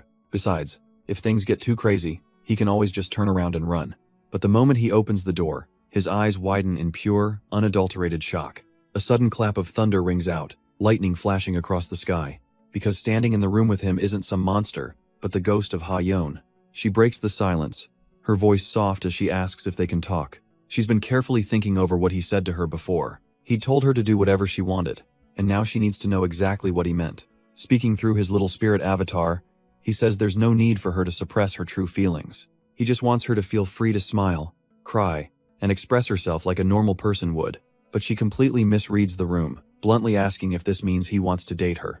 Doyeon's avatar panics, frantically explaining that's not it. He already feels like a burden to her. She clenches her hand, admitting she's terrified of crossing that line. She worries that Doyeon might feel uncomfortable, thinking maybe it's best to just be satisfied being near him. But despite her fears, she admits that she just can't stop thinking about him. She remembers seeing how easily Lee Si-yoon approached him, expressing herself so naturally. With a heavy heart, she asks him to consider the nature of her own actions. Are her feelings for him genuine, or is she just drawn to him because he's the only one who can see her? Doyeon's avatar is completely caught off guard by the raw, introspective question. She explains that she's never been the protagonist in her own story. She was always the type to yield and follow rather than compete for what she wanted. Even when she first saw him and Si-yoon together, she felt it was already too late for her. All she wants is a chance, telling him she doesn't want to cause him any trouble. Doyeon's avatar replies that his time is limited too, and he just wants to be a little more honest with himself. A jolt of emotion runs through Ha-yeon as she clutches her shirt. She finally understands what's been bothering her, a feeling she refused to admit to herself. With a heavy heart, she apologizes for being overly sensitive, perhaps even unreasonable. She's terrified of losing what they have just as a hand with a rose tattoo presses the doorbell. The bell rings again, interrupting the fragile moment as she stands alone in the apartment. She wonders who it could be so late, suggesting to Doyeon's avatar that they should just ignore it. But the persistent ringing convinces the avatar they should at least see who it is for Doyeon's sake. A sudden sense of dread washes over Ha-yeon as she looks towards the door. Through the peephole, A sinister man grins, calling out for Choi Doyon. The man leans against the door, his voice dripping with false friendliness, asking to talk for just a moment. Doyon's eyes fly open, a sudden, horrifying connection being made in his mind. Hez standing in his brother's room, the air thick with unanswered questions. He looks around, a deep suspicion taking root. Something isn't right here. He remembers what Ha-yeon told him, that besides Doyon, no one had ever come looking for her. But a missing persons alert on the screen proves his brother was searching for someone, and it was her. Could his brother have been playing the game specifically to help Ha-yeon? He turns to the wall, covered in research. Why was his brother so obsessed with this single case? The implications are staggering, a chilling realization dawning on him. And then he recalls the notebook he'd seen on the desk before. He opens the notebook, the first few lines confirming what he already knew about ghosts. But as he reads further, his brother's personal experiences begin to surface. The entries grow darker, speaking of an attachment that twisted into a suffocating obsession. It started as a game, but as more ghosts appeared, his brother's life became a living hell, and then the pages are torn out. Just as the weight of it all sinks in, a sudden phone call rips through the silence, making him jump. His eyes widen in disbelief. It's a detective. Why would the police be calling him? He answers, trying to keep his voice steady, claiming he's just visiting a friend. The detective brings up his brother, and a desperate hope flares in Doyon's chest. Have they finally found him? But the reality of his brother's condition is a gruesome, blood-soaked image of bandaged feet. The detective's voice cuts through his shock. His brother isn't missing, he's in a coma at the hospital. The detective explains his brother jumped from the rooftop, but miraculously survived by landing on a tent. Doyon's mind screams in denial. There's no way his brother would do that. Someone else had to be involved. Suddenly, a cold presence materializes right behind him, the terrifying bunny ghost from his brother's journal. He whips his head around, a jolt of pure adrenaline shooting through him. But the room is empty. He's alone, or is he? Trying to sound calm, he dismisses it to the detective, claiming he just thought he sensed someone. He closes the notebook, his expression hardening with a new resolve. Confirming the hospital's name, he promises to head there immediately, unaware the ghost still watches. From the shadows, its crimson eye locks onto its new target, a chilling whisper echoing in the darkness. Found you. And somewhere else, a mysterious girl with purple hair silently observes the unfolding events.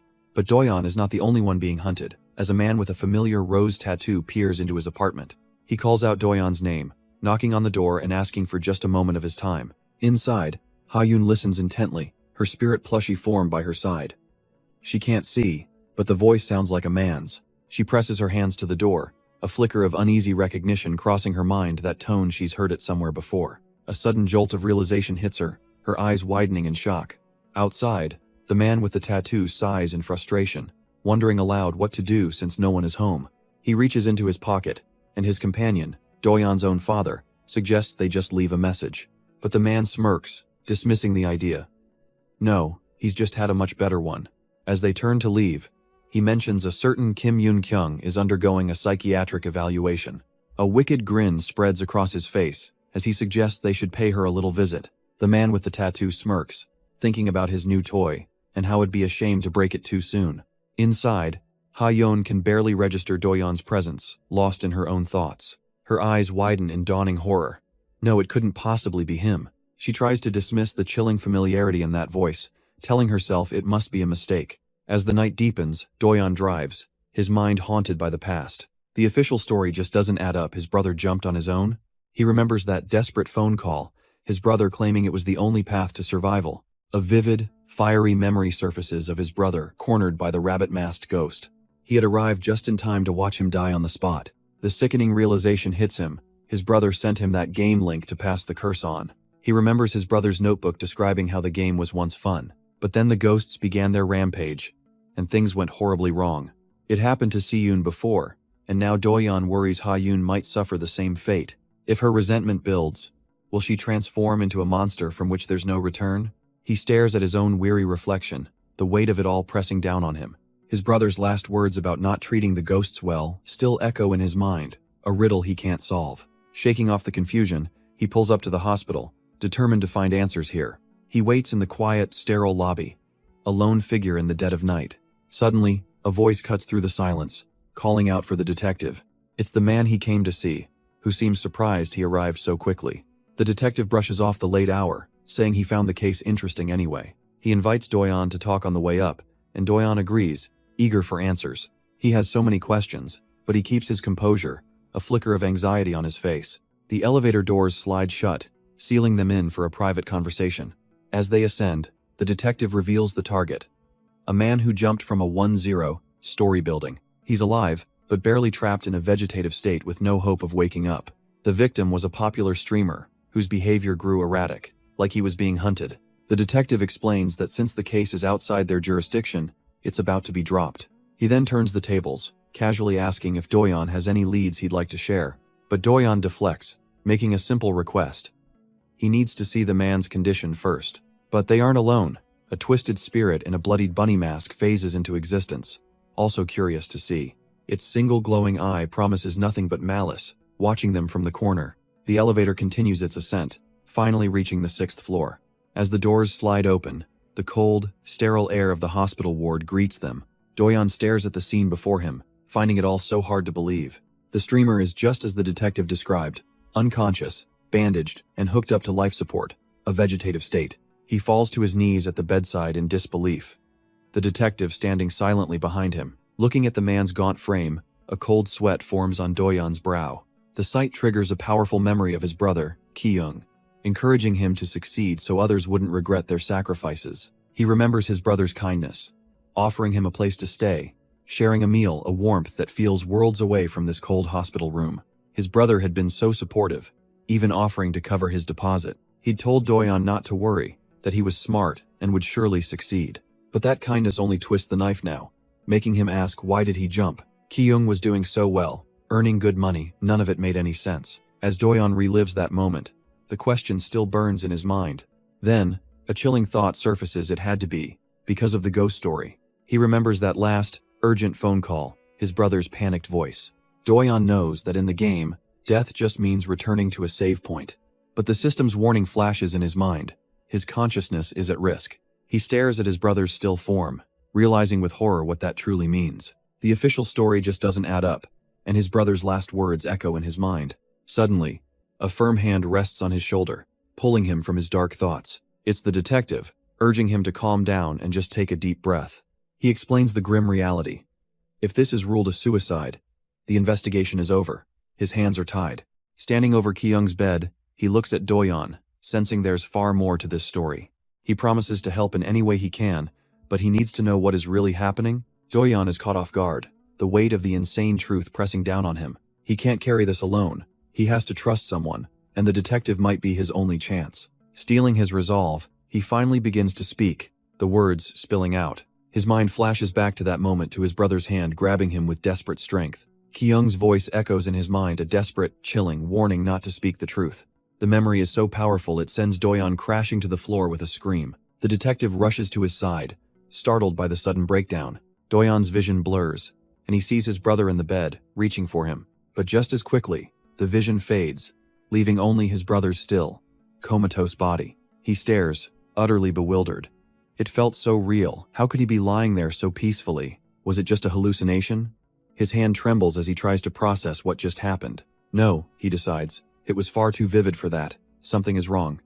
He slams the emergency bell. A piercing alarm suddenly rips through the quiet, desolate hospital hallway. The detective whirls around, his face etched with confusion at the sudden chaos. The detective tells Doyon to stay put, promising to check on the alarm and be right back. Doyon is left alone in the quiet room, staring at his brother's motionless body in the bed. Just then, his phone buzzes to life, a strange notification catching his eye as a dark aura emanates from the screen. He squints at the bizarre, game-like alert. Someone's affection level has suddenly dropped to hatred. In an instant, his world dissolves into a fiery, chaotic vision of people screaming and trying to evacuate. A terrifying figure in a bloody bunny mask flashes on a screen, its dead eyes promising only slaughter. A twisted, sing-song voice echoes through the memory, telling everyone to hurry and find a place to hide. The killer's blood-soaked, bandaged feet take a steady step forward through the smoky haze. Patients in their hospital gowns stumble through the corridor in a desperate, panicked stampede. And right in the middle of the inferno, he sees the detective, battling the blaze with a fire hose. The killer's voice echoes through the vision, a playful yet terrifying game of hide-and-seek. Another mask, a blood-splattered bear, flashes in his mind, humming a chilling tune. The detective peers through a door window, only to be met by the bunny killer's silent, waiting form. Through the mask's eye-hole, a cold, unblinking gaze promises a terrible fate. She'd found her target, the helpless man lying comatose in his hospital bed. The vision blurs, showing the chaos outside as emergency lights paint the scene red and yellow. Fire trucks and ambulances swarm the hospital, a testament to the disaster unfolding within. Inside, people trample over each other, a desperate stampede to escape the smoke and flames. And there, amidst the chaos, the detective grabs a fire extinguisher, ready to push back. With a makeshift mask over his face, he unleashes a blast, trying to carve a path through the inferno. But the detective knows this isn't just a fire. It feels intentional, almost like an arsonist is at play. Still, his thoughts drift to Choi Doyon, hoping the kid managed to get out safely. He remembers seeing him earlier, and the boy did not look like he was in any condition to escape. Suddenly, Doyon's eyes fly wide open in a different part of the building. System warnings flash across his vision, screaming of a vengeful spirit whose affection level is pure hatred. He stumbles back, wondering if he's hallucinating again from the stress. But the scene solidifies. A man stands before the bunny killer, who shouldn't even be here. The man speaks, his voice echoing with sorrow, saying he held on just by listening to her. He abandoned his pride. He endured it all for the sake of his family, only for the vision to show him comatose, with the bunny ghost looming over him, questioning if this was his reward. The vision culminates in a brutal scene. His brother, helpless as a dark tendril, ends his life. He had fawned over them, he'd done everything they asked, all for a family that was already doomed. Doyon recoils, the ghost's hopeless words hitting him like a physical blow. He tries to shake it off illusion or reality. He can't afford to be paralyzed by this. His first instinct is to run, to get his brother out of here, while the ghost is distracted. But then the spirit's words cut through the noise. Did he just say game? The vision intensifies, the bunny ghost now wreathed in spectral flames, a beacon of pure rage. A wave of spiritual pressure washes over Doyon, nearly knocking him off his feet. The ghost's voice pierces his mind, commanding him to listen, to understand her pain. The other spirit then appears, explaining their grim reality. They are the wretched dead, denied even the peace of the grave. Doyon's mind races, trying to piece together what the ghost is saying. But the bunny spirit cuts his thoughts short, demanding he stop his pointless resistance. It asks if he truly understands its story, before his entire world erupts in spectral flames. An unholy agony rips through his body, a scream tearing from his throat. He collapses to the ground, completely consumed by the phantom pain. The ghost forces him to feel it, all the horror of being burned alive. He can feel his skin melting, his lungs scorching with every stolen breath. Through the torment, a single, desperate plea escapes his lips. He's actually begging for death, anything to make the suffering stop. But the ghost looms over him, its vengeance meant for everyone involved. The bunny ghost declares that he must experience her pain, her agony, her end. As the spectral flames consume him, Doyon's mind races, questioning what this game even is. What could his brother have possibly done to make a ghost hate him this much? Suddenly, a vision of Seo Hyojong and Lee Seyoon flashes through his mind. It must be about them. His body goes limp, and for a moment, he thinks it's okay, they can just start over. As his consciousness fades, his only thought is a desperate hope for the pain to finally end. But just as he's about to slip away, a familiar voice cuts through the darkness, calling his name. He's suddenly a child again, standing before his mother as she looks over his report card. She points out that his scores have dropped, her voice quiet and heavy with expectation. She tells her son that he's smart, that he can do it, he just needs to try a little harder. She tells him to just follow his brother's example, asking if her son can do it. But all the young boy wants is a normal childhood, just relaxing on the couch with his phone. With a single word of agreement, his fate is sealed. From then on, he walks a different path, watching other kids play as he heads to his real destination. He forces a smile, trying to convince himself this is the right thing to do. A flicker of determination hardens his young eyes. He tells himself he needs to go to the academy, pushing all other thoughts aside. His life becomes a blur of after-school classes, heading to the English academy late into the evening. This wasn't just for fun.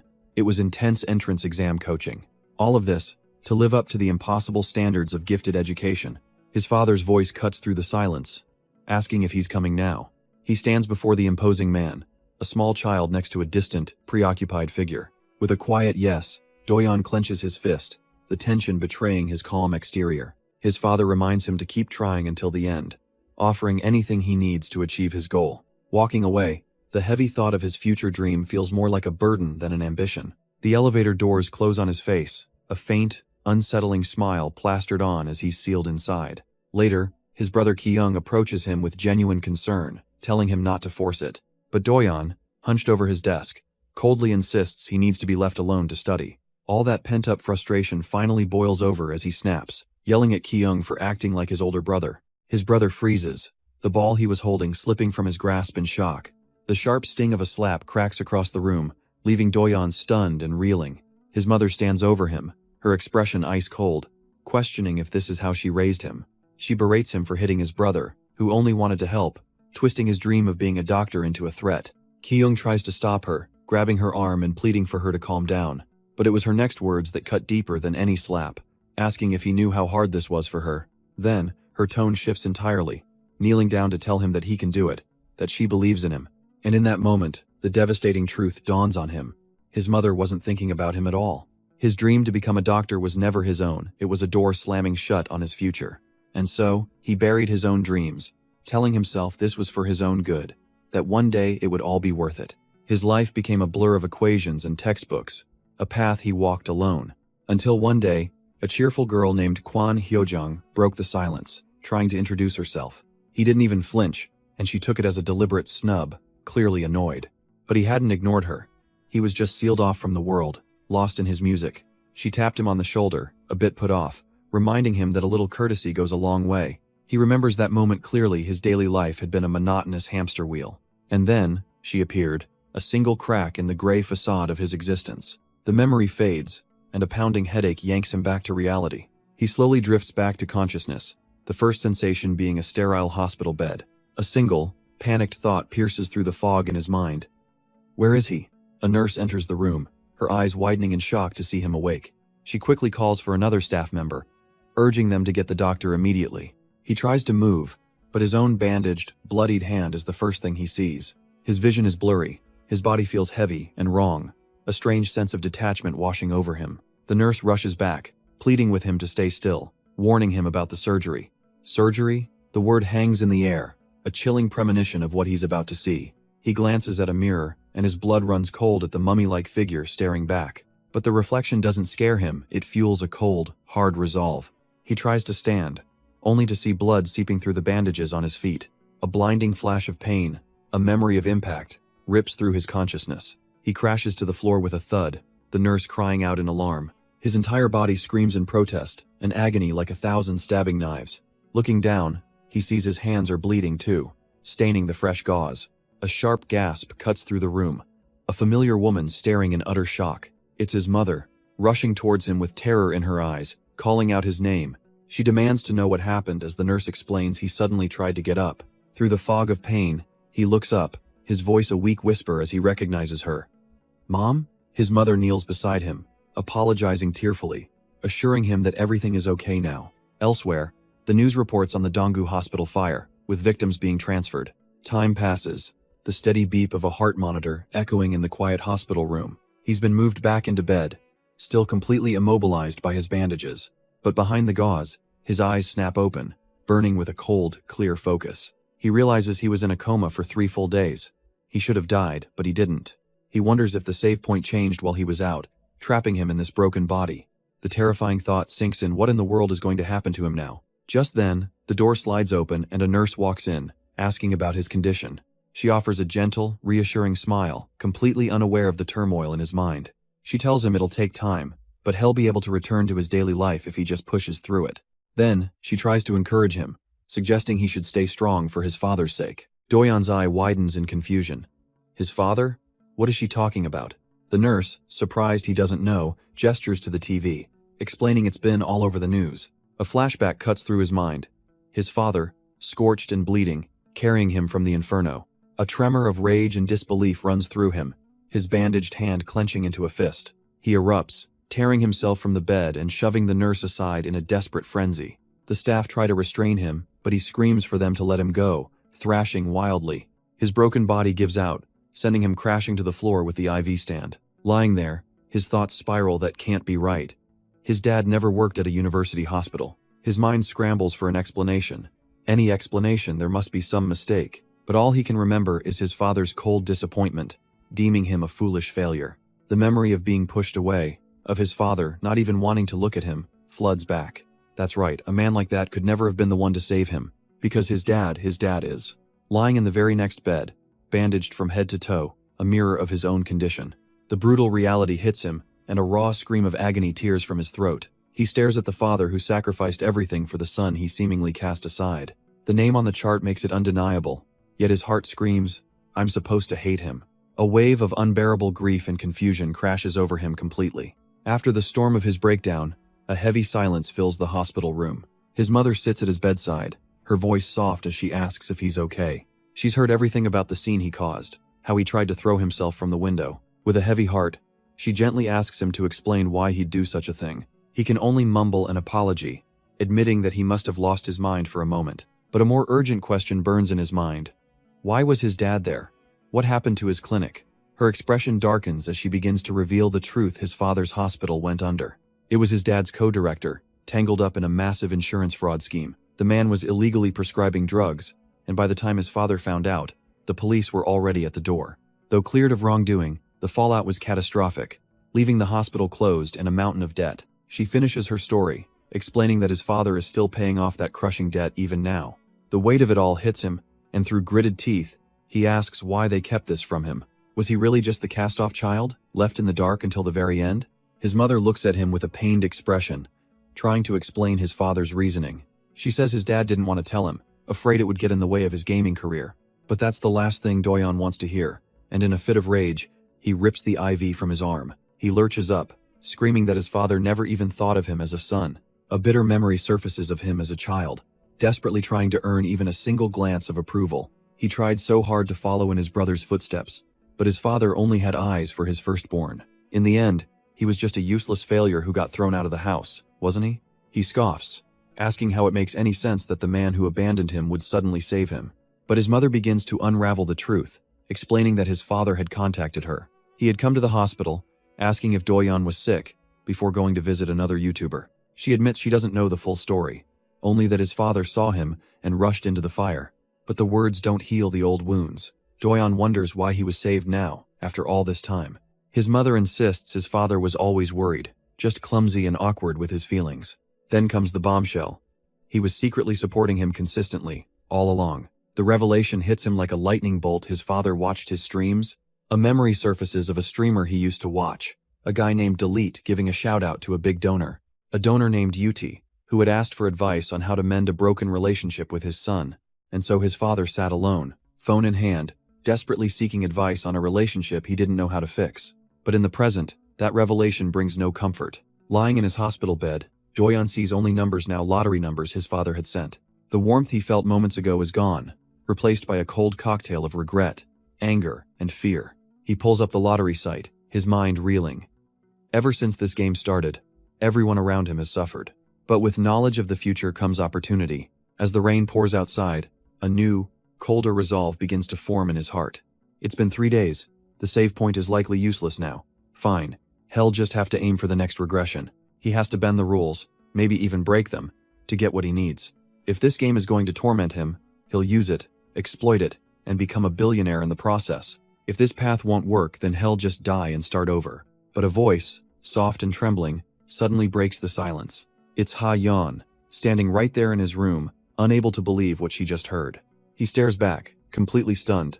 Ha Yan? How is she even here? His mind reels, trying to comprehend this impossible reunion. Her eyes are filled with worry as she asks what happened to him, why he's like this. The question makes him look down, only to see he's handcuffed to the bed. He quickly explains there was a fire at the hospital. Trying to soothe her, he insists he's fine, that the surgery went well. But his reassurances mean nothing as she begins to cry, seeing him in such a state. Through her tears, she asks if he has any idea how long she's been searching for him. She searched every single day without rest, her heart twisting with anxiety. The fear that he had abandoned them was bad, but the fear of something worse was paralyzing. She just kept praying he was safe, even as a news report about a fire caught her eye. Her voice cracks as she admits what her greatest fear truly was, that something terrible had happened to him, to Doyon. And she collapses in relief and sorrow, but a bandaged hand reaches out, gently wiping away her tears. His gaze, though mostly hidden, is filled with a surprising softness. He rests his hand on her head, silently comforting her overwhelming grief. And as he pulls her close, a strange peace settles in his heart, and he finally apologizes. With a soft click, the handcuffs finally come off. A nurse smiles, relieved that he's finally calmed down after his ordeal. She instructs him to rest and not to move, then quietly leaves the room. But as one person leaves, Another appears, it's Heian, materializing beside his bed. She gently sits down, her voice soft as she asks if his wounds still hurt. Doyeon touches his bandaged face, brushing it off by saying he's endured far worse. The word worse catches her attention, but he quickly tries to play it off as nothing. She sees right through him, calling him out on being a terrible liar as she leans in closer. He flinches in surprise as she suddenly slips under the covers right next to him. With a playful smile, she reminds him the nurse said not to move, so this is just helping. She murmurs that she's tired too, asking if this makes him uncomfortable, and he quickly stammers that it's fine. But her tone suddenly shifts, cutting right to the heart of it. Did he really mean it when he said he wanted to die? Heian confesses that it sometimes feels like he knows the future, like a premonition. She recalls all the little moments finding her, finding Seun's body, his strange actions while staring at his phone. Her eyes lock onto his, her expression calm but certain. She's figured out there's something more going on. She can see it on what little of his face is visible. She knows she's right, and he can't deny it. Leaning closer, she brings up the one thing he let slip before, the curse he mentioned. With a soft, pleading look, she asks him to finally tell her the truth. She gives him an out, saying it's fine if he doesn't want to. But she knows if he doesn't confess now, he probably never will. Doyeon's mind races, her question echoing in the silence. He thinks about the cold, rainy nights and the emptiness he'd leave behind. His hand clenches. What happens to the people who remain after he's gone? If he just disappears, won't they only suffer more because of him?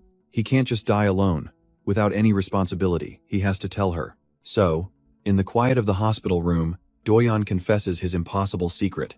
When he dies, he returns to the past. He decides to be brutally honest, starting from the very beginning, the day he first met her, right before he was run over and killed. The memory flashes in his mind, still sharp and jarring. Heian just watches him, her expression calm and unwavering.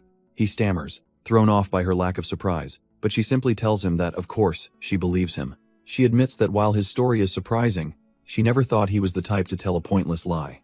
After all, she reminds him, she's been right by his side through everything. She's watched all his struggles, his desperate efforts to change fate, and her gentle expression shows nothing but complete and utter trust. She simply asks him to tell her more about the parts of him she doesn't know. Doyeon sits in silence, stunned by her unwavering acceptance. He finally understands maybe all he ever wanted was someone to lean on.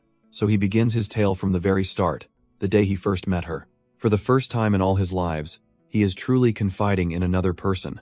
And as he speaks, Heian just looks into his eyes and listens. He tells her of his very first death, on that rainy night right after they met. He recounts the endless cycle of dying in the game, burned alive by vengeful spirits. He confesses about the doomed timeline where he died at his own brother's hand, and the horrifying memory of being hunted and killed by a ghostly Seun. He lays it all bare, every failure, every loss, even the truth about his father's incident. As he finishes, the unbelievable weight of his story hangs in the silent hospital room. Even to his own ears, the tale sounds like the ravings of a madman. But when his impossible story finally ends, Heian doesn't recoil in disbelief. Instead, she pulls him into a gentle embrace, a single tear tracing down her cheek. She holds him tight, whispering that he must have suffered so much, all on his own. In that moment, all his fears and confessions were met not with judgment, but with quiet acceptance. The rain pours down on Yuna General Hospital, a somber backdrop to the truth shared within. After a long silence, Heian finally speaks, her voice calm and her mind clear. She points out the obvious flaw in his plan. If his story is true, why is he still here? Leaning in with a playful but chilling smile, she asks if he shouldn't just die quickly then. Doyeon is completely stunned, her blunt logic catching him completely off guard. He has to ask, is she really okay with him just disappearing from her life like that? But her expression is one of sad resolve, a gentle smile that holds a world of pain. She confesses that the idea of parting with him hurts, but it's something that can't be avoided. Floating up, she tells him she won't be selfish. He can't suffer in that body, and she can't linger forever. She turns her back to him, casually mentioning they're on the 7th floor. The window is big, she notes, looking like a good place to jump. With a forced, cheerful smile unlike her usual self, she declares that she'll help him. She knows he's decided to start over, and she tells him he has to act now, or he never will. Trying to sound calm, she asks if he can even stand in his condition, but the facade cracks as her outstretched hand trembles, betraying her true fear. He makes it to the window, and together they stare out into the pouring rain. Once has gone, she says, Shell finds Seun, wondering if she too can be released. She's seen her father, but not her brother, and worries about burdening her friend. Despite her fears, a quiet resolve settles over her face. Before they part, he has just one more thing he needs to ask her. Without a word, she steps forward, closing the last bit of distance between them. She pulls him into a final, heartbreaking embrace. It's a gentle farewell, a promise held in a moment of impossible closeness. She smiles, asking that when they meet again, he'll open his heart to her sooner. And as she fades, a cold notification pings on his phone. Ha-yeon's ending has been unlocked.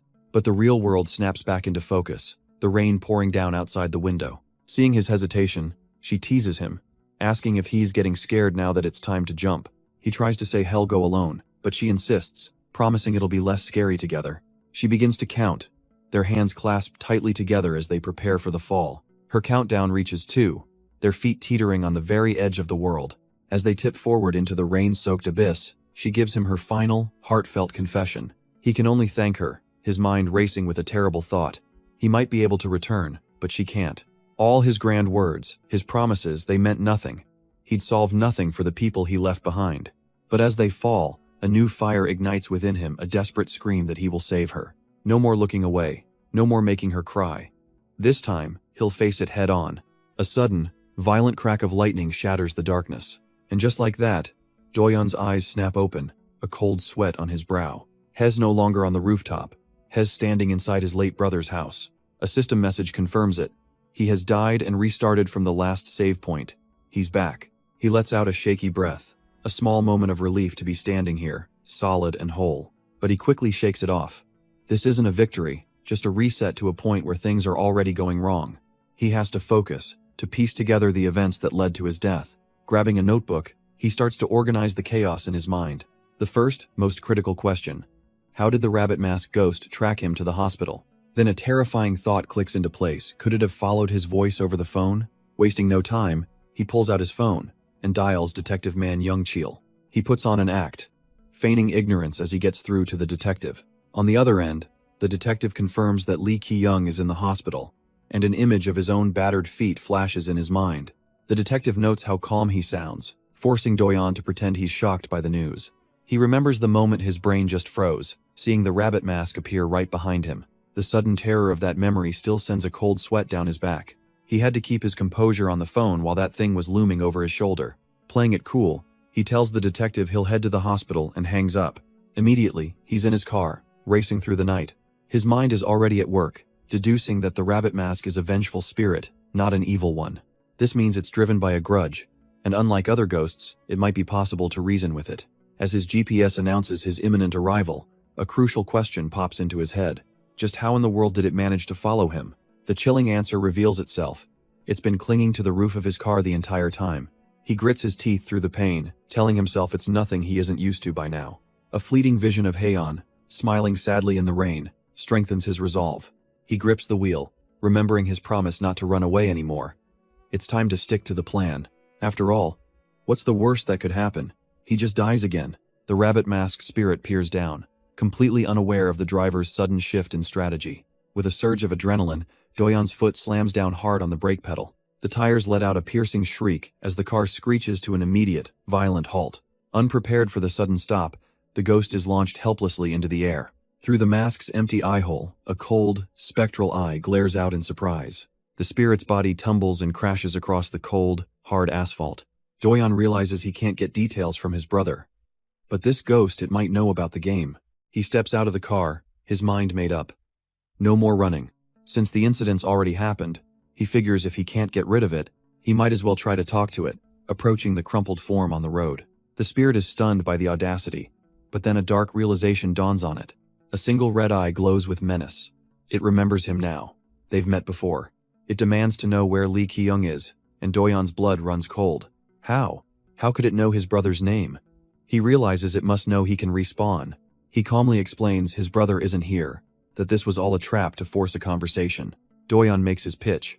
Tell him what's going on, and he'll do whatever he can to help. But the spirit scoffs, asking if he's here to give it false hope and toy with it too. It's been used and abandoned before, and it won't fall for the same trick twice. A bitter memory surfaces its father, dead on the pavement, all thanks to him. Trust is the last thing on its mind.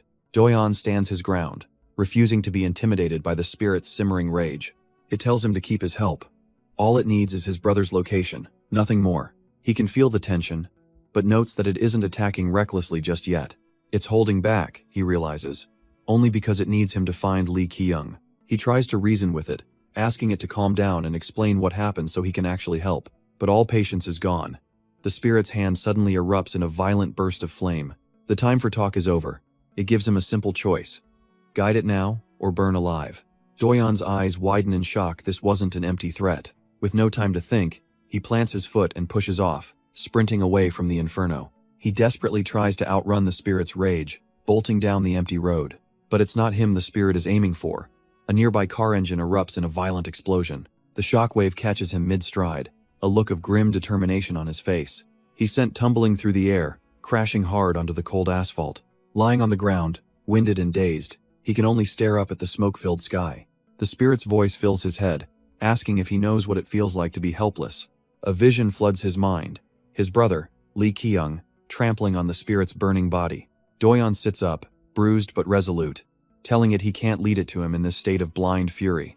The spirit concedes, her bandaged hand twitching as she asks if his brother is in a hospital. She then threatens to burn them all to the ground, a promise that sends a jolt of pure panic through Doyeon.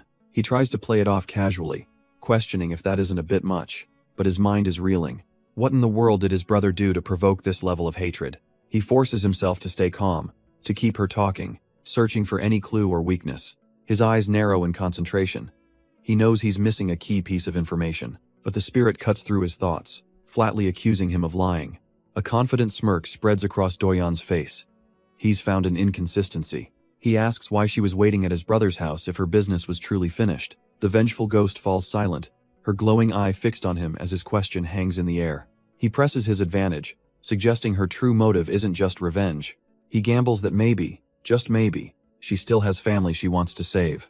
The ghost scoffs, questioning if he really thinks she'd fall for that a second time. But Doyeon is multitasking, his mind racing as he analyzes her fiery powers. He realizes that if he can just get her into water, her abilities might be neutralized. He changes tactics, acknowledging he's killed her twice in this bizarre game they're trapped in. Extending his hand, he makes a sincere offer, promising to help protect whoever she cares for. He just needs her to tell him what's really going on, what burden she's carrying. For the first time, she falters, her bandaged hand trembling at his words. Behind the blood-soaked mask, her eyes widen in shock, his empathy striking a nerve. And just like that, Doyeon realizes he's stepped on a landmine, triggering a painful memory for her. The ghost tries to play it cool, scoffing that she won't fall for his tricks again. But he presses the advantage, questioning what good her revenge will be if nothing changes for her. Her composure shatters, and she screams, demanding he tell her where her real target is. All that pent-up fury and grief explodes outward in a massive, fiery blast. Through the inferno, her blood-soaked mask glares, eyes glowing with murderous intent. But her rage turns to shock. The explosion didn't have the effect she wanted. 2 system windows pop up, announcing a misfortune-blocking talisman and pain relief medicine have been used. It seems those items Doyeon bought on a whim earlier had an auto-activate feature, saving his skin. Now completely shielded, he pushes through the flames, unfazed by her ultimate attack. He tells her to cut the waterworks and start talking sense, as tears stream from her glowing red eyes. With a powerful shove, he sends the vengeful spirit flying backwards, shattering her ghostly form. Her consciousness is thrown into the past, into the dark, moonlit night where it all began. A memory surfaces of a sickening splash in the water below. We see the world through her eyes, back when she was still human. She was utterly alone, wandering in a haze of despair, begging for anyone to help her. Her family was in danger, and a bloody tear traces a path down her cheek. She fell to her knees in a crowded station, but everyone walked past, ignoring her desperate cries. The world around her was cold, just like the pouring rain that washed over the city. She was helpless, but then, a single voice cut through the noise, asking if she was okay. A couple under an umbrella stopped, the man's voice cutting through the rain to ask if she needed help. But her memory shifts, focusing on the person who truly appeared for her. As she watches over her father in the hospital, she whispers to his unconscious form, apologizing for her absence, but explaining that someone finally promised to help her. Seun gently takes his bandaged hand, a silent vow passing between them. She begs him not to give up, revealing their shared mission to save someone named Dohun. A quiet resolve settles over her as she stands against the backdrop of the city at night. The scene cuts to Doyeon, grumbling to his friend that he wasted points on a bunny head instead of a full costume. But in Seun's eyes, this is the person who will solve everything. Doyeon turns and offers her the large pink mask, telling her it arrived just in time and should suit her well. She takes it, reminding herself to be patient, And just wait, he did make a promise. After all. Siyun can barely manage a word of thanks, her mind lost in a darker memory. A flashback cuts through her thoughts, a moment of sharp, infuriating betrayal. She watches her boyfriend shove another woman, Seo Hyojong, away with a smug look. He tries to paint himself as some kind of gentleman, claiming he never forces anyone. Back in the present, she clutches the bunny mask. A stark reminder that she can't do this alone. This ridiculous mask from a stranger is now her only real hope. Standing in a hospital room, she finally makes a difficult call, her voice wavering. She pleads with him, explaining that her dad's condition is getting worse and they need to hurry. But on the other end of the line, there's just a cold, indifferent Ha. Hess in bed with Hyojeong, casually mocking Siyun for being at the hospital and blowing her off because Hess busy. He tries to placate her, claiming another case is far more urgent and needs his immediate attention. But her mind flashes back to her own grim idea. Maybe she should just stream this whole tragedy for clout. Desperate, she asks if he's actually planning to help her at all, reminding him of how critical this is. But he just scoffs, telling her to wait or find someone else if she doesn't like it. The elevator doors close, sealing her fate. She's on her own. She arrives at the hospital, her expression now cold and empty. Inside, a nurse wonders why it's so unusually noisy today. And then, Siyun's eyes lock onto the scene, the chaos finally making sense. She watches them cover her father's body, a terrible thought echoing in her mind. If he had just died back then, would he have been spared all this pain? A raw, guttural scream tears from her throat, blood and tears mixing as the guilt consumes her. She collapses to the cold hospital floor, the whispers of nurses confirming the worst. It's all her fault. Her mind races, replaying the moment she made her fatal mistake. If only she hadn't believed those words. She imagines her stepmother, putting on a show of grief for the doctors. She remembers the woman's fake tears, and a cold, burning hatred begins to fester within her. That hatred ignites, a fire of pure vengeance starting to course through her veins. One single, violent thought cuts through the pain. She should have killed that woman herself. But then she remembers Dohun, the boy whose entire future rested on her father's legacy. A slow, chilling smile spreads across her face as a dark resolve takes root. If she were to die, what would become of everything and what would happen to him? Her father's legacy, Dohun's future, a chilling purpose takes hold. Suddenly, a desperate whisper cuts through the game, a voice pleading for help. It's the spirit, Lee Siyun, her voice echoing from the past, promising to do anything. If someone, anyone, would just get her out of this living hell. She remembers the bunny mask, a symbol of the twisted game she was forced to play. Huddled in a dark corner, trapped in an endless loop of terror and isolation, her voice cracks, one last desperate plea escaping the mask's dead eyes. She rips it off, revealing her true, broken face, begging him to save her, to finally look at her. And just like that, the vision shatters as Doyon roars back that he's not his brother. Her hollow eyes pierce right through him, asking what he's been staring at while hiding from his own ghosts. He tells her to calm down and look ahead. He's not his brother, and she needs to stop living in regret. Her bloodied hand grips his jacket, a desperate, broken gesture. She can't believe it, questioning why he'd help her after she tried to kill him. It's laughable to her, this idea of asking for help after everything she's done. She scoffs, saying she's not cute or mature, and has no intention of playing along with his expectations. Her eyes flash with bitter accusation, convinced he'll just see her as baggage soon enough. Doyon is stunned into silence by the raw pain in her words. She screams that she's not some background extra, not just a character in his game, but Doyon stands firm, his expression unwavering in the dark water. He tells her he's never seen people that way. Helping someone in need is just the right thing to do. She looks up through the bandages, demanding to know who this person is who speaks with such conviction. He meets her gaze and introduces himself simply as Choi Doyon, asking for her name in return. The two of them stand in the ethereal darkness, a chasm of pain and distrust separating them. He extends his hand, a clear offer of help, but a voice of pure self-preservation screams in her mind not to take it. She turns away, unable to comprehend his motive, insisting she has nothing to offer him for his kindness. But Doyon just smiles gently, questioning if it's really so strange to help someone without an ulterior motive. His simple sincerity begins to break through her hardened shell, and her vengeful form starts to fade. A flicker of hope ignites within her. Maybe this person, maybe he's different from all the others. Deciding to take one final leap of faith, her hand slowly reaches out and takes his. The darkness recedes, revealing her true, uncorrupted self as she finally gives him her name. Lee Hana. With the darkness banished, the two of them stand together in a tranquil, ethereal space. But the real world quickly intrudes as the sound of sirens fills the night air. The bridge is now swarming with police cars and investigators, picking through the wreckage. Doyeon, unfortunately used to this routine, calmly gives his side of the story. For now, the official conclusion is a simple car fire, a neat cover for the supernatural truth. Lee Hana, now bound to him, peeks out from his shadow, shy and uncertain. He can't help but crack a small smile, finding her cautiousness endearing, like a feral cat learning to trust. With the questioning over, he tells her he's secured them a ride to the nearest station. She hesitates, her eyes filled with a lifetime of doubt, asking if she can really go with him. Doyeon's calm gaze is all the answer she needs. He confirms it without a second thought, his voice calm against the dramatic sunset. But a mischievous glint appears in his eyes as he remembers one tiny detail he forgot. Because waiting for him are Ha-yeon and a friend, wondering why he isn't at his brother's place like he said. And just like that, Doyeon's quiet return home turns into a very awkward reunion on the street. Lee Hana freezes, completely unprepared to meet his friends and feeling like an intruder. Doyeon tries to play it cool, giving a vague introduction about helping a girl with a painful past. Then he drops the bombshell that she'll be living with them, much to Ha-yeon's gentle concern. His other friend, however, is far less patient, clenching her fists in frustration. All Doyeon can do is scratch his head and offer a sheepish apology for making them worry. But for Lee Hana, this is a total shock, realizing she's just stumbled into the middle of his life. Lee Hana's heart sinks as she realizes Doyeon already has a life here with other people. His blonde friend suddenly grabs his arm, her patience completely worn out. She glares at Hana, her voice dripping with hostility, suggesting she leave if she's going to make things awkward. The aggressive welcome leaves Hana trembling, completely overwhelmed by the pressure. But seeing her genuine distress, the blonde friend's anger seems to falter for a moment.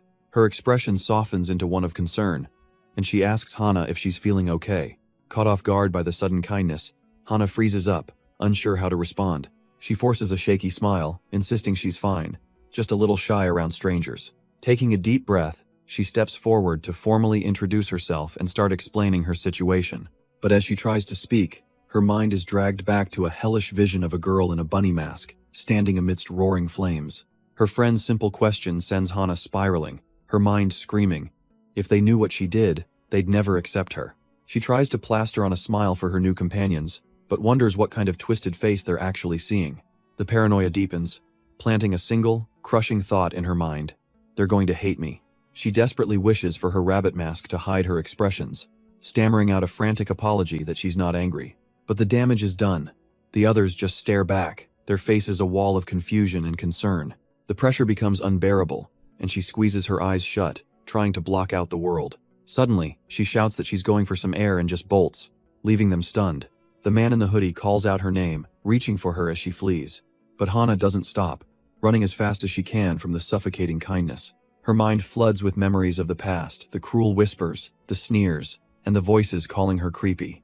A cruel voice from her past echoes, asking if she wasn't satisfied with just him and Minseo. The woman then sneers, telling Hana to soften her intense gaze because she's scaring people. That memory fuels her desperate escape as she runs blindly through the sunlit streets. She finally stops at an empty playground, the silence amplifying her crushing loneliness. Needing to hide from everything, she curls into a ball inside a piece of playground equipment. The tears finally break free as she accepts this is the worst, that she can't be like them. Overwhelmed with self-hatred, she can only wonder why she is such a complete mess. But a voice suddenly cuts through her despair, and she looks up, startled. It's the man in the hoodie, and she stammers, asking how on earth he managed to find her here. He just casually says he followed her, noting she's slower than she looks, leaving her completely flustered. His expression is gentle, not judging in the slightest. He asks what happened, cutting through her weak excuse that she just needed some air. His directness completely disarms her, leaving her stunned and speechless. She pulls her knees to her chest, trying to make herself smaller. Hana just wants him to leave her alone, promising to stay out of sight. But he just sits down nearby, playfully pointing out how she's oddly timid for someone who seems so bold. She looks up, caught off guard by his observation. He admits he was going to wait for her to talk, but now he asks her plainly, calling her by name. What is it that's holding her back? The question hangs in the quiet air of the empty playground. Her silence is the only answer he needs as she finally considers telling him the truth. She mulls over his patience. He has every reason to pry, but he's just waiting. For the first time, she wonders if maybe he could be the one to understand her story. Even among the other ghosts, she admits, she was an outcast completely shunned. The word catches Doyeon by surprise, but Hana quickly clarifies that it was partly her fault. A memory surfaces of her standing apart, a lone figure refusing to join their pathetic games. She just hovered nearby, a constant, silent presence that she now realizes only made her seem creepy. A bitter smile forms as she remembers the open discomfort she caused them. But there was nothing else she could do. Holding onto that facade, desperately begging for help, she looks to Doyon, clarifying that his brother wasn't like the others, not at first. He was actually warm. And while the other victims were awkward, there wasn't any real hostility yet. At first, his brother genuinely tried to help the spirits, looking into cases like Ha-Yeon's. He dug into every lead, but his efforts only drew more and more lost souls to him. As the number of ghosts grew, clinging to him, something inside him began to warp and twist. He started justifying his increasingly strange actions by blaming them on the game he was playing. He even claimed it was like a dating sim, that there was an ending where people could come back to life. Hana recalls with a pained expression that this was when everything started to feel deeply wrong. She missed the worst of it, spending her time at her father's hospital, only to return to an empty house. Her voice cracks as she confesses her deepest fear, being pushed to the fringes, abandoned once more. Looking at Doyon, she's terrified of losing the last person she considers family. Her ultimate dread is that he, too, will end up like his brother, seeing them all as nothing but characters in a game. Doyon listens quietly, his expression turning grim as he takes in her story. He admits to himself that he almost fell into that same delusion. Surrounded by Haina and Hyojong, he began to feel special, taking their kindness for granted. For a fleeting moment, he truly understands how his brother changed, realizing he could have ended up the same. Turning to Hana, he says he knows her fear, promising she can blame him if he ever becomes like his brother. He reassures her that her fears won't come true, because he knows Haeon and her other self aren't like that. Hana is visibly stunned, her resolve wavering at his sudden, heartfelt declaration. Doyon suggests they head back, casually mentioning the other two are curious about her story too. She's instantly flustered, realizing with a jolt that they were listening in the whole time. But Hyojong simply smiles, saying it's better to ask than to eavesdrop, as a flustered Hana can only agree. With the heavy atmosphere finally lifting, Doyon turns to the girls. He smiles, suggesting they all head out and get something to eat together. Hana, however, lingers for a moment inside a playground slide, still processing everything. Her hand trembles, a silent testament to the fear she just confessed.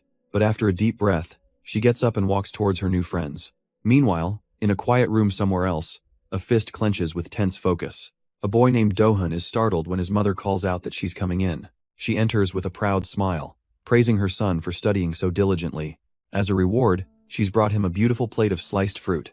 But he dismisses her, eyes wide with obsessive focus, telling her he'll eat it later. His mother gently reminds him to consider her feelings.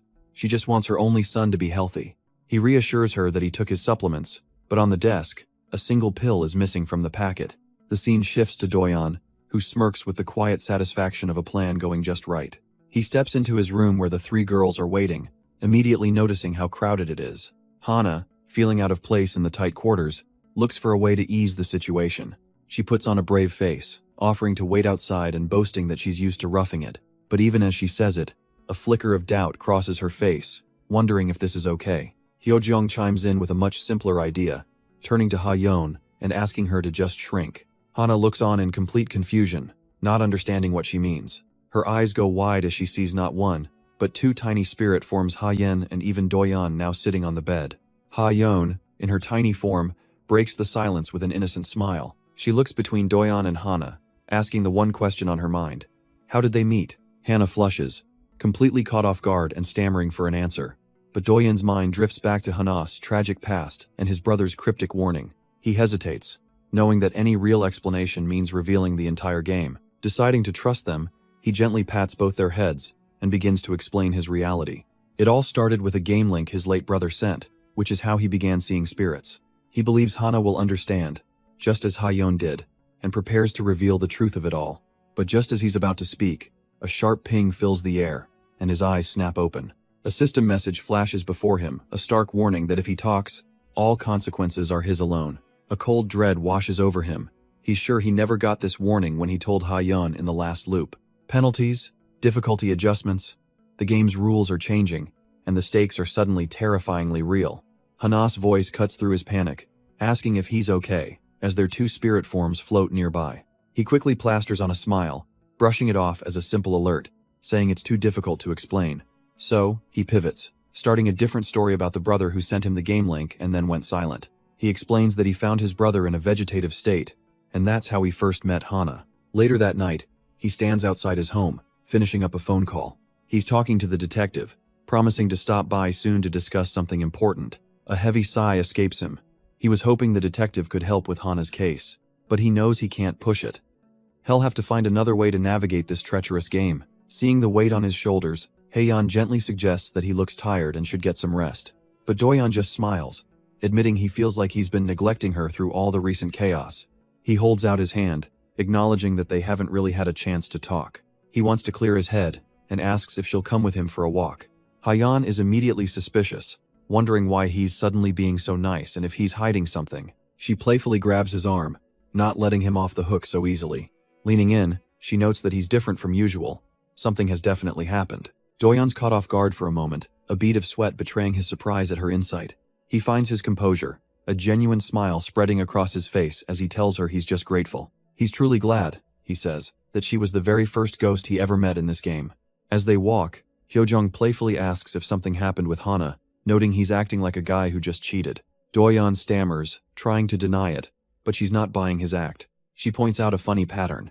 Every time he goes out, he seems to bring back another cute girl. Leaning in, she wonders if he's specifically picking them out, which only makes him more flustered. But then, the mood shifts as she stops, ready to ask something she's been holding back. She gets serious, asking about the person who sent him into this game and why they're now in a vegetative state.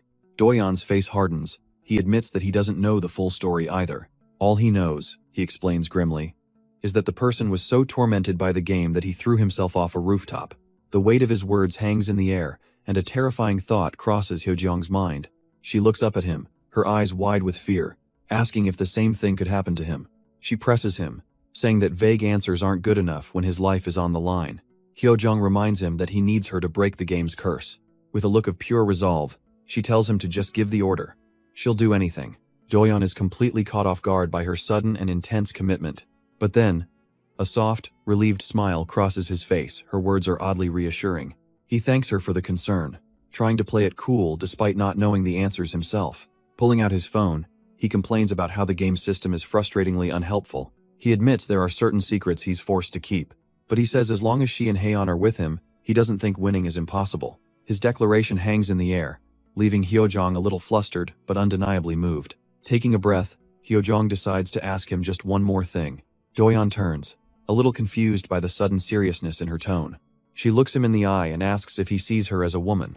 The question hangs in the air, a confession she finally lets slip. She worries aloud that maybe she's the only one with these hopes, putting pressure on him, but Doyeon just smiles gently, telling her of course that's not the case. Her eyes widen, completely shocked by his warm and immediate denial. He says he's the one trying to be careful, and couldn't possibly dislike someone as charming as Haeyeon. A blush of embarrassment and disappointment colors her cheeks at the mention of the wrong name. Meanwhile, somewhere nearby, his little otter avatar trembles from the sheer awkwardness of it all. And with that colossal slip-up, Doyeon's avatar promptly faceplants on the floor. Lee Hana, the vengeful spirit in her original form, looks over with genuine concern, asking if he's alright. A dark cloud of pure shame hangs over his head as he mumbles that he's fine. But before she can press, he quickly changes the subject, asking if he can pose a question. She wonders what he's working so hard on, pointing out that his efforts to scrub the floor don't seem to be working. He's just falling over, and besides, the place is already sparkling clean. Doyeon looks up, explaining that he just wants to be helpful in some small way. He hopes that if he can master this tiny body, maybe he can even learn to transform. He admits Haeyeon is better than him at everything right now, and he knows he has to leave once this is all over. But he believes that someone with little giving their all means more than someone with a lot who barely tries. He'll just do his best, moment by moment, not getting greedy since he was the latecomer. Lee Hana is left speechless, taken by his earnest resolve. But Haeyeon's voice cuts in from nowhere, asking Seon if she truly likes him. Without a moment's hesitation, she replies that it's because he's simply amazing. She remembers his gentle demeanor hiding a core of steel, always standing up to injustice. With tears forming in her eyes, she confesses that to her, Doyeon is a hero. It's a feeling she's never had, and her only regret is not meeting him before she died. Doyeon, completely flustered, says it's embarrassing but tells her to just wait a little. A soft, knowing smile spreads across her face as she quietly agrees. Her words give him a new surge of determination, and he thanks her, ready to give it his all. Elsewhere, under a crosswalk signal, Hyojung quietly hopes that maybe he'll finally look her way, and in the very next moment, Doyeon pulls her into a sudden, gentle embrace.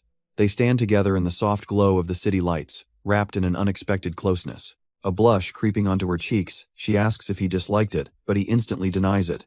She notes how strange he's being. The usual distance he keeps between them seems to have vanished. With a gentle smile, Doyeon explains that he just wants to be honest for a change. Her eyes widen just a little, processing this sudden shift in him. He tells her he's decided to follow his heart a little more from now on. His words linger in her mind as she leans into his hug, feeling its genuine warmth. She gently touches her lips, lost in the sweet, overwhelming feeling of the moment. Her heart feels like it's about to burst, but for now, she's satisfied with just this. They start to walk back, a quiet, sweet understanding now settling between them. But the moment they return, they're met with the sharp, knowing eyes of Lee Hana. She immediately asks if something happened, and Doyeon quickly denies it, claiming they just took a walk. Hana plays along, saying it's a relief, but she can clearly see they both look incredibly awkward. Her eyes narrow, her instincts telling her there's way more to this story, and she finds her proof in Seo Hyojong, who's standing there blushing like crazy. Hana points it out immediately, asking why her face is so incredibly red. Hyojong panics, sputtering a terrible excuse about the room being a little too hot. Oh, Hana knows. She sees right through the lie, a small smirk confirming that something definitely went down. Doyeon and Hyojong share an awkward, blissful moment, completely failing to hide their giddiness. But Hana's not buying it for a second. If they're going to lie, they could at least try to be convincing. She plays it off with a sly smile, saying it's fine if nothing happened, though her eyes say otherwise. Still, a part of her feels petty, wishing they would just include her instead of being so secretive. Her knowing smirk says it all. She's pieced together exactly what went down between them. Sensing the shift in the atmosphere, Doyeon's expression turns serious as he faces forward. He glances over at Hana, thinking she looks a little gloomy, or maybe he's just imagining things. A loser like him can't help much, he thinks. But he makes a mental note to talk to her later. Trying to shift the heavy mood, he calls out her name to get her attention. He announces that tomorrow they're meeting the detective for Haeyeon and Seun's cases, catching her by surprise. But he adds that before that, it would help to know her situation, asking if she could tell them what happened. Hana looks down, admitting it's not exactly a fun story, and suggests maybe they should sit and talk. Before she can blink, Doyeon and Haeyeon are already sitting, eagerly asking for the details, which flusters her completely. She stammers, finding it harder to talk about than she expected. Were they really that curious about her? Haeyeon explains that of course they are. Hana can walk around in broad daylight, while she and Seun couldn't until their bodies were found. Hana's expression turns somber as she processes their question. The reason, she reveals with a heavy heart, is because her funeral has already ended and there's no body left to find. Doyeon's brow furrows in confusion. A funeral? Then why did she become a ghost in the first place? She couldn't pass on, she says, her voice laced with bitterness, because she was far too resentful. And that resentment is focused on one single mission. She has to save her little brother from that woman. Hana begins her story, recalling a time when her family was happy, even after their mother passed away. But then one day, her father brought home a new woman, a new mom for them. She was young, pretty, and at first glance, seemed perfect. The woman worked hard to win them over, showering them with affection and gifts. And soon enough, the children's initial wariness completely melted away. She slotted herself into their lives so perfectly, filling the space left by their busy father. But just as their new family life seemed to settle, their father started getting sick. It started with a fall, then sudden blindness, and finally, a deep depression that led to self-harm. Looking back, Hana admits she was completely oblivious to the signs. All she could see was her strong father suddenly becoming weak, never once questioning why. The stepmother held Hana close, promising to fill her father's place and get them through this. And with her father so sick, Hana had no choice but to lean on her completely. The woman would even leave for work, reminding Hana to take her daily supplements. Slowly, the stepmother's influence grew, while her father's presence faded into the background.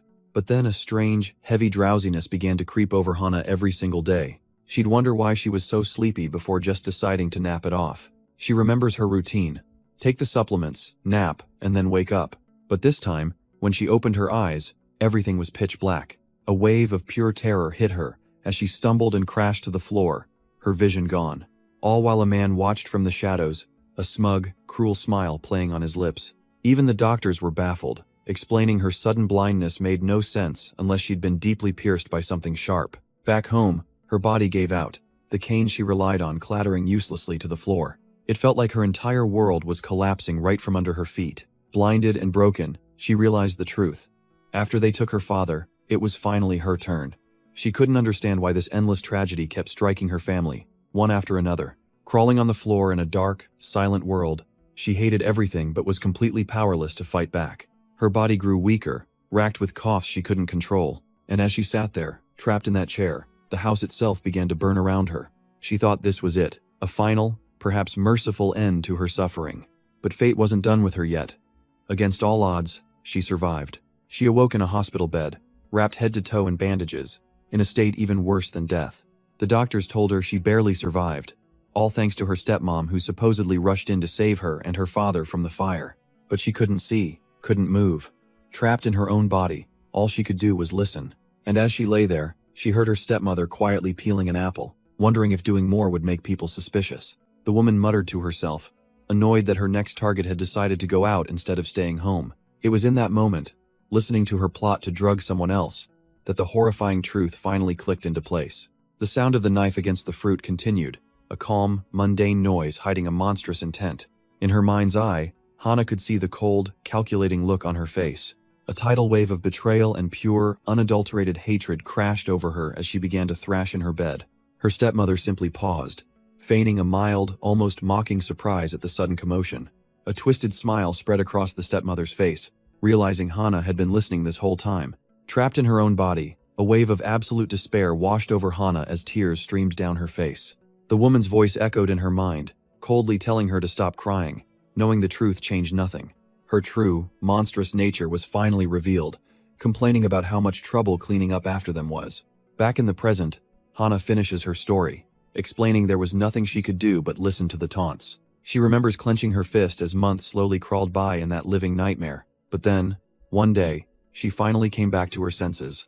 Snapping out of her trance, she apologizes for the gloomy story, while Seo Hyojeong sits there, utterly shocked. Doyeon, however, remains perfectly calm, processing the details with a thoughtful expression.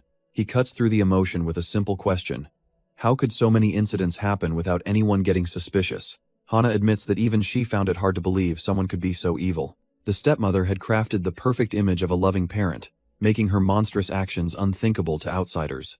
Now, with her and her father gone, she's terrified her little brother will be the next victim. Doyeon listens, the full weight of her lonely struggle finally sinking in. She tries to end the heavy conversation, suggesting they get some rest for tomorrow. But instead of leaving, Doyeon turns back towards her. He gently places a hand on her head, acknowledging how hard it must have been for her. He promises her that he'll do everything he can to help make that woman regret her crimes.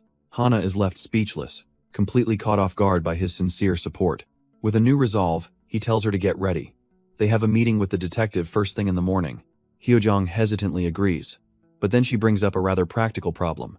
With him and the two spirits here, how exactly are they all going to sleep? Doyeon freezes, the sudden logistical nightmare dawning on him completely. Hana explains that since Seun arrived, they've just been staying out every night. Realizing he's the one causing the trouble, he awkwardly offers to just sleep outside. But just as he says that, his phone buzzes with a familiar system alert. The game, Ever the Meddler, gives him a choice. Share a room with Seun, or with Hana. The scene then abruptly shifts, cutting away to a cold, sterile room behind prison bars. In a vision of the past, his brother approaches an inmate, calling out the name Kim Young-kyung. The woman turns, her expression guarded, demanding to know who's asking for her. A calm, professional woman with a disarming smile tells the inmate there's no need to be so wary. She's here to help. Sitting across from her in the sterile prison room, she remarks on how much weight Young-kyung has lost. Then she lays a folder on the table and gets straight to the point. She's here to get her out. Young-kyung is completely stunned, barely able to process the impossible offer. The woman explains the deal. It's not complete freedom, but a transfer to a private hospital and a rehabilitation program. She promises to support her through the entire process, a lifeline in this hopeless place. Overwhelmed by the sudden glimmer of hope, Young-kyung hesitates for a moment. With a trembling voice, she makes a single, personal request. She wants to go to her house. The scene cuts away, showing Doyeon's brother standing outside that very apartment building at night.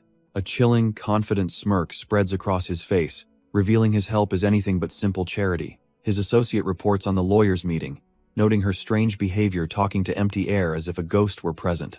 The brother presses for details, wanting to know if Doyeon or Seun are involved, but he's told they appeared out of nowhere, just like Haeyeon did. This strange new player on the board only deepens his curiosity as he pulls out a cigarette. His associate wonders aloud if Haeyeon is still by Doyeon's side, and what choice Kim Young-kyung will ultimately make. With a dark glint in his eyes, the brother admits that yes, he is also extremely curious. He then turns to his man, posing a very simple, very direct question. If Doyeon is such a problem, why are they going through all these complicated steps instead of just removing him? But as his subordinate freezes, the brother smirks, clarifying that he actually has a favorable impression of Doyeon. He pulls up a video of Doyeon and Haeyeon's little spirit, revealing his true goal. He wants to make Doyeon rely on him completely, because he wonders, with a chilling emptiness, how Haeyeon would feel when Doyeon puts his trust in the very man who killed her. And he's curious just how much it would take for Doyeon to sell his own conscience. With his mind made up, he orders his man to set up a meeting. It's time to see him in person. Meanwhile, Doyeon is in his room, innocently asking his little bear avatar if the single bed is too cramped. He's genuinely worried about making it uncomfortable, even if this is all just a game. But the little plushy companion simply replies that it doesn't really dislike it at all. In fact, it admits to being super tense, which leaves Doyeon completely baffled. He starts sweating, wondering what on earth his avatar could be so tense about. The little bear explains that if they'd slept together in its original form, He'd have been the one too flustered to sleep. Doyeon immediately panics, apologizing profusely and insisting he didn't mean anything weird by it. But it's too late. The avatar changes its mind, transforming into a woman who now wants to sleep just like this. Doyeon is completely thrown off by the sudden transformation happening right before his eyes.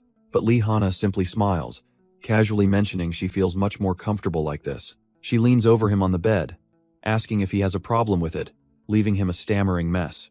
Then her tone turns serious as she asks why he seemed so down when he returned with Haeyeon. Her gaze is sharp, seeing right through his nervous facade. She points out that Haeyeon was acting weird too, and asks if something happened between them. When he tries to brush it off, she calls him out instantly, knowing he's lying. Doyeon starts to sweat, realizing there's no way he can hide it from her. He awkwardly admits they might have shared a hug, blushing at how embarrassing it sounds. She cuts straight to the heart of it, asking if he likes Haeyeon, forcing out a flustered confession. He tries to qualify his feelings, wondering if it's just a simple crush for now. But beneath that excuse, he admits the honest truth. He's still deeply scared. He reminds her that he's still a man, and being around her and Haeyeon is bound to stir his heart, especially when he can feel every touch, every moment, so vividly, in this new reality. He's terrified that if he follows his impulses, he'll cross a line he can't come back from. What if he becomes too attached, and the way he sees them changes forever? He's only just gotten used to this lively, crowded house he now calls home. If everyone were to suddenly leave him again, could he really handle being alone? Lee Hana lies beside him, listening intently to his raw and vulnerable confession. She realizes he's not just seeing ghosts. He's looking toward a future with them, and that's what truly terrifies him. But her expression hardens, a sense of unfairness creeping in as she vents her frustrations. Doyeon, meanwhile, has absolutely no idea what she's talking about, and before he can even process his confusion, she makes her move. Pinning him to the bed, she gets right in his face, demanding to know how it felt when he hugged Haeyeon. His mind completely shorts out, stammering about it being soft, warm, maybe even a nice scent. She takes his hand, urging him to be brave, because a chance like this might not come again. Looking him dead in the eye, she asks a question that cuts through all his excuses. Does he not see her as a woman? With a blush on her cheeks, she asks if it would be okay for her to be a little spoiled, just for today. Spoiled? He wonders, his heart pounding in his chest, completely lost. Then she leans in close, her voice a whisper, asking if he would be okay with hugging her, too. She presses close, her breath warm as she asks if he'd be okay with this, just for today.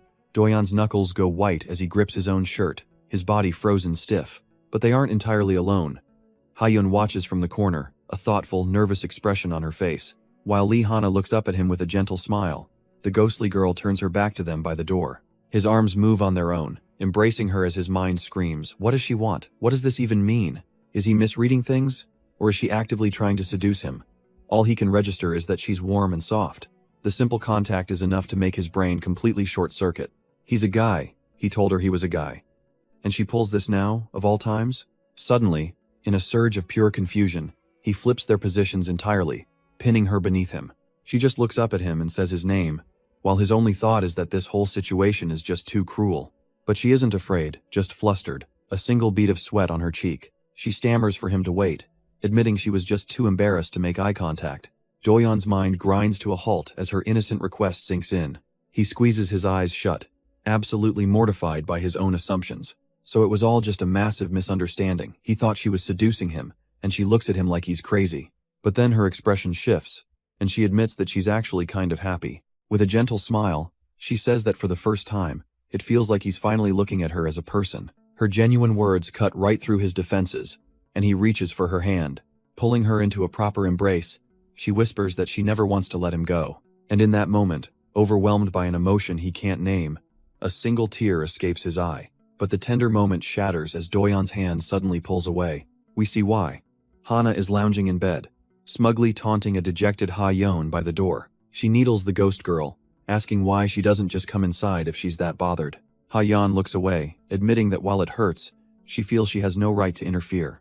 Besides, she tries to convince herself they won't actually do anything anyway. Seeing her genuine sadness, Hana's expression softens as she apologizes for being harsh. But just as Ha-yeon reassures her it's fine, the doorbell suddenly chimes through the apartment. A pale, spectral hand presses the button again, demanding entry. And it seems Ha-yeon's fears were justified, because Doyeon and Hana are intimately entangled. The interruption goes completely unnoticed, as Doyeon is lost in a haze of passion. But the person at the door is none other than Doyeon's brother, Ki-young, looking far too smug. He playfully asks if he interrupted something, sending Doyeon into a flustered panic. Doyeon tries to deny everything, but the sweat beading on his forehead tells a different story. Unfazed, his brother glances down at the otter plushie on the floor and greets it by name. He notes its embarrassed posture before asking if Lee Hana is also around, showing he knows exactly what's up. On cue, Hana materializes right beside Ha-yeon's little spirit form.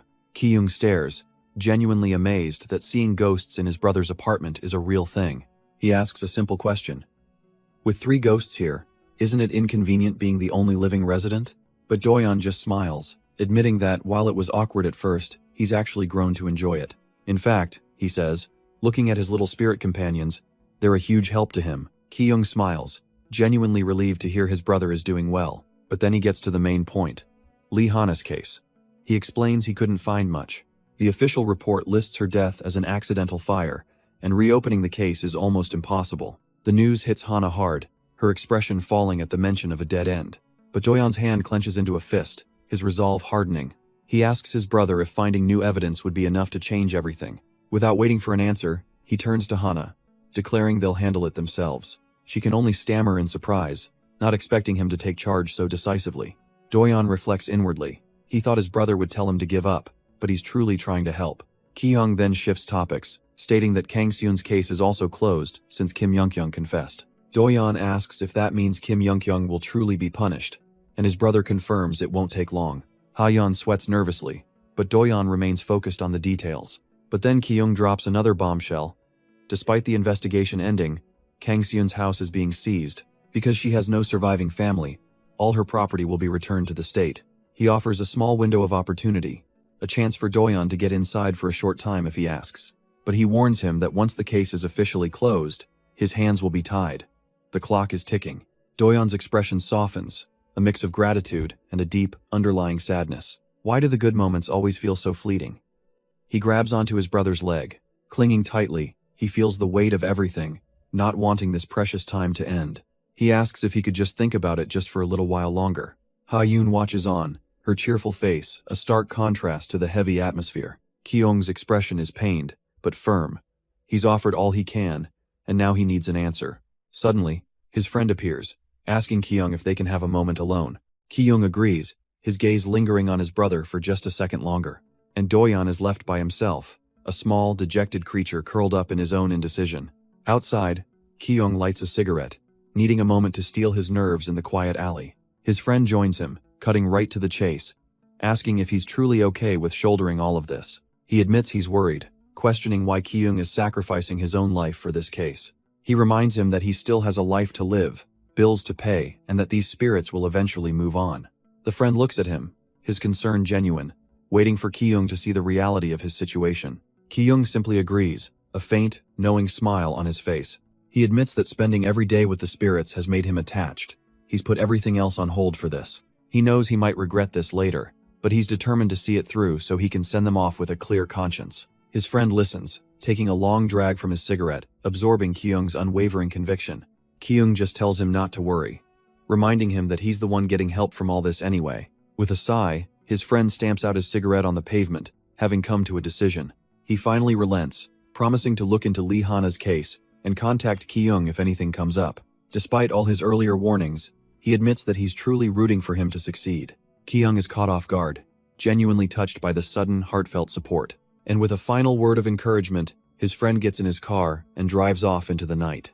As the car pulls away, Kyung is left alone with his thoughts, admitting to himself that his friend isn't wrong. He can't even take care of himself right now.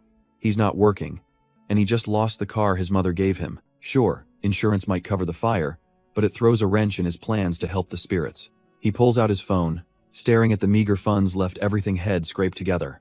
He can't afford to hesitate.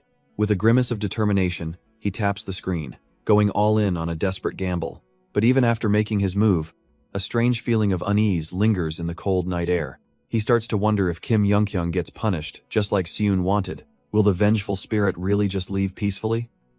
As if on cue, a figure appears in a nearby doorway. He's startled to see Seun, looking almost human, as she greets him not as Kyung, but as Doyeon. He asks what she's doing out here, confirming his friend just left, the strange new name hanging between them.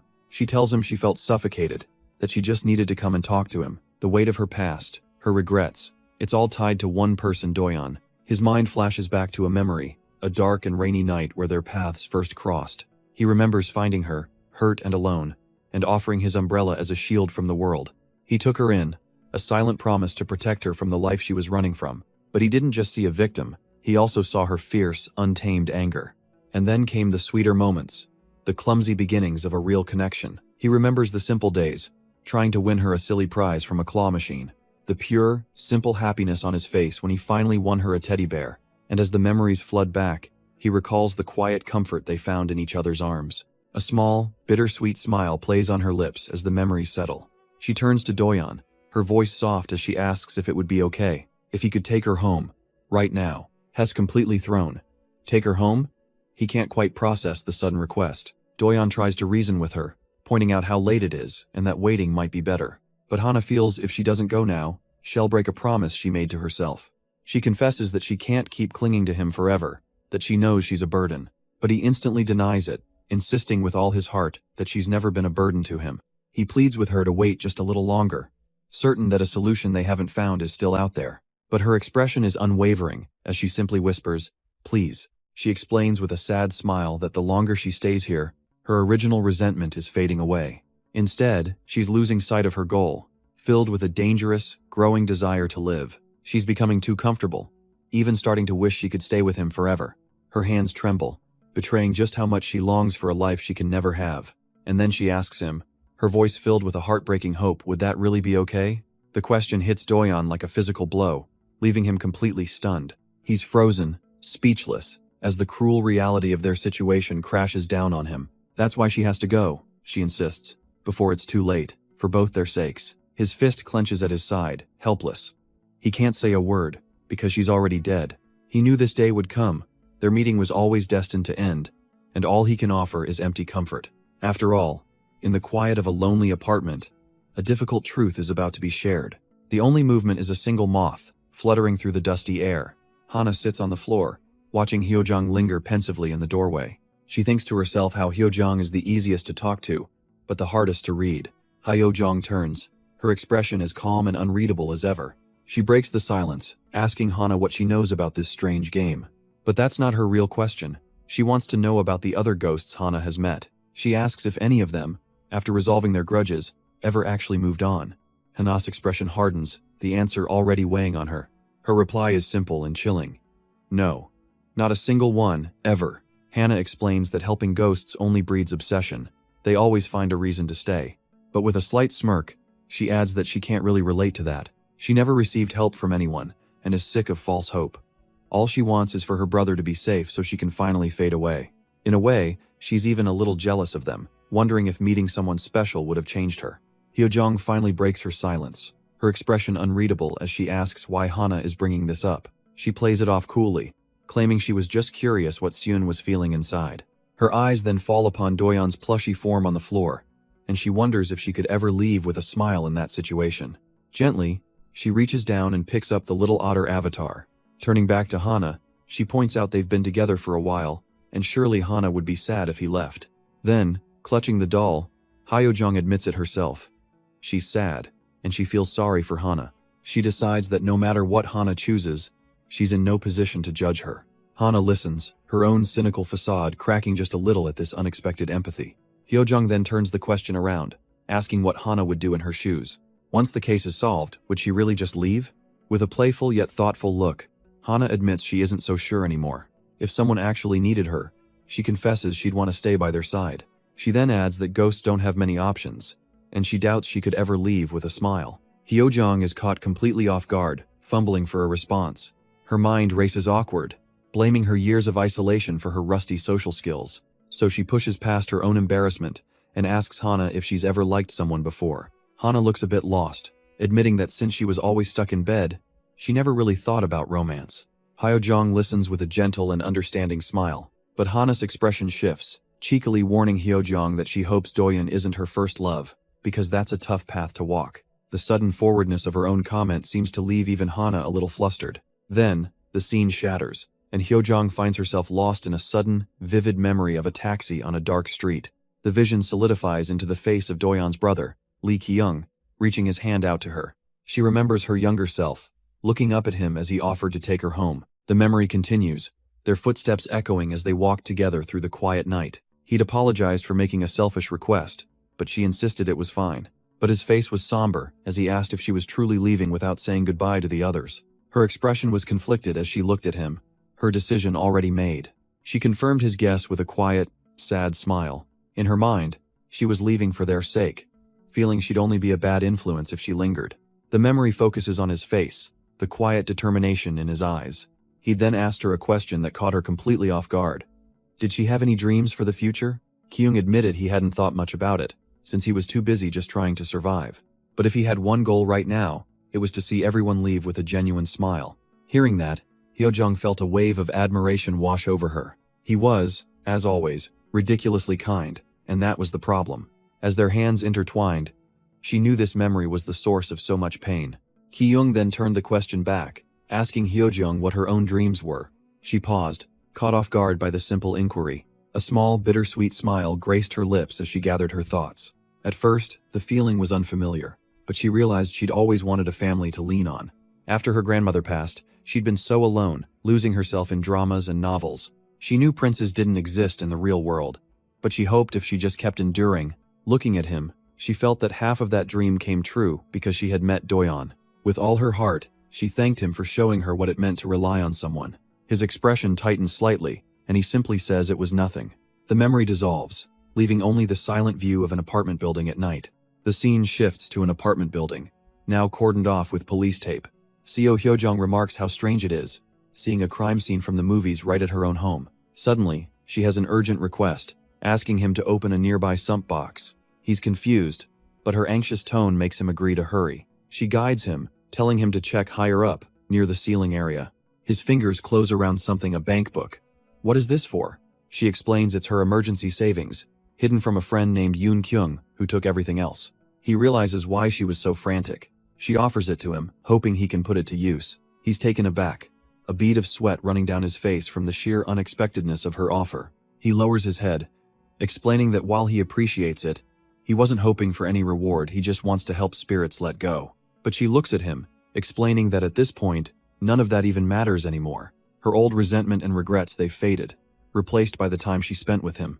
A sad smile touches her lips as she thinks of her grandma, hoping she's doing well. She knows she'll probably get an earful for showing up so early to the afterlife. Still, she has so much she wants to tell her, and for the first time, the thought brings her peace. Turning back to Doyeon, she asks him a final question about regret and making a choice. A faint smile plays on his lips as he asks if she's really planning to leave just like this. He gently cups her face, revealing he knew what her true wish was all along. And without another word, he pulls her into a final, tender kiss. Doyeon's eyes fly open, completely stunned by this sudden, gentle gesture. For her, this moment is everything. Tears of pure relief tracing down her blushing cheeks. This one kiss is enough, a perfect, final memory to carry with her into the beyond. Her hand lingers on his chest for a heartbeat before she pulls away, her spirit already starting to glow. With a serene smile, she finally confesses that she truly liked him, more than anyone she'd ever known. All he can do is watch as she thanks him, a storm of unspoken feelings brewing in his heart. The pain of another goodbye reminds him of his brother's last words. and he desperately wants to stop her. But just then, his phone chimes with a system notification. Kang Seun's affection is maxed out, her ending unlocked. He looks up from the screen, and his expression twists into one of pure, unadulterated horror. But another notification pops up, a hint for a new ending, salvation by regression. His hand shoots out, grabbing her wrist before she can fade away completely. She turns back, utterly confused by his sudden, desperate action. He grits his teeth, a wild hope igniting in his eyes there might be a way. This just isn't right. He holds her hands, explaining he couldn't answer her before because he couldn't make a promise he couldn't keep. Has been so lost, so confused, questioning why he's so helpless and if this is truly all he can do. The system lays out the cost. He can return to the past and save her, but she won't remember him.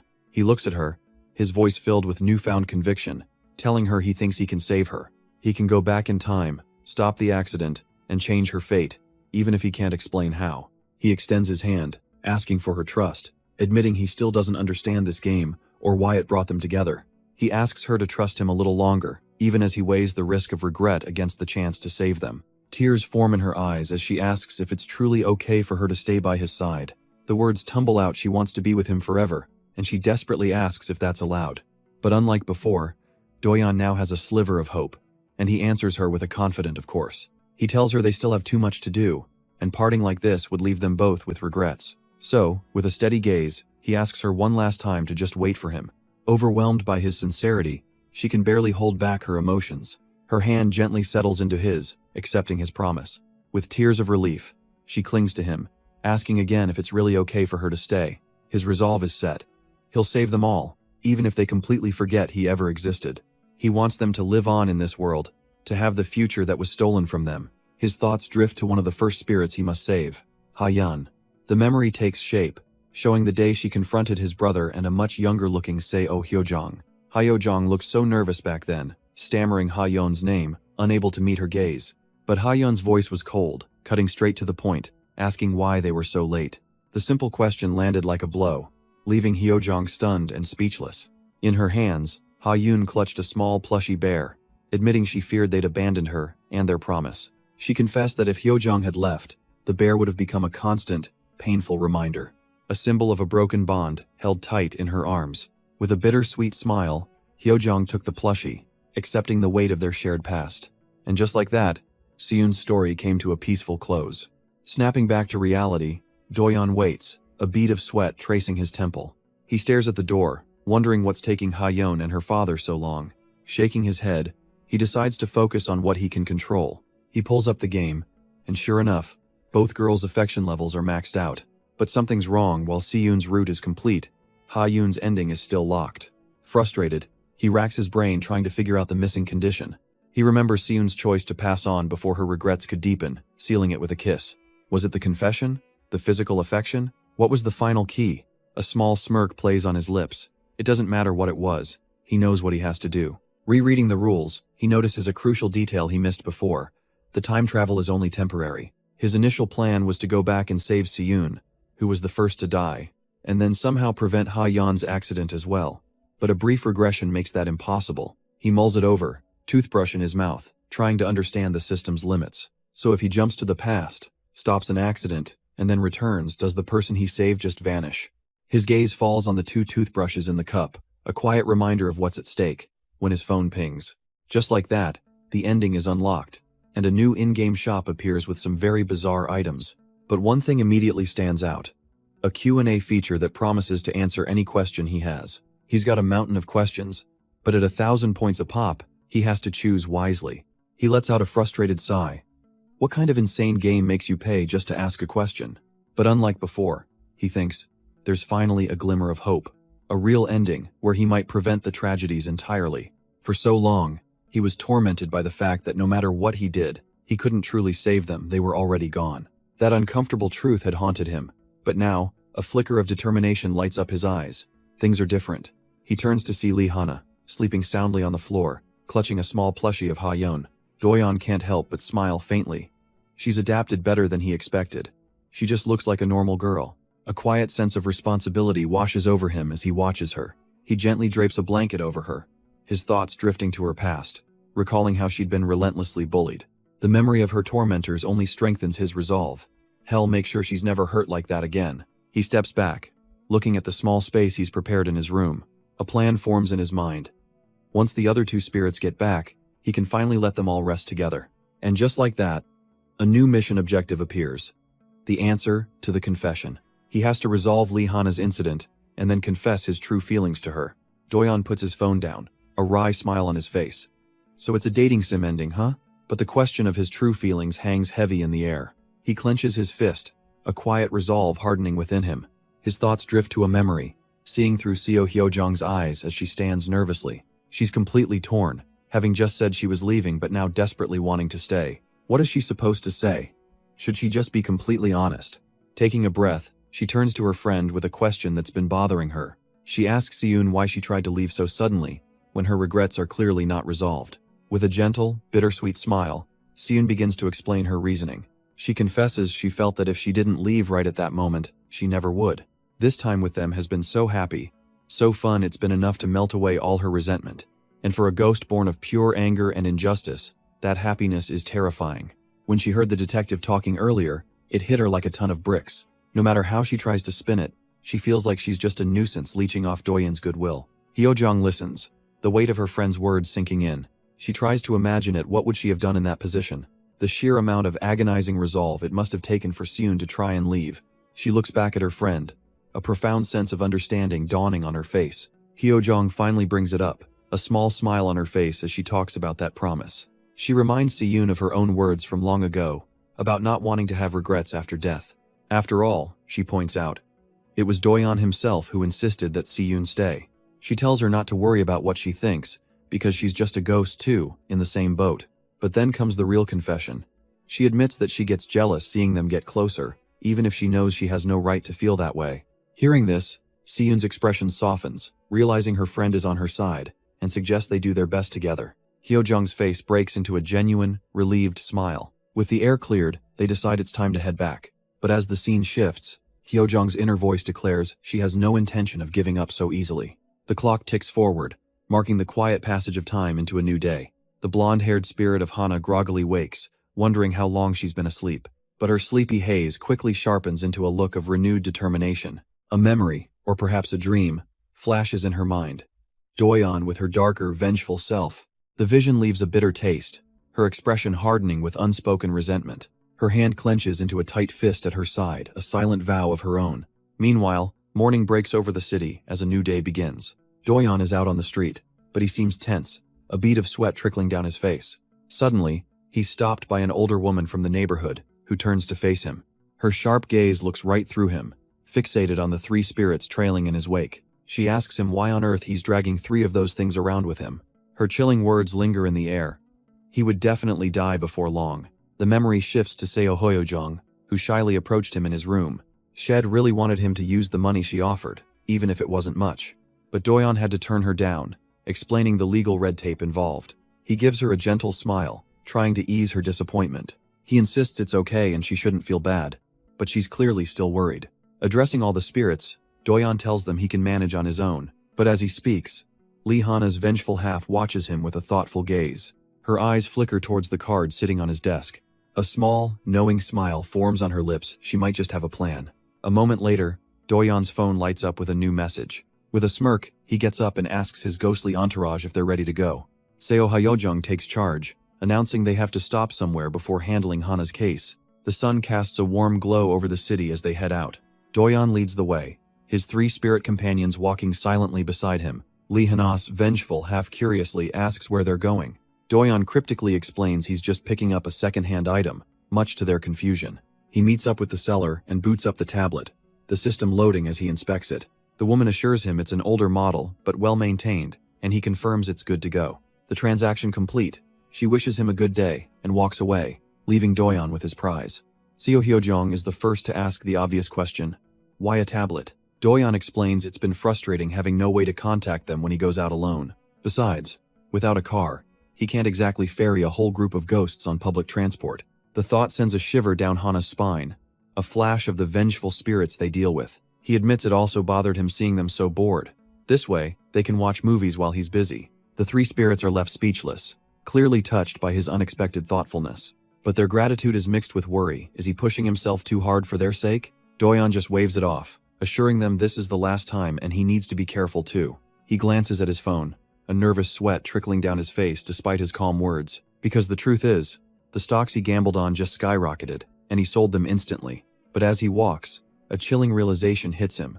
The numbers are off, not even half of what he remembers from his previous life. The future is changing. He wonders if it's a natural shift or some kind of restriction on his power, a slight disappointment flickering across his face. Yet, a part of him is relieved. If money came too easily, he knows he'd lose himself to greed. His gaze hardens as he thinks of the spirits he's sworn to help. This current windfall should be enough to get them by. And for now, that's all that matters. He continues his walk through a sun-drenched neighborhood, up a long flight of stairs winding through the city. But a sudden feeling makes him stop in his tracks, a nervous sweat breaking out. An old woman from the neighborhood has paused, her eyes fixed on him with a strange intensity. From her perspective, he's just a young man standing alone in an alley. But she calls out, asking him what he just said. Her voice is laced with an unnerving calm as she asks him about the 3 things he's carrying around with him. She warns him that if he keeps this up, he's going to die before long. Doyon's mind races, a cold sweat dripping down his face. He has to ask. He cautiously questions if she can see these people with him, but she scoffs at the very word. Her eyes narrow with contempt, asking if he's completely lost his senses. She tells him to listen well. Those errant people, they're the resentful dead, evil spirits who refuse to leave this world. The living belong with the living, she preaches, and the dead belong in the afterlife. That's the simple truth. Doyon is utterly stunned. This random neighborhood lady can see them all. He stammers, desperate for confirmation. So she can actually see them, right? A torrent of questions follows. How long? Are there others? And does she know about a certain game? The woman's stern expression melts into confusion. A game? What on earth is he talking about? She lets out a weary sigh, her mind made up. Her advice is chillingly simple. He needs to hold a memorial service. She points up a long flight of stairs towards a fortune-telling shop, telling him to come alone if he wants answers. He'd better not take too long, she adds, turning her back on him. Her final warning hangs in the air. Once a ghost harms a human, it becomes uncontrollable.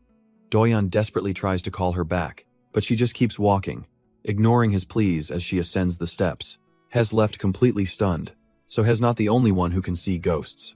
Yet, she seemed to have no clue about the game. It almost felt like she was running from his questions. And what did she mean that he would die before long? He turns to face the very spirits she was talking about, their eyes all fixed on him. Trying to play it cool, Doyon asks the spirits why they're all looking so gloomy. The woman glances back one last time, a look of grim pity on her face. From her perspective, he's just a young man completely possessed by dark spirits. Back at his apartment, Heian taps away at a tablet, a new plan in motion. And it works even better than he thought, much to both of their relief. Doyon tells her he's logged into a messenger app so she can contact him anytime. With that problem solved, he takes a moment to appreciate his own cleverness. He simply cut out a touchpad and pasted it onto the doll's hand for her to use. His mind then shifts to another case. He has no immediate solution for Hana's spirit. His best bet is to find her younger sibling and hope they haven't moved away. Heian breaks the silence with a hint of concern. She asks if he's sure about not visiting the shaman, since he seemed to have questions. Doyon simply tells her not to worry. He doesn't want to be a nuisance to them, but his own avatar voices the real fear. Hana's case is tragic, but Doyon's own life is on the line. He realizes that's why their expressions have been so grim this whole time. Kneeling down, he reassures them with a small laugh, promising he's not going to die. He gently pats both of their heads, explaining he has a clear goal to focus on first. With that settled, he stands up to leave, another ghost already materializing behind him. He asks them to look after the house, promising to contact them if anything comes up, and with a soft click of the door, he's gone, leaving the 2 spirits alone in the apartment. Alone now, Hyojong clutches the small doll, her expression heavy with unspoken burdens. She stares at the door Doyon left through, admitting it's painful to keep receiving his help. His kindness makes her question if they're even allowed to stay, a sentiment Doyon's avatar silently absorbs. Turning with a fragile smile, she asks if she could borrow the phone to speak with her father. In a flash, the yellow spirit, Ha-Yon, takes possession of the doll and dashes towards the phone. She nervously holds the device, her little spirit hands dialing a familiar number. The call connects, and she timidly asks if her dad can hear her voice. She tries to explain her bizarre situation, telling him she's possessed a doll but is doing okay. Knowing he must be struggling, she prepares to make her real request. It's time to stop just taking. She asks him if he could help them out, just a little. And her father comes through, leaving behind a bank book dedicated to their present and future. The kind gesture sends Seo Hyojong into a memory, a moment of quiet reflection while holding a familiar bear. But the scene shifts to a different past, a cold night when Lee Kyung walked alongside Hana. He smiles, apologizing for being a little late but confident he can still catch the last train. Hana simply watches him, her expression turning serious as she studies his selfless nature. She finally asks if he ever thinks he's being too much of a pushover. After all, he's so busy being considerate of others that he neglects himself, even lying about his car breaking down. But Kyung just smiles gently, a silent admission that there's no need to point out the obvious. He knew that what happened wasn't something Hana wanted, and hounding her for answers would solve nothing. It was all in the past, he resolved, and after clinging to it for so long, it was time to finally look ahead. He insists she shouldn't feel pressured by any of this. Hana just looks back at him, quietly stating that she's doing this because she wants to. She starts to bring up his destroyed car, a hint of guilt still lingering in her voice. But the memory sours, flashing to a menacing figure stepping out of the dark, mocking her, asking if she can see ghosts. Kyung's calm demeanor shatters, his eyes widening in pure, unadulterated fear. Snapping back to the present, Doyeon is startled by a stranger who suddenly appears, apologizing for his abruptness. The man explains he'd been trying to contact Doyeon about an online ad but couldn't get through. Doyeon cautiously confirms his identity, wondering what this is all about. The well-dressed man then reveals a single red rose held between his fingers. With a disarming smile, he introduces himself as Wang Jaedeok. Doyeon's eyes widen in sudden, chilling realization. A memory flashes through his mind, Seo Hyojong's voice, describing a man with a rose tattoo on his hand. He snaps back to the present, quickly apologizing to Wang Jaedeok for being lost in thought. But beneath the surface, his hand clenches into a tight, furious fist. He tries to rationalize it, wondering aloud if rose tattoos are just some kind of popular trend. Deciding to press his luck, he calls out to the man, ready to test the waters.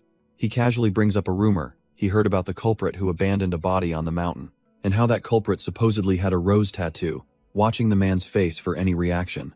A slow, unsettling smile spreads across Wang Jaedeok's lips. He plays dumb, remarking that he had no idea, but his predatory gaze says it all.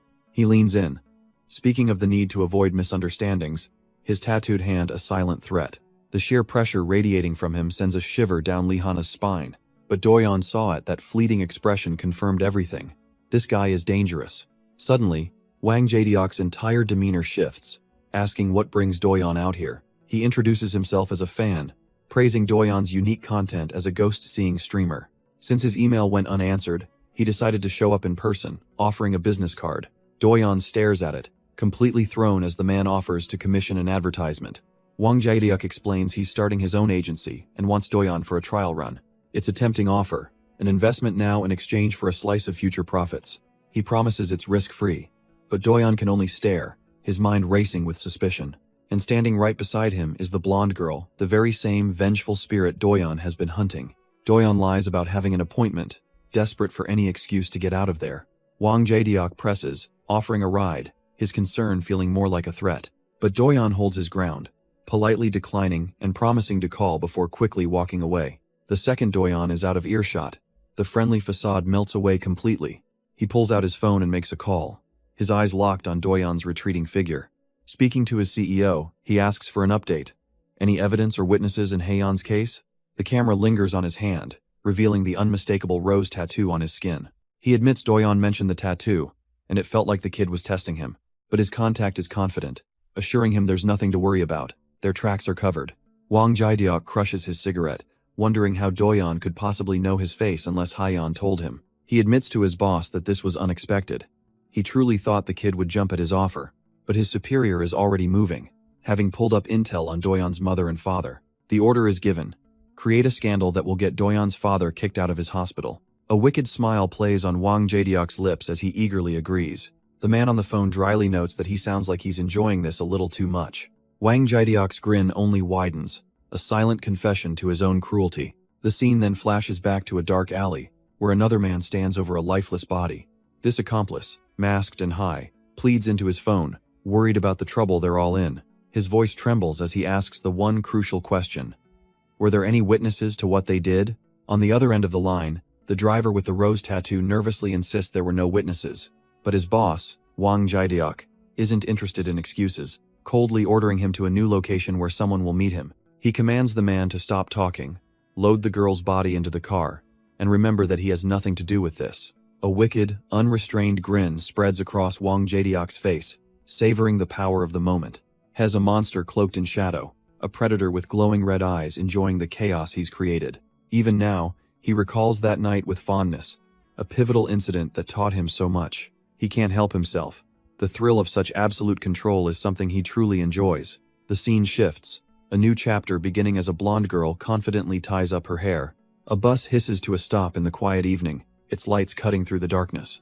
And inside sits Doyon, lost in his own world, completely oblivious to the villains whose lives are so deeply entangled with his own. But as they ride, Lee-hana turns to him with a worried look. She asks if he's really going through with it, and he meets her gaze with quiet confidence.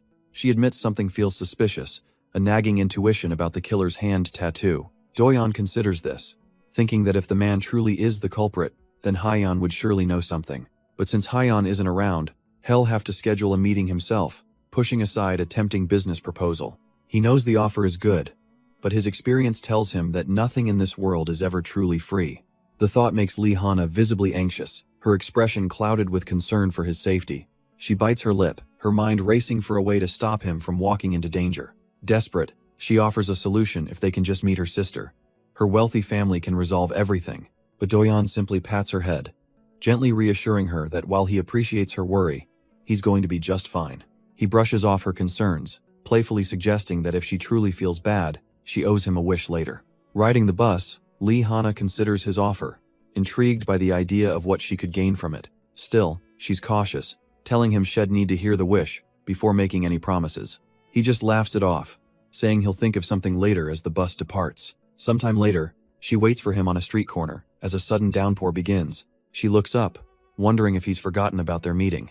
But then Doyon appears, holding an umbrella and apologizing for the delay. He offers her the umbrella, insisting it's for his own peace of mind when she says she doesn't mind the rain. With that, they fall into step, walking together under the shared cover. Doyon glances at her, a calm and steady presence as they move through the rainy night. As they walk, Lee-hana is lost in thought, her profile etched with a quiet anxiety. Doyon notices, gently reassuring her that things will work out and she shouldn't worry so much. She tries to brush it off, but he calls her out, noting her expression grew darker the closer they got. He explains that he's learned from experience that worrying beforehand only feeds the fear. He then adds with a slight laugh that his attempt at philosophy probably isn't much comfort. But she looks at him, a small smile forming as she quietly disagrees. Her hands, however, betray her lingering tension as she clasps them in front of her. The moment of vulnerability leads her to ask if he's ever regretted starting this game, and he admits he has. Her gaze hardens with a shared understanding, a silent acknowledgement of their grim reality. She confesses she never wanted to play either, recalling her own beginning lost in terror, fire, and death. He realized that more than anything, he wanted to be a source of strength for her. But another, more pressing thought cuts through the moment. He asks Hana point blank if she knew about his ability to come back from the dead. He needs every detail she has, especially anything her brother might have told her. His expression hardens with resolve. His goal is to save every single one of them. This determination was forged in the past, like with the promise he made to another grieving father. He remembers the moment he had to tell the little spirit Hyeon about her own funeral. The poor girl was utterly stunned, unable to comprehend that her life was already over. He'd seen the grim reality for himself, peeking into the room where it all ended. So when she asked if he was okay, he was already too deep in this world to understand the question. Haeon's father continued to plead, wondering if she could just come home, even in a doll's body. He told Doyon how much everyone missed her, and how bad he felt for the boy carrying this burden. But Doyon's little avatar could only ask for more time to think about it all. Overwhelmed, he tried to clear his head, scrubbing the bathroom floors with a frantic energy. Suddenly, the sound of the front door unlocking cut through the silence. Haeon, who had been on a call, perked up in surprise, wondering if Doyon was back. She quickly told her dad she'd call him back, rushing to end the conversation. And back in the present, Doyon pressed Hana, needing to know everything her brother said about returning to life. His gaze was intense, his resolve unbreakable as he declared his mission to save everyone. He then looked directly at Hana, telling her that his promise included her too. But Hana could only apologize, admitting she'd only overheard a small part of the plan. Standing under the umbrella with Doyon, she confessed she was always an outsider to that group. He just smiled, brushing it off and saying he was simply curious. But his eyes sharpened as he asked a pointed question. How did she know he came back to the past? She explained it was just a guess, stemming from her previous life as a total otaku. All those dating sims and anime she consumed made her recognize the returner trope instantly. Just then, a sickening vision slammed into Doyeon's mind, a man retching violently in a bathroom. The desperate voice of a dying woman echoed through his head. He heard her final, betrayed words, asking if this was how he'd repay her for everything. Back in the present, a confused Hana asks what's wrong, reminding him they're here to save that exact woman. Doyeon lays out his reasoning, explaining how her sudden collapse in pain just didn't make any sense. He then asks her a very specific, gamer-centric question about how save points work. And with that, everything clicks into place for Hana. He returns to the past by dying. But as she puts the pieces together, a shadow of a painful memory crosses her face. She remembers being lost in hatred after her father's death, consumed by a need for vengeance. The memory is so potent that even now, she trembles just thinking about it. She pivots back to their first meeting, confirming he knew she was luring him to the river. Her own memory of that night is foggy, she admits, a blur of overwhelming emotions. Then she looks him dead in the eye, asking the chilling question she's been building towards. Did she kill him?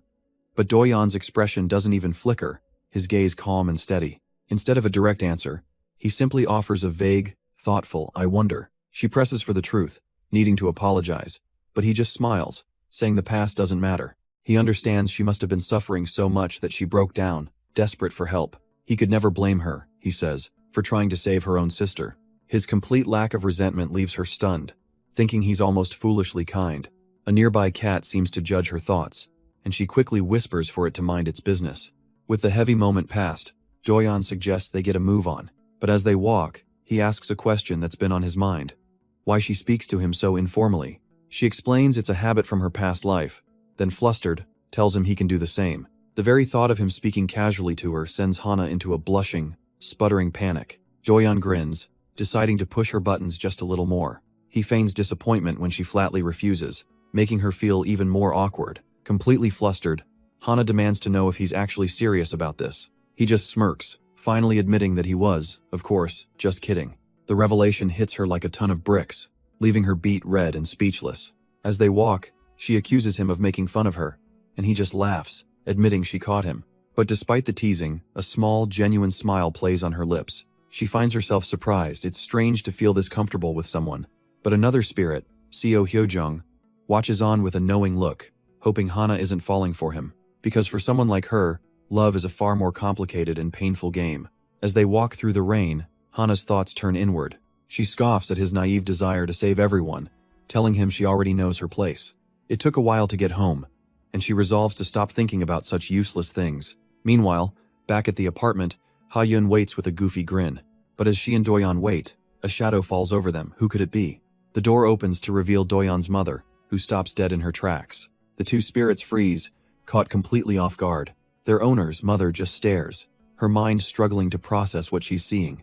In a brilliant flash of panic, Ha-Yun immediately flops over, pretending to be an ordinary doll. Doyeon, on the other hand, can only stare in utter confusion at this masterful deception. Seeing Ha-Yun's masterful play, Doyeon reluctantly follows, flopping over and declaring himself a doll too. His mother's eyes widen in sheer disbelief, her brain struggling to process the scene before her. Doyeon can't believe this is their plan, but Ha-Yun knows they have no other choice right now. Ha-Yun even wobbles to her feet, trying her absolute best to sell the "I'm just a toy" act. But instead of screaming, the woman just slumps to the floor, leaning against the door with a heavy sigh. The two spirits exchange a look of pure confusion. This was not the reaction they were expecting. They then notice the bag she brought with her, filled with containers of food. Doyeon reasons she isn't a thief, but he's certain this isn't the landlord he remembers. Deciding they need answers, Ha-Yun takes the initiative, rummaging through the woman's purse.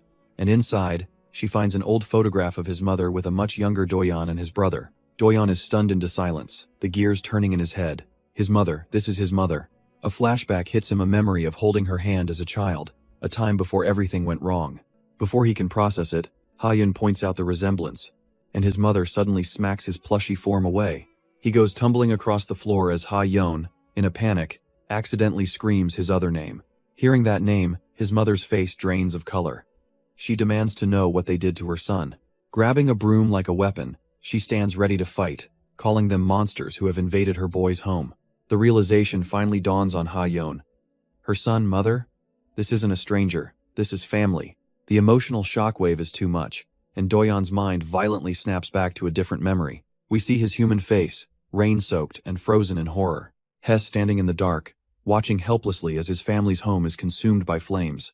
The memory shifts from the inferno to a cold, rainy night, where Lee Hana waits anxiously. Doyeon is on his knees, sifting through garbage bags, searching for any sign of her family. She silently questions the grim necessity of their task, digging through trash in the dead of night. But his search isn't in vain. His fingers close around a rain-soaked piece of mail. His eyes widen as he finds exactly what he was hoping for: a name and an address. He holds it up for her to see, confirming it's addressed to her brother, Lee Dohan.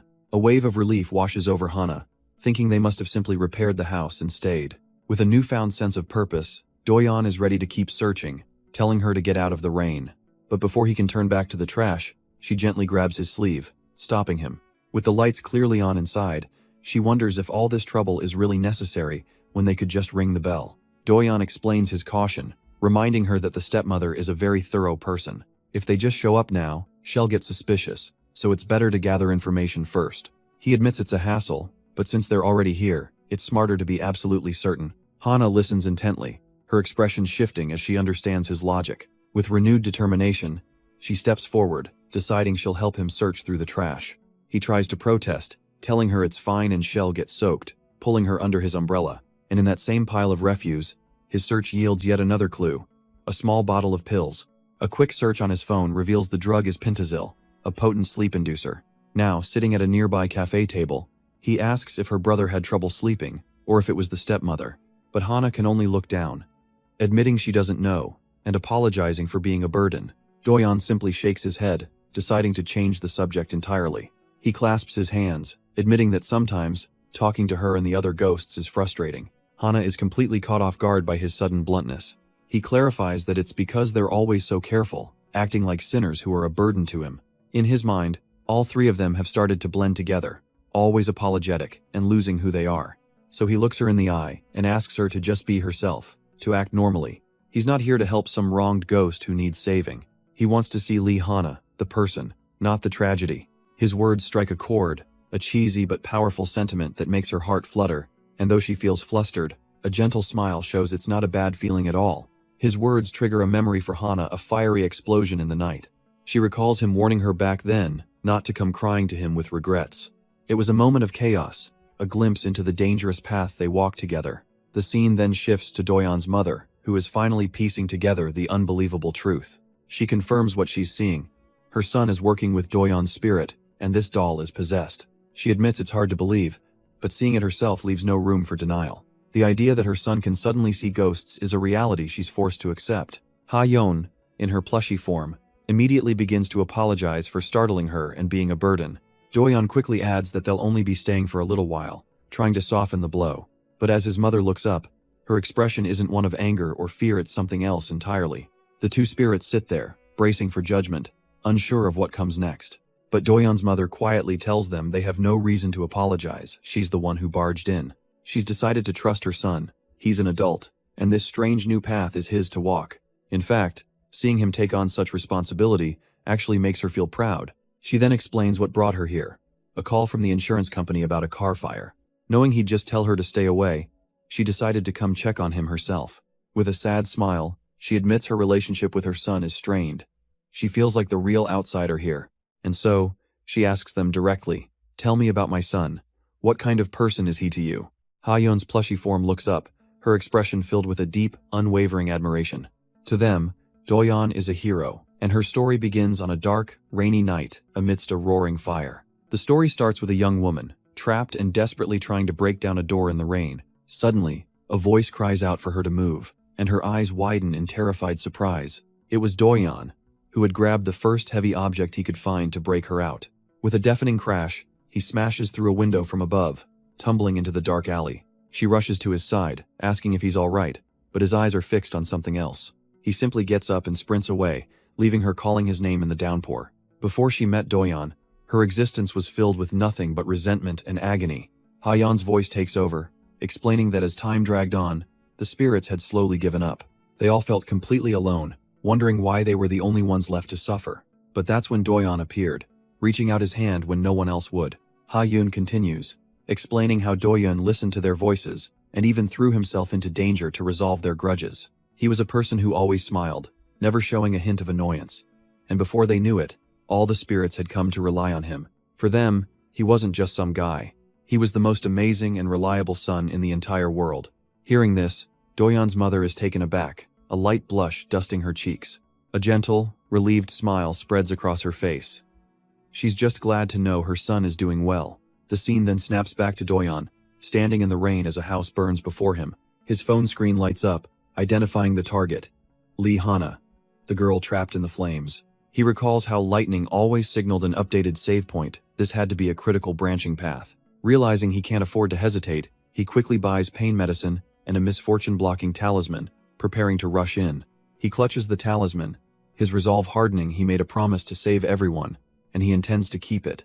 Suddenly, the world seems to shatter, and out of the rain, Lee Hana herself materializes before him. She can only watch in disbelief, screaming his name as Doyeon charges headfirst into the blazing house.